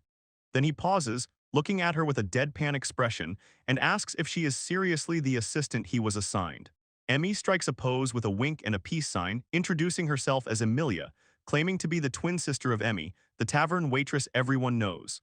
Leto isn't buying the twin sister act for a second and accuses her of making that backstory up on the spot. Emmy doesn't even deny it, simply pointing out that since her name is Emilia, calling her Emmy still works just fine. She immediately flips the script on him, teasing him for using a nickname like Rito-san right away even though they just met. She laughs, calling him bold and exactly the kind of ladies' man she expected. Leto looks completely done with her attitude, thinking to himself what a pain she is. He decides to change the subject and asks about her clothes, wondering if that overly formal black and white outfit is actually her work uniform. Emmy admits that technically it is her uniform, but she thinks it's kind of lame. She explains that she usually doesn't wear it unless she's going for that dramatic appeal of revealing that the black blade was waiting for someone all along. Leto flatly tells her he's going to report this to Murazel. Emmy pouts and tells him not to take everything so seriously, but right then, Leto stops walking, sensing something. Without a word, several throwing knives fly at them from the shadows. Emmy reacts instantly, swinging her arm and deflecting the blades with terrifying precision before they can hit their mark. A hooded assassin emerges from the gloom, holding more daggers. He seems impressed that she noticed the ambush, commenting that it's exactly what he expected from an S-rank member of the Black Blades. Leto draws his sword, groaning about how annoying this situation is getting. He asks Emmy if he can trust her to cover his back, but she gives him a cheerful smile and says no problem. She'll just betray him and save herself if things get too dangerous. Leto lunges into action, yelling back at her that her promise isn't reassuring in the slightest. Leto doesn't waste any time with pleasantries. He launches straight into an offensive, calling out his attack Gaia Ridge as he swings his blade. The ground responds instantly to his command. Massive, jagged spikes of rock burst upward through the pavement, tearing the street apart in an attempt to skewer the hooded figure. Leto is caught off guard by the enemy's reaction time, noting that the guy is incredibly fast. The assassin manages to dodge the upheaval effortlessly, his feet touching down lightly on the debris. The hooded man closes the distance in a flash. He tells Leto that the moment he chose not to retreat, the fight was already over. The assassin tries to unleash his own technique, shouting "Cry gravel," but the attack turns catastrophic for him. Sharp stone spikes erupt, but instead of hitting Leto, they pierce right through the assassin's own body. Blood sprays as the assassin groans, realizing the mistake. He asks if Leto is an earth magic user. Leto stands there looking completely unbothered, confirming that earth magic actually happens to be his specialty. Since they were fighting on his element, he just took control of the situation. Realizing he's outmatched, the assassin leaps back onto a broken wall. He says he'll gladly take that valuable information about Leto's magic with him. Leto chases him down, promising the guy will die before he goes anywhere with that intel. The assassin doesn't look scared at all, though. A creepy smile spreads across his face as he says they are just puppets controlled by a spider. He adds that technically, he is already a dead being anyway. Leto clicks his tongue, shouting out in anger as he realizes what the guy is about to do. But it's too late. The assassin detonates himself in a massive column of fire, blowing away the evidence and blocking Leto's path with a wall of flames. Leto stands there amidst the smoke and debris, staring at the spot where the assassin just blew himself up. Emmy comes running up to the scene, calling out for Rito to check if he's okay. Leto just clicks his tongue, cursing in frustration that the enemy took the easy way out. Leto wonders out loud if he messed up by not dragging more information out of the guy first. But looking at the charred remains, he decides it probably wouldn't have mattered. He figures these guys were likely just reanimated corpses or puppets from the start. Emmy looks worried, pointing out that if the enemy is attacking this directly, it means they're completely out of time. She asks Leto what the plan is. Leto doesn't hesitate. He tells her they need to call in the defense force for cooperation because they just don't have the manpower to handle this alone. He knows the demons are hiding somewhere in the city, and finding them is the priority. Moving on, Leto runs through the situation in his head. Even with other members of the Black Blade and high-ranking adventurers combing the area, they've come up with absolutely nothing so far. He analyzes the landscape. The city is massive and packed with people, which makes searching a nightmare. Usually demons are easy to spot because they look distinct, but they're staying completely off the radar. Despite that, he's certain the followers of the Blazing Flame sect are gathering right here in town. Leto's thoughts turn darker as he considers the enemy's nature. He figures that while human followers might sneak around, demons usually don't hide like this unless they're planning something big. He realizes the danger. These demons are likely waiting to show themselves openly only when their plan is ready. And by the time they step out into the light, it'll already be too late for anyone to stop them. Leto touches his chin, deep in thought. He realizes this whole situation feels different from the last time. These aren't just random monsters targeting rookie adventurers, this is organized. Leto is deep in thought, looking pretty serious. He realizes that this time they're dealing with something far more evil than usual. He can tell it's going to be something terrible. He keeps analyzing the situation, wondering why they targeted Gaddies in the first place. He figures the enemy isn't just trying to destroy the city. It's more like they'd be happy if the city got destroyed just as a side effect of their real plan. If that's the case, he realizes they might have to consider that other countries are involved too. Making a decision on their next move, Leto points a finger toward the sky and tells everyone to go up. Down in the alley, the group Leto, Sheath, and the cloaked Rinton regroup. Leto admits there are too many things to think about and they're seriously lacking information. He suggests they head over to the Defense Corps headquarters for now. Harold steps in and shuts that idea down.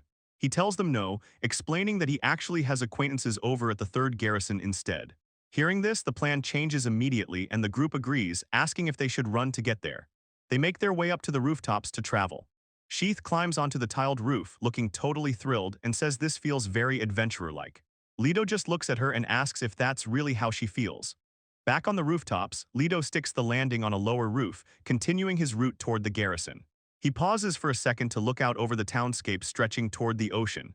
In a moment of pure tempting fate, he mutters that he really hopes nothing bad happens. Meanwhile, the scene shifts over to the Elsia ancient forest. A group of goblins is lounging around in a clearing. Someone watching from the bushes counts 6 of them in total and points out that 2 of them are goblin mages. It's Sheath's party doing the recon. Reed turns to Sheath, who is currently acting as the leader, and asks for instructions on how they should handle this. Sheath considers the situation. She tells the group that even though these guys aren't part of their request, if they end up fighting them later, it'll be a hassle.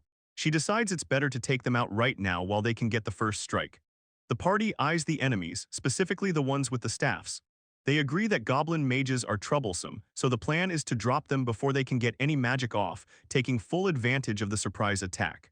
Sheath lays out the battle plan. She says they should open with a fire magic spell, and in that gap, she and Aleos will rush in to close the distance. She tells Reed to hold back on the support magic for now and just focus on backing up Irene. Aleos nods, gripping his spear. He agrees with the strategy, noting that Irene's magic archery will be most effective in this setup. But before they break cover, Irene raises a hand to interrupt. She tells them she has one suggestion. Irene proposes using ice magic instead of fire. She explains that while fire packs a punch, it creates smoke and noise that makes them stand out too much. She points out that it wouldn't be very smart to attract even more monsters to their location. Sheath realizes Irene has a solid point about the noise and smoke. She admits that's true and apologizes to the group, confessing that she hadn't thought that far ahead when she suggested the fire plan. Aleos steps in to be supportive though, telling Sheath that her idea wasn't wrong. She just chose fire because it's usually the most reliable method, so she shouldn't feel bad. Reed chimes in from the side, adding that she agrees with Irene's assessment of the situation too. With the decision made, Aleos turns to the archer and asks Irene if she's ready to pull this off. Irene doesn't even need to speak. She just gives a confident, sharp grin that says she's more than capable. She immediately goes into her chant, calling on the solitary moon to descend and scatter feathers. She unleashes the spell Ice Elps, sending a wave of freezing magic forward. The goblin mages in the clearing notice something is wrong, but they react way too late. The second the magic flies, Aleos and Sheath burst out of the bushes, sprinting full speed toward the enemies. Irene's aim is dead on. The ice magic freezes the goblins' feet directly to the ground, rooting them in place instantly while the 2 warriors close the distance. The goblins scream as the cold hits them, completely panicked and unable to move or cast their own spells. Sheath reaches them first, and it's a massacre. She spins her massive axe with terrifying speed, slicing through the immobilized goblins like butter before they can even put up a guard. Aleos is right there with her, thrusting his spear forward with precision. He drives the weapon straight through a goblin's chest, taking full advantage of the fact that the enemy is frozen in place and can't dodge. It's not just the frontliners doing the work. Reed stands her ground as a goblin rushes her with a club. She doesn't even flinch. She just swings her staff like a scythe in a clean horizontal arc, slicing the attacker in half before he can reach her. Irene is showing off her skills too. She dances through the battlefield, decapitating one goblin with a swift strike and immediately leaping toward the next target with high-speed acrobatics. Further back, a goblin mage tries to get a spell off, raising its staff and screaming, but Sheath is already sprinting at him full tilt. She brings her massive axe down in a heavy overhead smash, splitting the mage right down the middle. With the enemy down, she lets out a breath, looking relieved that the skirmish is done. Sheath walks back to regroup and asks if that's all of them. Aleos confirms the area is clear. Meanwhile, Irene is analyzing her own performance, noting that while her ice magic is great for slowing enemies down, it really lacks raw destructive power. Reed steps in to reassure her. She mentions that Leto told her that dealing heavy damage with ice magic is notoriously difficult even for those with high aptitude, so it's nothing to be ashamed of. Irene nods, accepting the explanation. With the threat neutralized, Aleos calls for them to keep moving. Sheath checks her map and announces that the ruins they're looking for should be just up ahead. The party falls back into formation and continues trekking through the forest path. Finally, they break through the trees and find what they were looking for, a set of ancient, crumbling stone pillars bathing in the sunlight. Sheath points straight at the ruins, announcing they've arrived. Reed agrees, but her focus immediately shifts to the vegetation. She notices specific flowers blooming around the stone structure. Sheath confirms they've found the fire-absorbing flowers needed for the request. Someone suggests splitting into 2 groups to get the gathering done faster, and the team agrees to the plan. They get straight to work. Reed, Sheath, and Irene kneel in the grass near the ancient stone pillars, harvesting the red flowers growing around the ruins. While working, Sheath takes a closer look at one of the plants and mentions that it's pretty strange for a flower to be able to absorb fire. Reed shares a bit of lore while she picks. She says she was taught that these specific flowers only bloom in places where a terrible fire disaster occurred in the past. Sheath asks what a fire disaster is supposed to be. Reed explains that it's actually a legend passed down from the Golden Church. She continues the story, describing how back when demons still lived on the surface and fought wars against human ancestors, the battlefields were always left completely scorched. According to the legend, the land soaked up all that fire and spilled blood, eventually causing these flowers to sprout. That's how they got their name. The bright red petals are said to be colored by the blood and fire they absorbed. Irene mentions she's never heard that story before. Reed nods, adding that similar legends exist in other regions, though she isn't sure if those stories are common in Vale. Sheath just stares at the flower in her hand, thinking about the part where they sprout from human blood. With 4 large bags stuffed full of flowers, Irene calls it a day, telling everyone they've gathered plenty and should head back. With the gathering done, the group starts heading back. Sheath asks if they're finally leaving the forest, and Reed lays out the plan, saying they need to hit up the Keys Trading Company first to drop off the delivery. She starts thinking about what comes after that, but her thought gets cut short when she spots something ahead that stops her dead in her tracks. The vibe shifts instantly. Sheath freaks out, yelling and asking what the hell is happening, while the rest of the group just stares forward, completely stunned by whatever they're seeing. Irene doesn't waste time stating the obvious, shouting that the situation looks bad. Elio snaps into leader mode, telling everyone they need to hurry up and move. They don't argue, the whole squad takes off running down the path toward the town. Back in the city, things are getting weird. An ominous phrase begins to echo around the Great Lighthouse. When the Great Lighthouse lights up, the fire awakens. It's not just a voiceover, people in the streets are saying it. A man stands alone in an alley, eyes completely blank, repeating the chant about the lighthouse and the fire. High up in a stone building, the guild secretary Diaz looks out the window, watching the city with a serious expression as the words continue to spread. On the street level, normal citizens are getting creeped out. A couple stops to stare at another man who's walking around in a trance, blankly reciting the line about the fire awakening. More people gather to look up at the hill, their attention drawn to the tower as the chant echoes through the town. Suddenly, a woman on the street points and yells for everyone to look. Just then, the top of the great lighthouse violently erupts, engulfed in a massive pillar of roaring flames. The strange phenomenon is spreading through the streets. A man looks up and chants that the fire is awakening, and a woman right next to him repeats the exact same phrase like they're in a trance. It gets creepier. One guy is clutching a weird, dark seed-looking object tight in his hand. He repeats the chant, shaking as he presses the object against his chest. Up on the rooftops, Emmy calls out to Leto. He looks down at the chaos unfolding below and curses, realizing they were too slow and didn't make it in time to stop whatever this is. Leto doesn't hesitate, though. He tells Emmy to follow him so they can check it out up close, and she's right on his heels as they sprint across the roof tiles. Down in the market square, it's total panic. People are screaming and running for their lives because there's a guy standing right in the open, completely engulfed in dark, ominous flames. The guy in the flames drops to his knees, groaning in pain. Just a few feet away, another person hasn't been so lucky. They're already lying face down on the pavement, completely charred and smoking. Leto watches the scene grimly and asks if this is the self-immolation incident they've been hearing rumors about. Emmy shakes her head, telling him this is different. It's way too violent and extravagant compared to the previous cases. Before they can analyze it further, the burning man's body starts to react violently. His muscles bulge and expand so fast that his clothes rip apart, shredding off his back. The transformation finishes in a split second.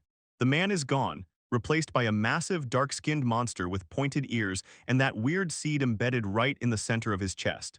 He lets out a massive roar. Emmy sees the beast and knows instantly that things have gone south. Leto leaps off the roof toward the fight, shouting for Emmy to focus on getting the residents to safety while he handles the monster. She acknowledges the order immediately. Leto jumps straight into the action, chanting a high-level incantation about a lord tearing the sky and carving branches. He unleashes the spell Chronos, calling down lightning. The electricity slams into the target, but Leto is already touching down, sword drawn and ready for the next move. He doesn't give the monster a second to breathe. While lunging forward, he chants for a white pillar to raise its fangs. He casts Frostbite, and massive jagged ice crystals erupt from the ground to trap the beast. It doesn't hold, though. The monster shatters the ice instantly and throws a heavy punch. Leto weaves under the attack and slashes back with his sword, engaging in a high-speed exchange. The monster opens its mouth and unleashes a torrent of fire breath. Leto is forced to break away and dodge the flames as the creature roars. They gain some distance, and Leto notices the cuts on the monster are already closing up. He clicks his tongue, annoyed that he has to deal with a rebirth ability on top of everything else. Leto looks legitimately rattled for a second. He thinks to himself that a human transforming into a monster like this is completely unheard of. He analyzes the enemy as it charges him down. He notes the flaming horns and the distorted core embedded in its chest. Even though it's confusing, he figures this is likely a case of a human fully transforming into a demon. As the monster swings at him again, Leto admits that he really doesn't want to be stuck in close combat with this thing. He dodges another strike and immediately follows up with two earth spells, Stone Fine and Cry Gravel. The ground responds instantly. Multiple sharp stone spikes shoot up from below, skewering the monster through the chest and shoulders. Leto immediately starts barking orders. He yells at Emmy to relay their situation to both the guild and the defense force right now. He quickly explains the tactical details, shouting that the monster's weak point is the core in its chest, but she needs to know it has regeneration abilities too. Emmy acknowledges the command instantly. She shouts back that she's heading for the lighthouse and understands the mission. Before she goes, she tells Leto she'll catch up as soon as she can, so he strictly isn't allowed to die until then. With a quick goodbye, Emmy blurs out of sight. Leto watches her go, yelling after her not to say such reckless things and to just move quickly. Leto takes to the rooftops, sprinting toward his next objective. He's cursing the demons in his head, realizing the gravity of the situation. If they actually have a power that can force any human to transform into a monster, this is a nightmare scenario. He keeps running the logic while he moves. If the strength of these abominations depends on how strong the original human was, then the people with the most potential are actually the biggest threats right now. It clicks for him. Leto realizes that's exactly why they chose the city of Gades. This city is specifically known for housing high-ranking adventurers with serious abilities, people who operate out in the outskirts, far away from the main capital's oversight. It's an all-you-can-eat buffet of powerful hosts. Meanwhile, Sain, the hero who's been having a rough time lately, arrives at a desolate spot outside. He looks around, wondering if he's found the right place. He looks up and sees the lighthouse completely engulfed in ominous dark flames. Sain recognizes it immediately as demon fire. Inside the structure, the demons Reese and Grim are standing before a swirling dark portal. Reese addresses the entity on the other side, telling Bajim that they've located their target, the eyeball. Sain spots the two figures near the lighthouse and yells out at them immediately. Grim floats down gently, wondering what the commotion is, but she quickly dismisses it. She tells Sain that it's fine, he's going to become the eyeball anyway. Sain isn't interested in chatting. He snaps back that he has absolutely no intention of talking to demons and charges straight in. Reese takes a look at the angry hero and smiles, noting that he looks like good material. Grim wastes no time and orders Reese to deploy a flame curtain. Fireballs start raining down from above, exploding all over the ground. Sain keeps moving, weaving through the impacts as the area lights up with flames. Sain clicks his tongue in annoyance and swings his sword, cutting through the fire and smoke. Reese watches the display and actually looks impressed, commenting that it's amazing. Reese walks casually toward the fight while Sain stays on high alert. The demon remarks that running into an individual of this caliber so suddenly feels pretty good, even if they were expecting some resistance. Reese comments on how fast Sain is moving. Grim is floating beside him, summoning dark chains, and she adds that while he's fast, his movements are way too straightforward. She launches the chains at him. Sain proves he's got skills, though he twists and flips through the air, dodging the metal links as they smash into the ground where he was standing a second ago. Sain decides to get serious and unleashes his technique, Deathwind Liberation. Reese watches the blade get wrapped in wind power and connects the dots, realizing this guy must be the rumored hero. Sain closes the distance, tells the demon to die, and brings his sword down. It doesn't work. Reese stops the massive strike with a single finger using a barrier called Inviolable. He smirks at Sain, lecturing him that for demons, the concept of death is a little different than it is for humans, so he should probably go study that some more. Sain clicks his tongue in frustration and backs off, annoyed that his big attack didn't do anything. Reese mocks him, explaining that he isn't foolish enough to keep his weak point right in the center of his chest where any idiot could hit it. Before Sain can react, dark chains wrap tight around his armor. He curses, realizing he's been caught. Grim smirks at him, mentioning sarcastically that his hit earlier was actually quite painful. She looks at him like he's nothing more than an object, calling him eyeball again. Grim yanks the chain taut and Sain freezes up, completely unable to break free from her grip. While Sain struggles uselessly, Reese watches calmly. He wonders aloud just how much of a flame Sain can become, saying he's really looking forward to seeing the results. Grim doesn't wait around. She hauls back on the chain with massive strength, dragging Sain violently through the air straight toward her. As he flies into range, Grim drives her fist right into his chest. The impact is heavy, smashing directly into his breastplate. Sain's armor shatters instantly under the force of the blow. He grimaces in agony as the metal cracks and flies off his body. Sain collapses, groaning in pain on the ground. Grim looms over him, looking satisfied with her work as she labels him the eyeball once more. Reese stands with his arms crossed, looking pleased with himself. He announces to Grim that it's finally time for the fire awakening. Reese doesn't waste a second. He jams a dark, jagged crystal directly into the shattered opening of Sain's chestplate. Sain's eyes go wide in pure panic as the object digs into his body.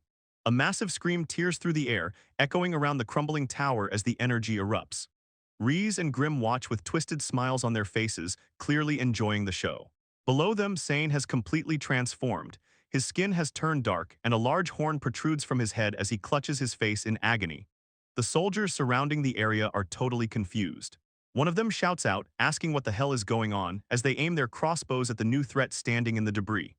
A female soldier turns to Harold, confused by the situation. Harold cuts her off immediately, telling her he's sorry but he'll have to explain everything later. He's focused on the threat. The soldiers open fire, turning the transformed Sain into a pincushion. One of them yells out in fear, asking what kind of monster this thing is, because Sain is just standing there, ignoring the arrows sticking out of his chest and legs. Changing scenes, Sheath runs up to the group, looking relieved. She calls out that she finally found them. Sheath is standing next to Reed, and she tells Leto and Emmy that she's glad they made it out safely. Reed stands quietly beside her, looking a bit shaken. Sheath laughs nervously, scratching her cheek. She comments that the whole town is a complete mess and total chaos, trying to keep the mood light despite the destruction around them. Sheath is in a total panic, demanding to know what exactly is happening and asking where her master is. The guild secretary, Diaz, steps in to manage the situation. She tells Sheath she understands how she feels but needs her to calm down, then announces that an emergency request has been issued to all adventurers in the city. Emmy takes over the explanation, informing Sheath that a strange creature has appeared in the city. She explains that the guild and defense force have designated it the Fire Incarnation, and they are currently working on extermination and evacuation. Emmy points a finger up, stressing that the most dangerous area right now is the port district. She explains that there are still many residents and tourists who haven't been evacuated, and they are critically short on people to help. Hearing this, Sheath connects the dots and asks for confirmation that they should head to the port district immediately. Emmy looks conflicted. She admits she'd honestly prefer to tell Sheath to run away, but confirms that going to the port is the correct move. She then drops a key piece of info: Rito has already headed there. Getting serious, Emmy makes a personal request. She tells Sheath that if things get dangerous, she needs to run. She insists that Sheath must not die no matter what, reminding her that sometimes retreating takes courage too. Sheath agrees, recalling that her master told them the exact same thing. A memory of Leto flashes through her mind, telling her to head out. Emmy switches back to a cheerful demeanor, winking and sending Sheath off with a wave, saying she's praying for her success. Energized by the support, Sheath gives a firm yes and prepares to move out. Down by the coast, a party of fully geared adventurers is marching straight toward the ocean, heading directly into the area everyone else is fleeing from. Over at the Port District Lighthouse Plaza, it's absolute chaos. People are screaming for everyone to hurry and get out, directing the panicked crowds away from the danger zone. Moving against the flow of the stampede, Leto, currently operating as Rito, weaves through the fleeing civilians, sprinting toward the source of the trouble. He spots a man in a white tunic holding some kind of leaf. The guy gasps, caught off guard, as Leto stomps into range with a burst of speed. Leto drops low, sliding in fast to close the gap before the guy can react. The man in white completely loses it, screaming at Leto to stop getting in his way as he wildly brandishes a dagger, his eyes rolled back in a frenzy. But he's too slow. Leto slips past the attack in a blur, instantly positioning himself right behind the guy and locking him up. With a quick strike and a command of bind, Leto drops him. The magic takes hold immediately, incapacitating the cultist as he hits the ground. Leto snatches the leaf the guy was holding. He realizes this thing is the cause of the disturbance.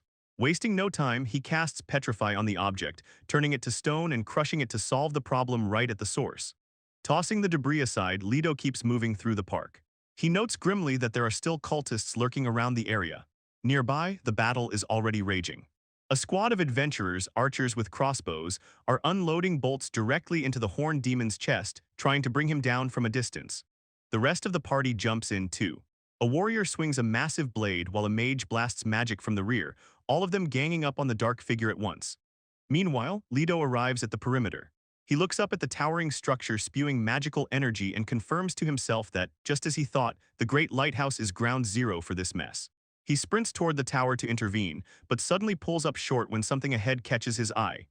In the clearing, he sees the horned figure kneeling on the ground, motionless and propped up by a large sword planted into the concrete. Leto's focus zeroes in on the weapon, specifically the unique shape of the hilt held in the demon's grip. Recognition hits him instantly. He identifies the weapon as the Wind Blade Karen, and the realization of who's holding it makes him freeze. He can't believe what he's seeing. Panicked, he shouts Sain's name. Leto breaks into a run, rushing toward his former ally and asking if he's all right, completely ignoring the monster appearance for a second. He slides to a sudden halt right next to the kneeling figure.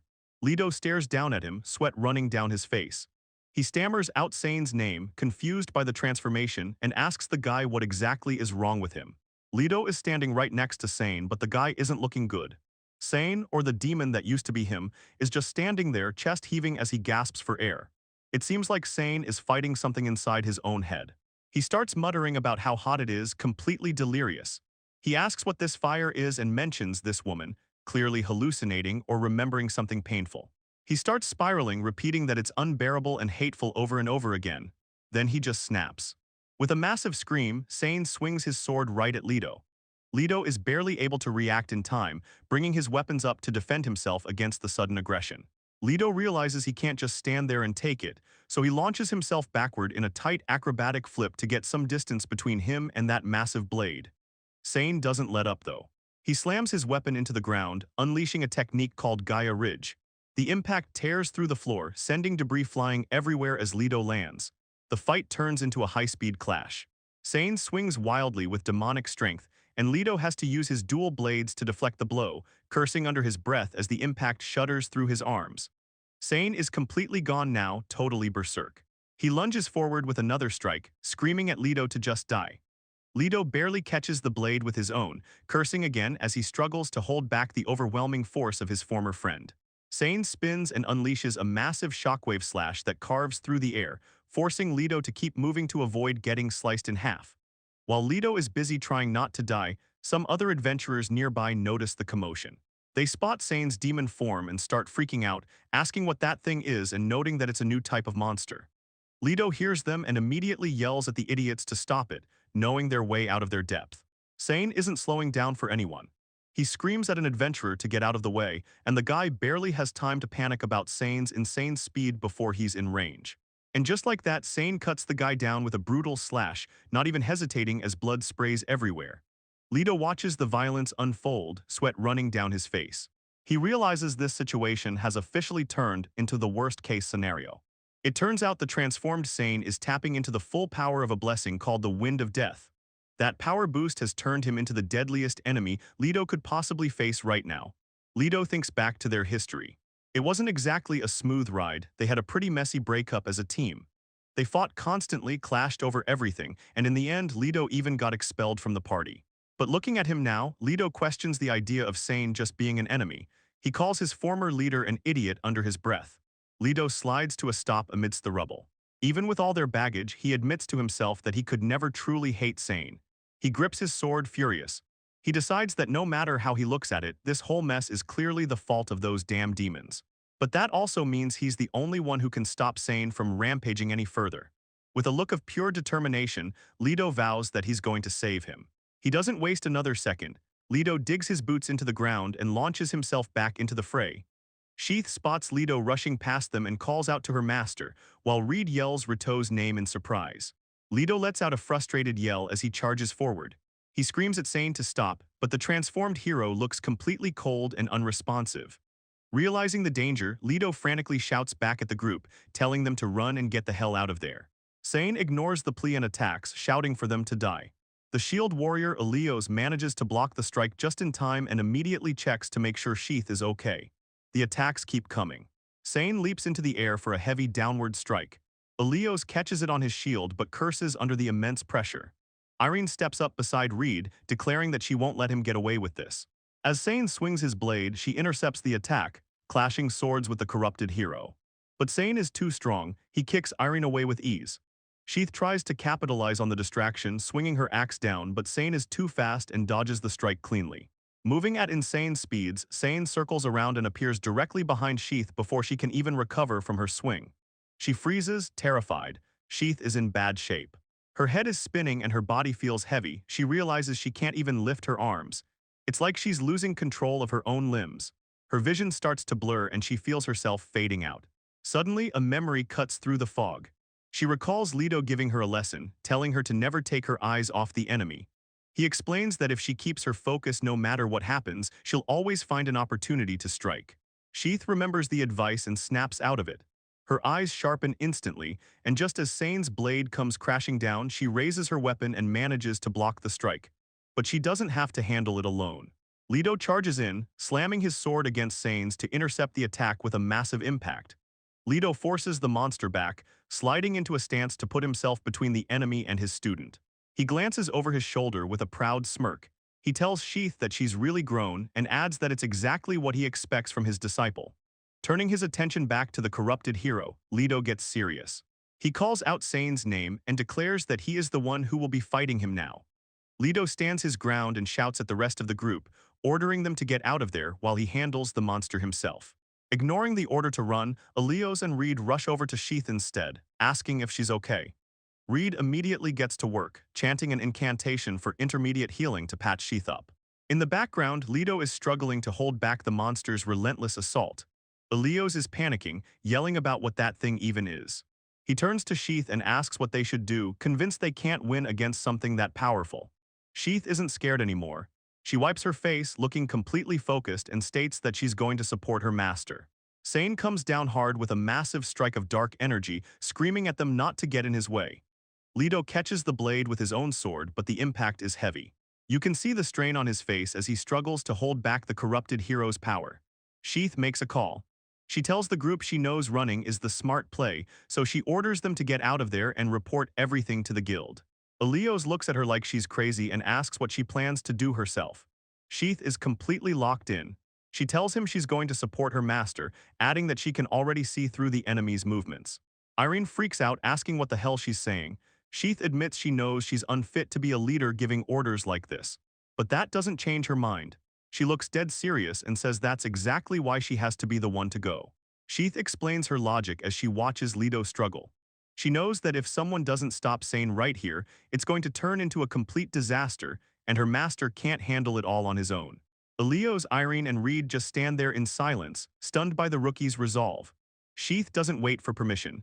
She tosses a quick apology over her shoulder and sprints past them, heading straight into the fight. Irene isn't having it. She calls Sheath an idiot for trying to leave them behind like that and declares there's no way they're just going to run away now. Elios is completely fed up with watching from the sidelines. He curses, admitting that stalling the enemy was supposed to be his job in the first place, and decides they're jumping in too. Reed backs him up, explaining that if they can cut off even one of the enemy's moves, they might actually see a path to victory. Leto is still trying to play the protector, yelling at the group that he told them to run away. But Sain isn't having any of it. He calls them pathetic small fries for digging around where they don't belong and tells them to get lost. Sheath ignores the insults and locks in completely, catching a massive blow with her weapon. You can see the sheer effort on her face as she holds the line. While Sheath keeps the demon occupied with a weapon lock, Leto sees his window. He dashes in from the blind side, dual blades ready to strike while Sain is distracted. Leto drives his attack home, slamming his weapon into the enemy with a heavy impact. Sain snaps. He focuses all his rage directly on Leto, screaming "You!" as he unleashes a vicious, sweeping dark slash. Leto barely has time to react to the speed of the counter. Sheath watches in horror as the attack connects, screaming out for her master, but then she snaps herself out of it. She realizes there's absolutely no time to stand there worrying about him. She forces herself to move, swinging her massive weapon with a loud battle cry to keep the pressure on. Sain dodges back to create distance, but the team isn't letting him breathe. Reed steps up immediately with her staff glowing, shouting that she won't let him get away with anything else. Elios steps up to take the heat. He shouts that he's going to be the one to stop the enemy this time and orders Sheath to fall back immediately so she doesn't get hit. Reed jumps into the fray to provide cover. She fires off a magical arrow to distract the demon and yells for the others to step back. Sain just brushes off the attack, but Reed notices something important. She calls out to the team that slashing attacks aren't going to work on this guy. Sain is getting visibly annoyed by their coordination. He snarls at them, telling them to stop acting so smart. Reed pinpoints the weakness. She tells Sheath and Elios that they have to find a way to aim directly for his chest where the core is. Sheath and Elios hear the plan and immediately lock in, gripping their weapons tight as they prepare to make a move. Sain isn't waiting around though. He swings his massive blade down with terrifying speed. The team barely manages to react. Elios catches the heavy impact on his shield, while Sheath scrambles out of the way to avoid getting crushed. Sain raises his sword high, gathering a massive amount of dark energy for a finishing blow. He screams out that every single one of them is going to die. Panic sets in. Reed yells that the situation is looking bad, and Elios shouts for everyone to get behind him so he can tank the hit. But Sheath realizes that's a mistake. She yells back that blocking won't be enough and they have to actually stop him before he swings. Leto spots what Sain is doing and screams out, calling him an idiot for unleashing something like that right in the middle of the city. He recognizes the move immediately. It's Sain's ultimate technique, the Dragon Gale Blade. Leto knows exactly what this thing does. It creates a massive, devastating blade of wind. Leto realizes that if that attack connects, Sheath and the others are completely done for. He sprints forward, desperation kicking in, and slams his hand down to cast Earth Surge, trying to throw up a defense in time. The wind blade collides with the earth wall in a massive explosion, sending debris flying everywhere while Sain watches with a twisted, manic grin. Inside Sain's mind, the scene shifts to his internal perspective. He clearly remembers this feeling, the incompetence, the jealousy, the anger, and the crushing frustration of being defeated by demons. All those emotions got jumbled together and ignited, turning into flames that burned his heart to the ground. He describes it as turning into a fire that reduced his heart completely to ashes. He admits that part of him wanted to extinguish that pitch-black flame, but it was consuming him. From that point on, he lost control, attacking everything in sight as if he was just a puppet being manipulated by the fire. That was the moment he realized he could never go back to being human again. Standing right in front of him was Sheath, the adventurer who called Rito her master. Before he even knew what was happening, his body had shifted into an attacking stance. But the fight didn't go as easily as he thought. They were way tougher than he anticipated, and then Rito joined the fray too. The frustration built up inside him, making that black flame in his heart flare up all at once. He decided it was all too much trouble and just wanted to burn everything, burn it all to ash. But despite putting everything into that strike, it didn't land. Sain completely loses his composure and screams right in Leto's face, blaming him for always being the one standing in his way. But even amidst that outburst, Sain notices something weird internally. He realizes that the intense, consuming flame inside him actually feels like it has started to weaken. He ignores that feeling though and keeps screaming, letting all his frustration out on Leto. He glares at Leto with pure venom, telling him that he hates him for always acting so cool and composed. Seeing the change in Sain's demeanor, Leto looks at him with concern and asks if he has finally regained his senses. Sain snaps back immediately, shouting that he's had his senses the entire time and calls Leto an idiot. He declares that all of them need to just die. Realizing reasoning isn't going to work, Leto readies his swords and tells Sheath they have to find a way to deal with him. The fight explodes back into action. Leto clashes with Sain, sparks flying as they trade blows, while Sheath grips her weapon tightly, looking for her opening. Sheath spots her chance and lunges forward. She swings her axe with everything she has, letting out a massive battle cry as she tries to take Sain down. Sheath doesn't back down for a second. Her eyes are locked in focus as she crashes her axe against Sain's sword, forcing him into a deadlock. Sain rushes forward, finally letting his guard down and admitting the truth. He says he just wanted to be stronger, but deep down he envied Leto for being someone who could do anything. He throws a desperate punch, tears streaming down his face as he yells that he just wanted to be acknowledged by Leto, shouting out his name. Leto watches him come in and plainly tells Sain that he really is an idiot. And then Leto counters, slamming a heavy punch right into Sain's face. The hit connects hard, sending Sain reeling back, completely stunned. Sain crashes to the ground, totally defeated. He looks up at Leto and asks him to just kill him. He says he's not qualified to be a hero anymore because he's hurt too many people. Leto just looks down at him and mutters that he's an idiot again. Then Leto raises his voice, demanding to know if Sain has something he needs to do.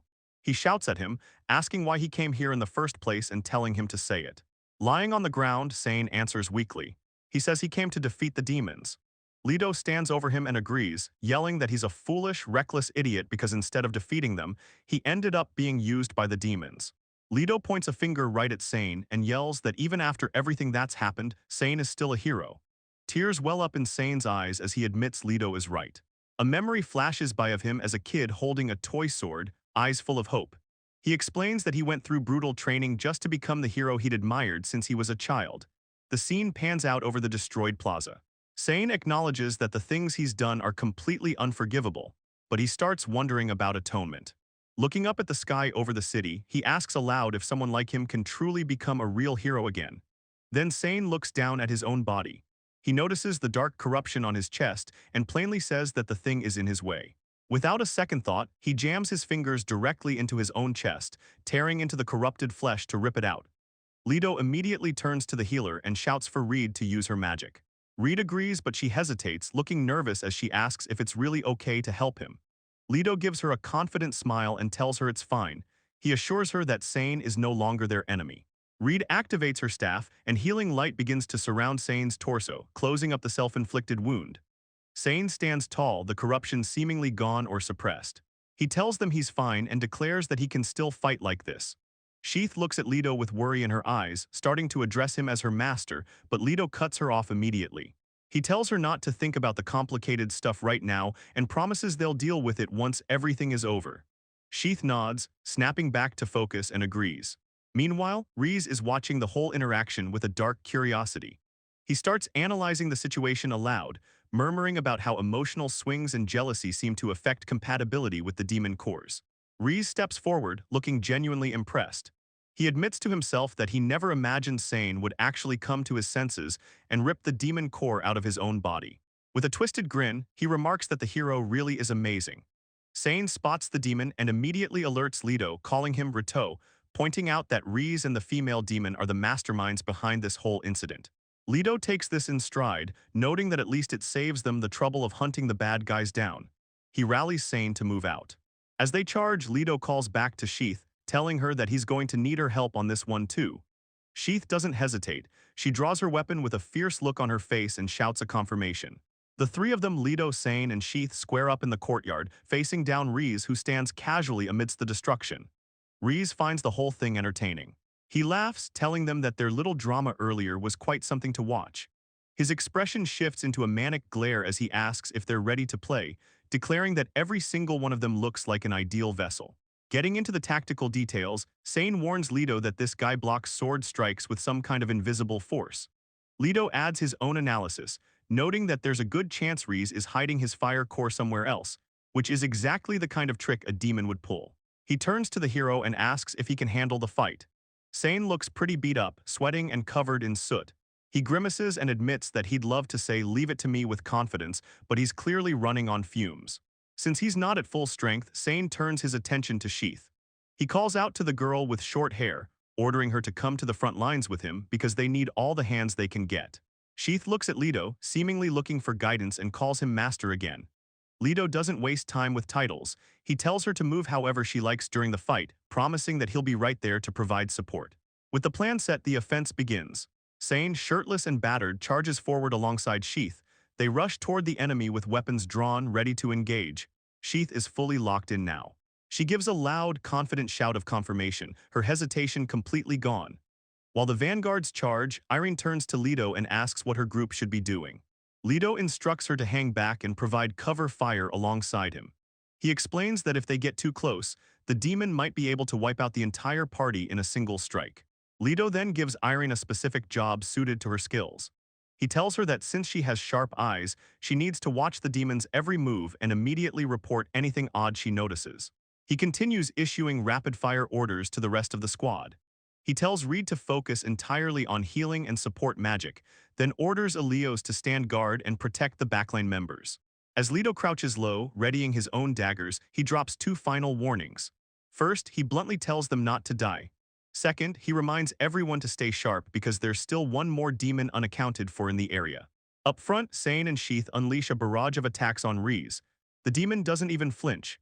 He laughs, finding the humans interesting, and comments on how they suddenly get stronger when they start grouping up like this. Reese activates a defensive ability called Inviolable.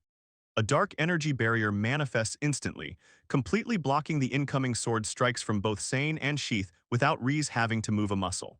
Despite the attack being blocked, Sain isn't discouraged. He shouts at the demon that this coordination is the true power of a party. Reese just scoffs at the sentiment with a dismissive grunt. Sheath doesn't hesitate and strikes hard with her blade, but the attack slams uselessly against the invisible wall protecting the demon.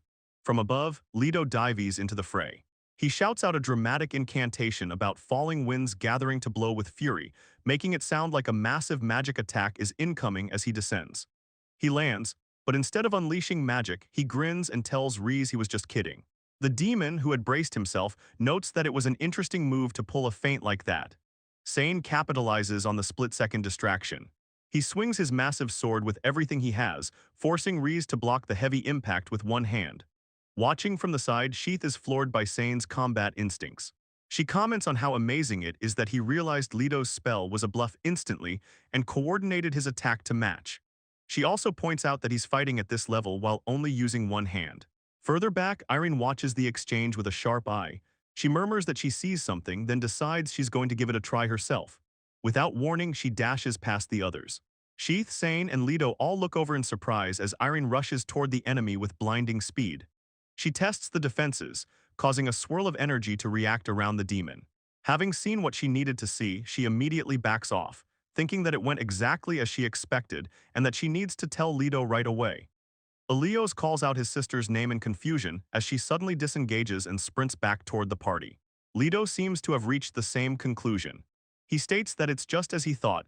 He suspected there was a fundamental difference between the demon dodging attacks and actually blocking them with that invisible barrier. Sheath lands near Leto, ready to back him up. She tells him she's going to provide support and Leto gives her the go-ahead. As they regroup, Sheath shouts out to Rito to get his attention. She drops the crucial intel she picked up from Irene's reckless charge. The demon's invisible barrier only works against physical swords, not magic. Leto grins, confirming her theory. He says it's exactly what he expected. He had a hunch there was a specific reason why the demon would block some attacks with the barrier but completely dodge others. With the plan set, the two of them move back into formation to exploit the weakness. The team coordinates their assault instantly. Swords clash against the invisible walls as they pressure the demon, but this time they're fighting with a purpose. The dark voice from the portal notices that the humans have figured out the trick. Reese looks annoyed by the whole thing, complaining that it's become a hassle. He decides it's time to wrap things up and unleashes a spell called Flame Curtain. Explosions rip through the area. Leto has to break off his attack and sprint to the side to avoid getting scorched by the sudden eruption of magic. Reese stands calmly in the middle of the destruction while the adventurers scramble for safety. The voice from the darkness just sighs, commenting on what a bother this has all become. The shadowy voice speaks directly to Reese now, sounding cold and dismissive. It tells the demon that while he wasn't exactly the smartest tool in the box, he made for a decent vessel.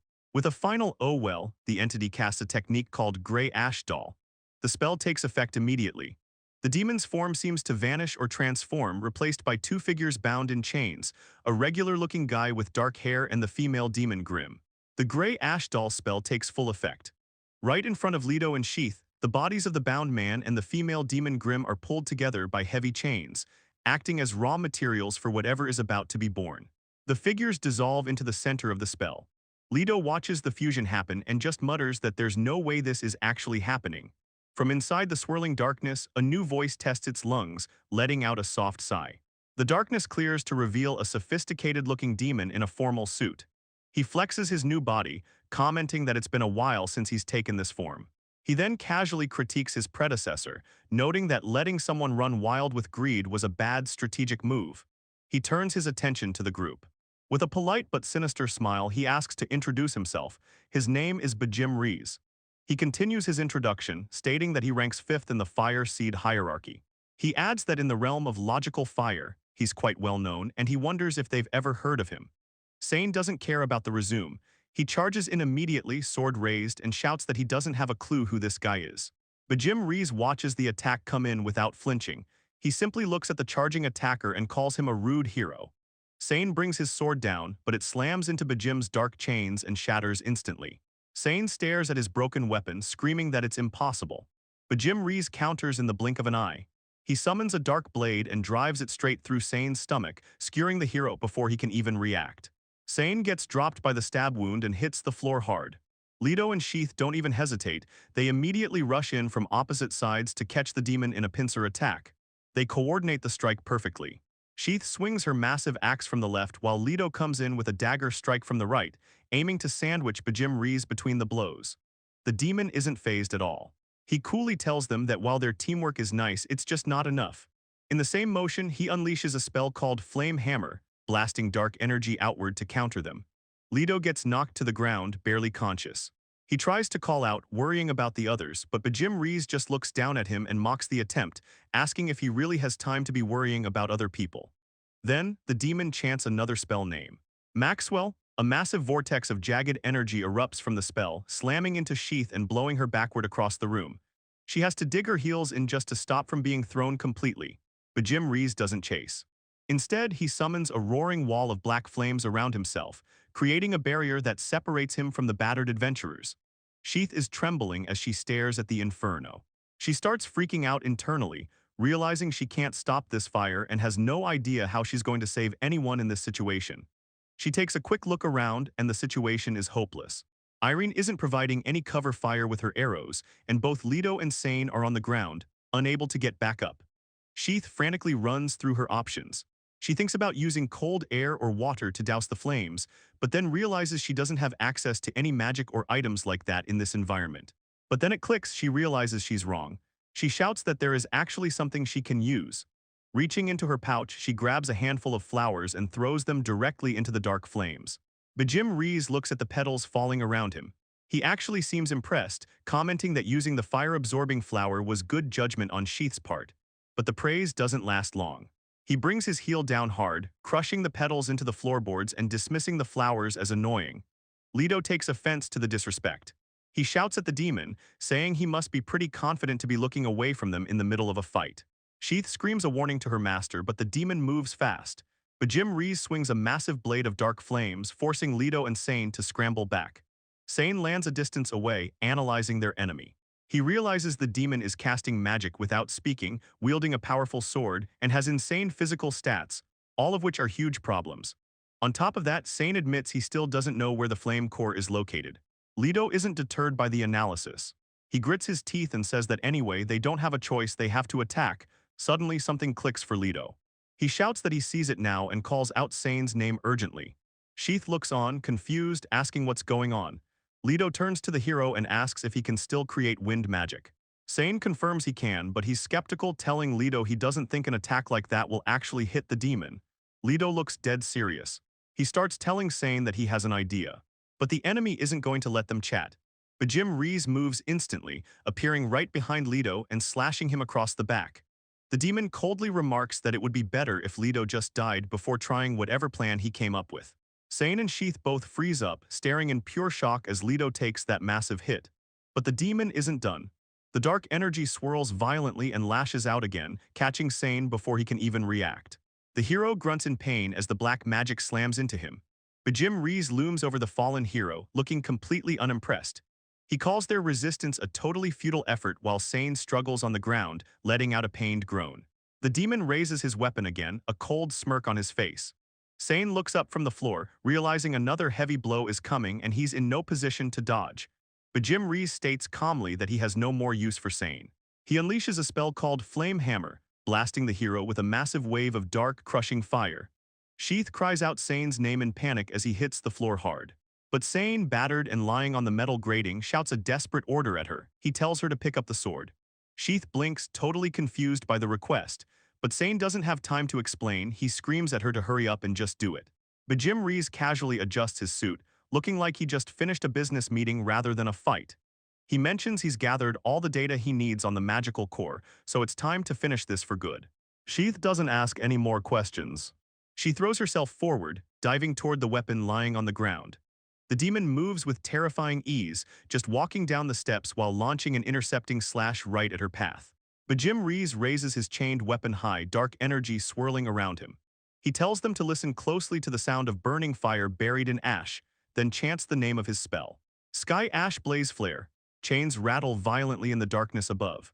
A massive, intricate magic circle begins to form, casting a glow over the demon as he stands beneath it, preparing to unleash something huge. The air rumbles with heavy pressure as the magic circle fully activates.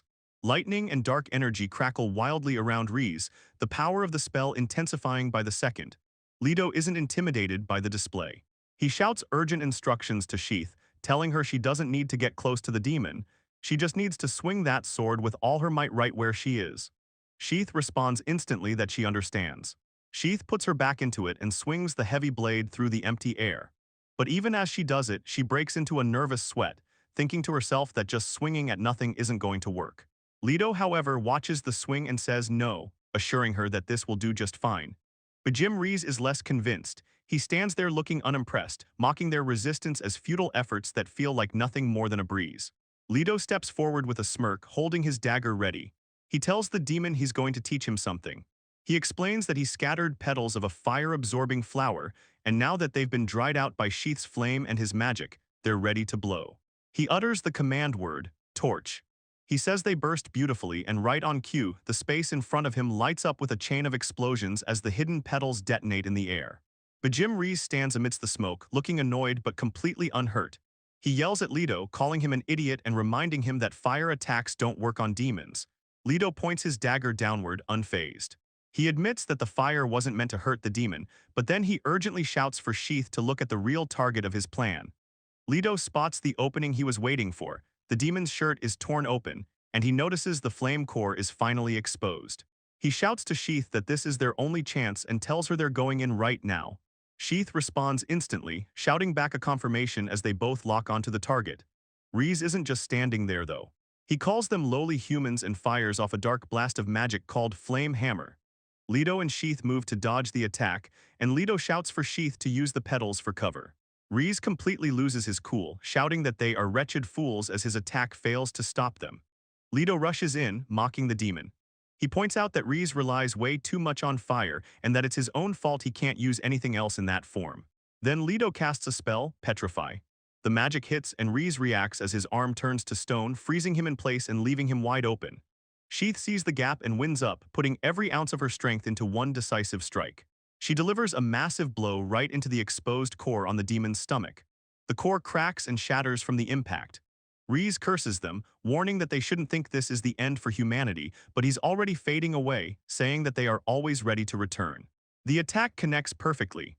Rees's form begins to disintegrate into light particles as the magic takes hold, while Leto and Sheath land safely on the tiled roof, their weapons still drawn. Sheath hesitates for a second, looking back at where the demon was, and asks if they actually managed to defeat it. Leto is breathing hard, clearly exhausted, but he manages a smirk and tells her she did a job well done. Leto starts to sway on his feet, his vision likely swimming. He murmurs that this is exactly what he expected from his disciple, but his body is giving out. Sheath screams out for her master as she sees him tip over. Leto hits the roof tiles with a thud, completely out of stamina. Seeing him safe, or perhaps just relieved the battle is over, Sheath breaks down, sobbing tears of pure relief and saying she is so glad. The tears keep coming, but now she's laughing through them, the tension finally leaving her body. Nearby, Reed and Irene rush over to check on the pair now that the danger has passed. They don't leave Leto on the roof, though. The male warrior with the shield grabs one side of Leto while Sheath takes the other, and together they help the exhausted commander walk away from the battlefield. With Leto secure, Sheath turns her attention to the other casualty. She looks at Reed with a serious expression and asks for a status report. Reed is standing over Sain, the hero who had been transformed. He's lying unconscious and shirtless, and there is a nasty-looking dark wound right in the center of his chest. Reed grips her staff tightly, sweat running down her face. She looks devastated as she tells Sheath that it's no use. She explains the grim reality: she can't heal him. The wound on Sain's chest is resisting her magic, and she says she is barely managing to stop the corruption from spreading further. Despite Reed's grim prognosis, Sain is sitting up and seemingly coherent. He waves off Reed's concern, telling her he's fine and definitely isn't going to die from this. Before she can fuss over him more, he redirects her attention, telling her to go check on Rito instead. Reed hesitates, clutching her staff. She starts to protest, knowing fully well that the dark wound on his chest is anything but fine. Sain cuts her off with a reassuring smile, insisting that he's really okay. He changes the subject, asking Reed to do him a favor. He wants to speak to the girl, confirming her name is Sheath and asks Reed to call her over. Reed goes silent. She realizes there's no point in arguing with him right now, or maybe she just respects his request despite the situation. Sheath runs over to where the hero is resting, still clutching his holy blade. She looks down at him nervously, addressing him as Sain-san, and immediately apologizes for using his sword without getting permission first. Sain is leaning against the wall, looking exhausted but calm. He tells her it's completely fine and praises her, saying she did well. Sheath just quietly accepts the words. He looks at her with a gentle expression and gives her an honest evaluation. He tells her that while she is still weak in terms of raw ability, she is also strong in the ways that count. Sheath is stunned by the acknowledgement from a real hero. She stammers, not sure how to respond to the compliment. Sain shifts his gaze to the weapon in her hands. He explains that the sword contains the power of wind, but that's not its only trick. The sword's nature actually changes depending on the potential of whoever is wielding it. He admits something surprising about himself. He tells her that he was actually hopeless when it came to magic, so in the end, wind was the only power he could ever manage to draw out of the blade. Sain doesn't waste any time. He tells Sheath he's giving the sword to her straight up. He admits he caused her a ton of trouble with this whole mess, so he wants her to have it. Sheath completely freaks out. She yells that there's no way she can accept something like that, looking pretty panicked at the idea of taking a hero's weapon. Sain cuts through her panic, telling her to just get the blade reforged into whatever form she likes. He says he has no need for the blade anymore, but mid-sentence he trails off, sensing someone else nearby. A voice calls out Hero Sain Zarfa, and Sheath freezes, looking surprised at the interruption. It's Diaz, the guild secretary in the sunglasses. She tells Sain she has a lot of questions for him and asks him to come with them. She adds that he shouldn't worry, he'll be free to leave once they're done, but the vibe is definitely serious. Sheath isn't buying it. She jumps in front of the injured Sain, spreading her arms to block Diaz. She yells that Diaz has it all wrong about Sain, trying to defend him from being taken away.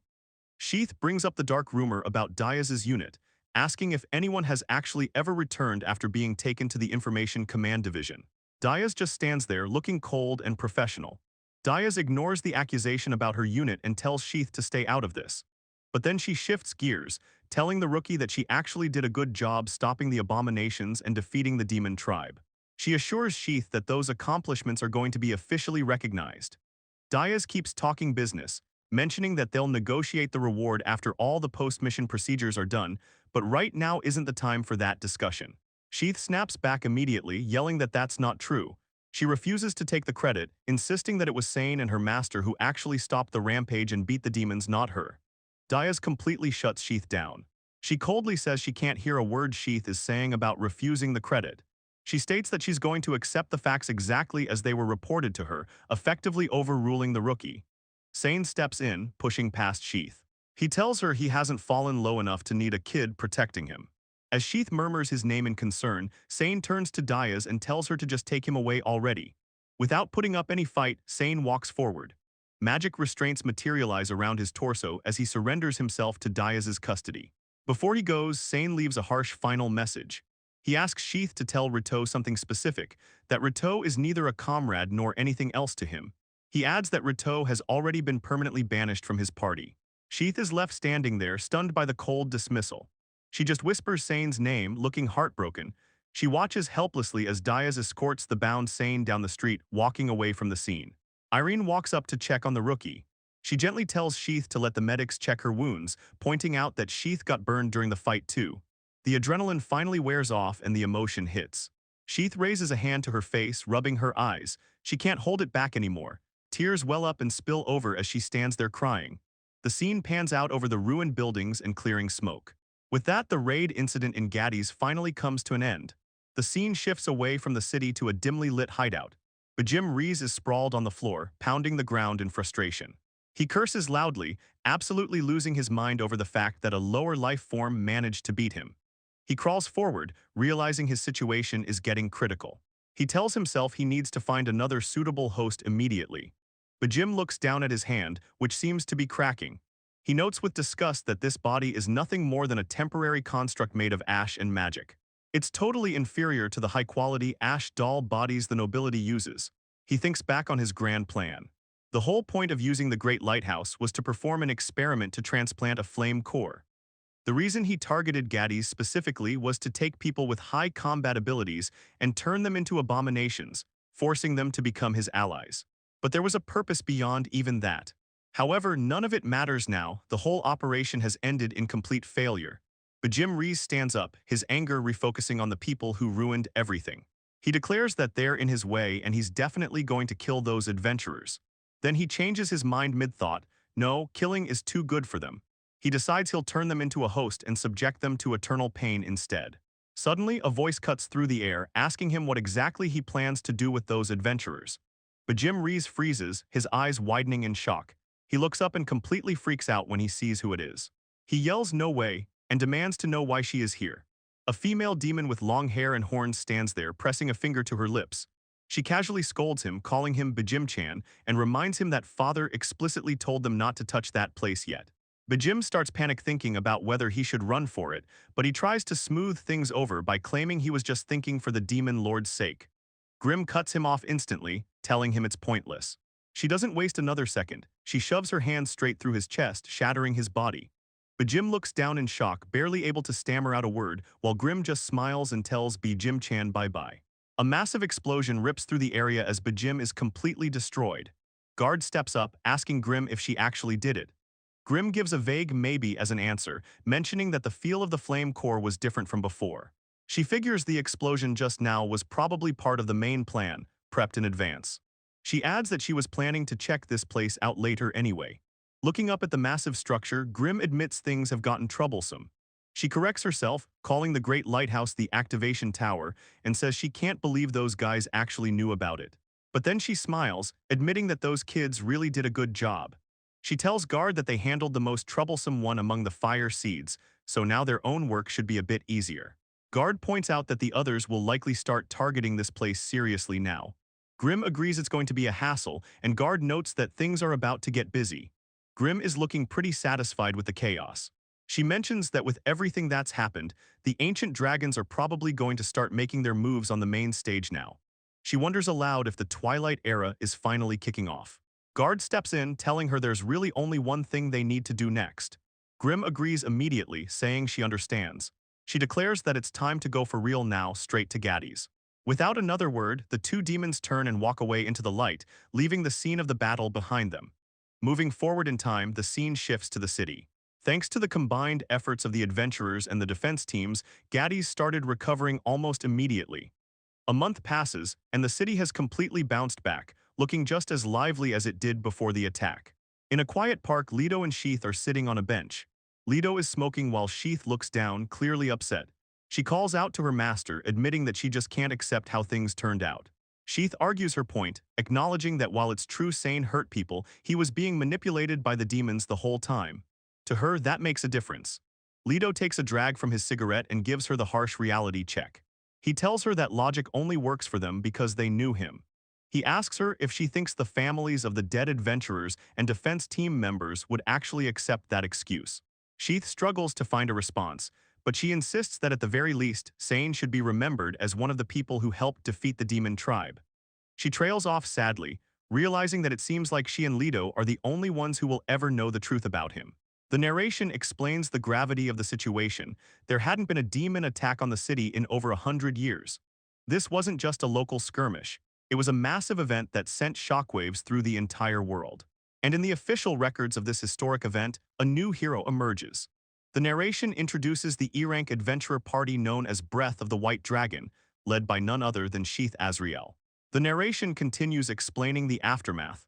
The Adventurers Guild didn't just record the event, they publicly broadcast the names of the demon slayers to the entire world. But there's a catch. The report completely leaves out two key names, Rito and the fallen hero Sain. The guild made a deliberate choice to totally bury any involvement of Sain and his former teammate Rito. Instead, they used a different angle for the cover-up. They declared that the demon slaying was achieved solely by E-rank adventurers. This news does way more than just stir up the locals in Gaddy's, it sets adventurers on fire all across the globe. It's exactly the kind of underdog story everyone had been waiting for, a true heroic tale that low-ranking adventurers could look up to. Back on the park bench, Leto tries to get Sheath to see the bigger picture. He explains that the scale of this situation is totally different from their last incident. He points out that since she was the one who actually landed the finishing blow, it makes sense for the guild to hide his name and Sain's name. Leto stares off, adding that there are some pretty deep, complicated reasons behind why they had to do it this way. Sheath quietly agrees, but she looks down sadly at the weapon in her lap. She tells Leto that even if she accepts the fame, she at least wants to return the sword. Leto shuts that idea down gently. He reminds her that Sain explicitly said he was giving that sword to her. He tells her to honor that and just keep it. Leto drops a harsh reality on Sheath, noting that Sain won't ever be able to swing that sword again. Sheath looks down miserably, murmuring that it's all the demon's fault this happened. The narration explains the heavy price Sain paid. He had both his hero title and his position as an S-rank adventurer completely revoked. On top of that, his S-rank party, Holy Wolf Dragon, was forced to disband. It turns out Sain was made to take full responsibility for everything. He protected his teammates by claiming he had permanently expelled them all himself, so the punishment ended with just the disbandment rather than ruining their careers too. Back on the bench, Leto gets serious with Sheath. He tells her that the time for playing rookie adventurer is over.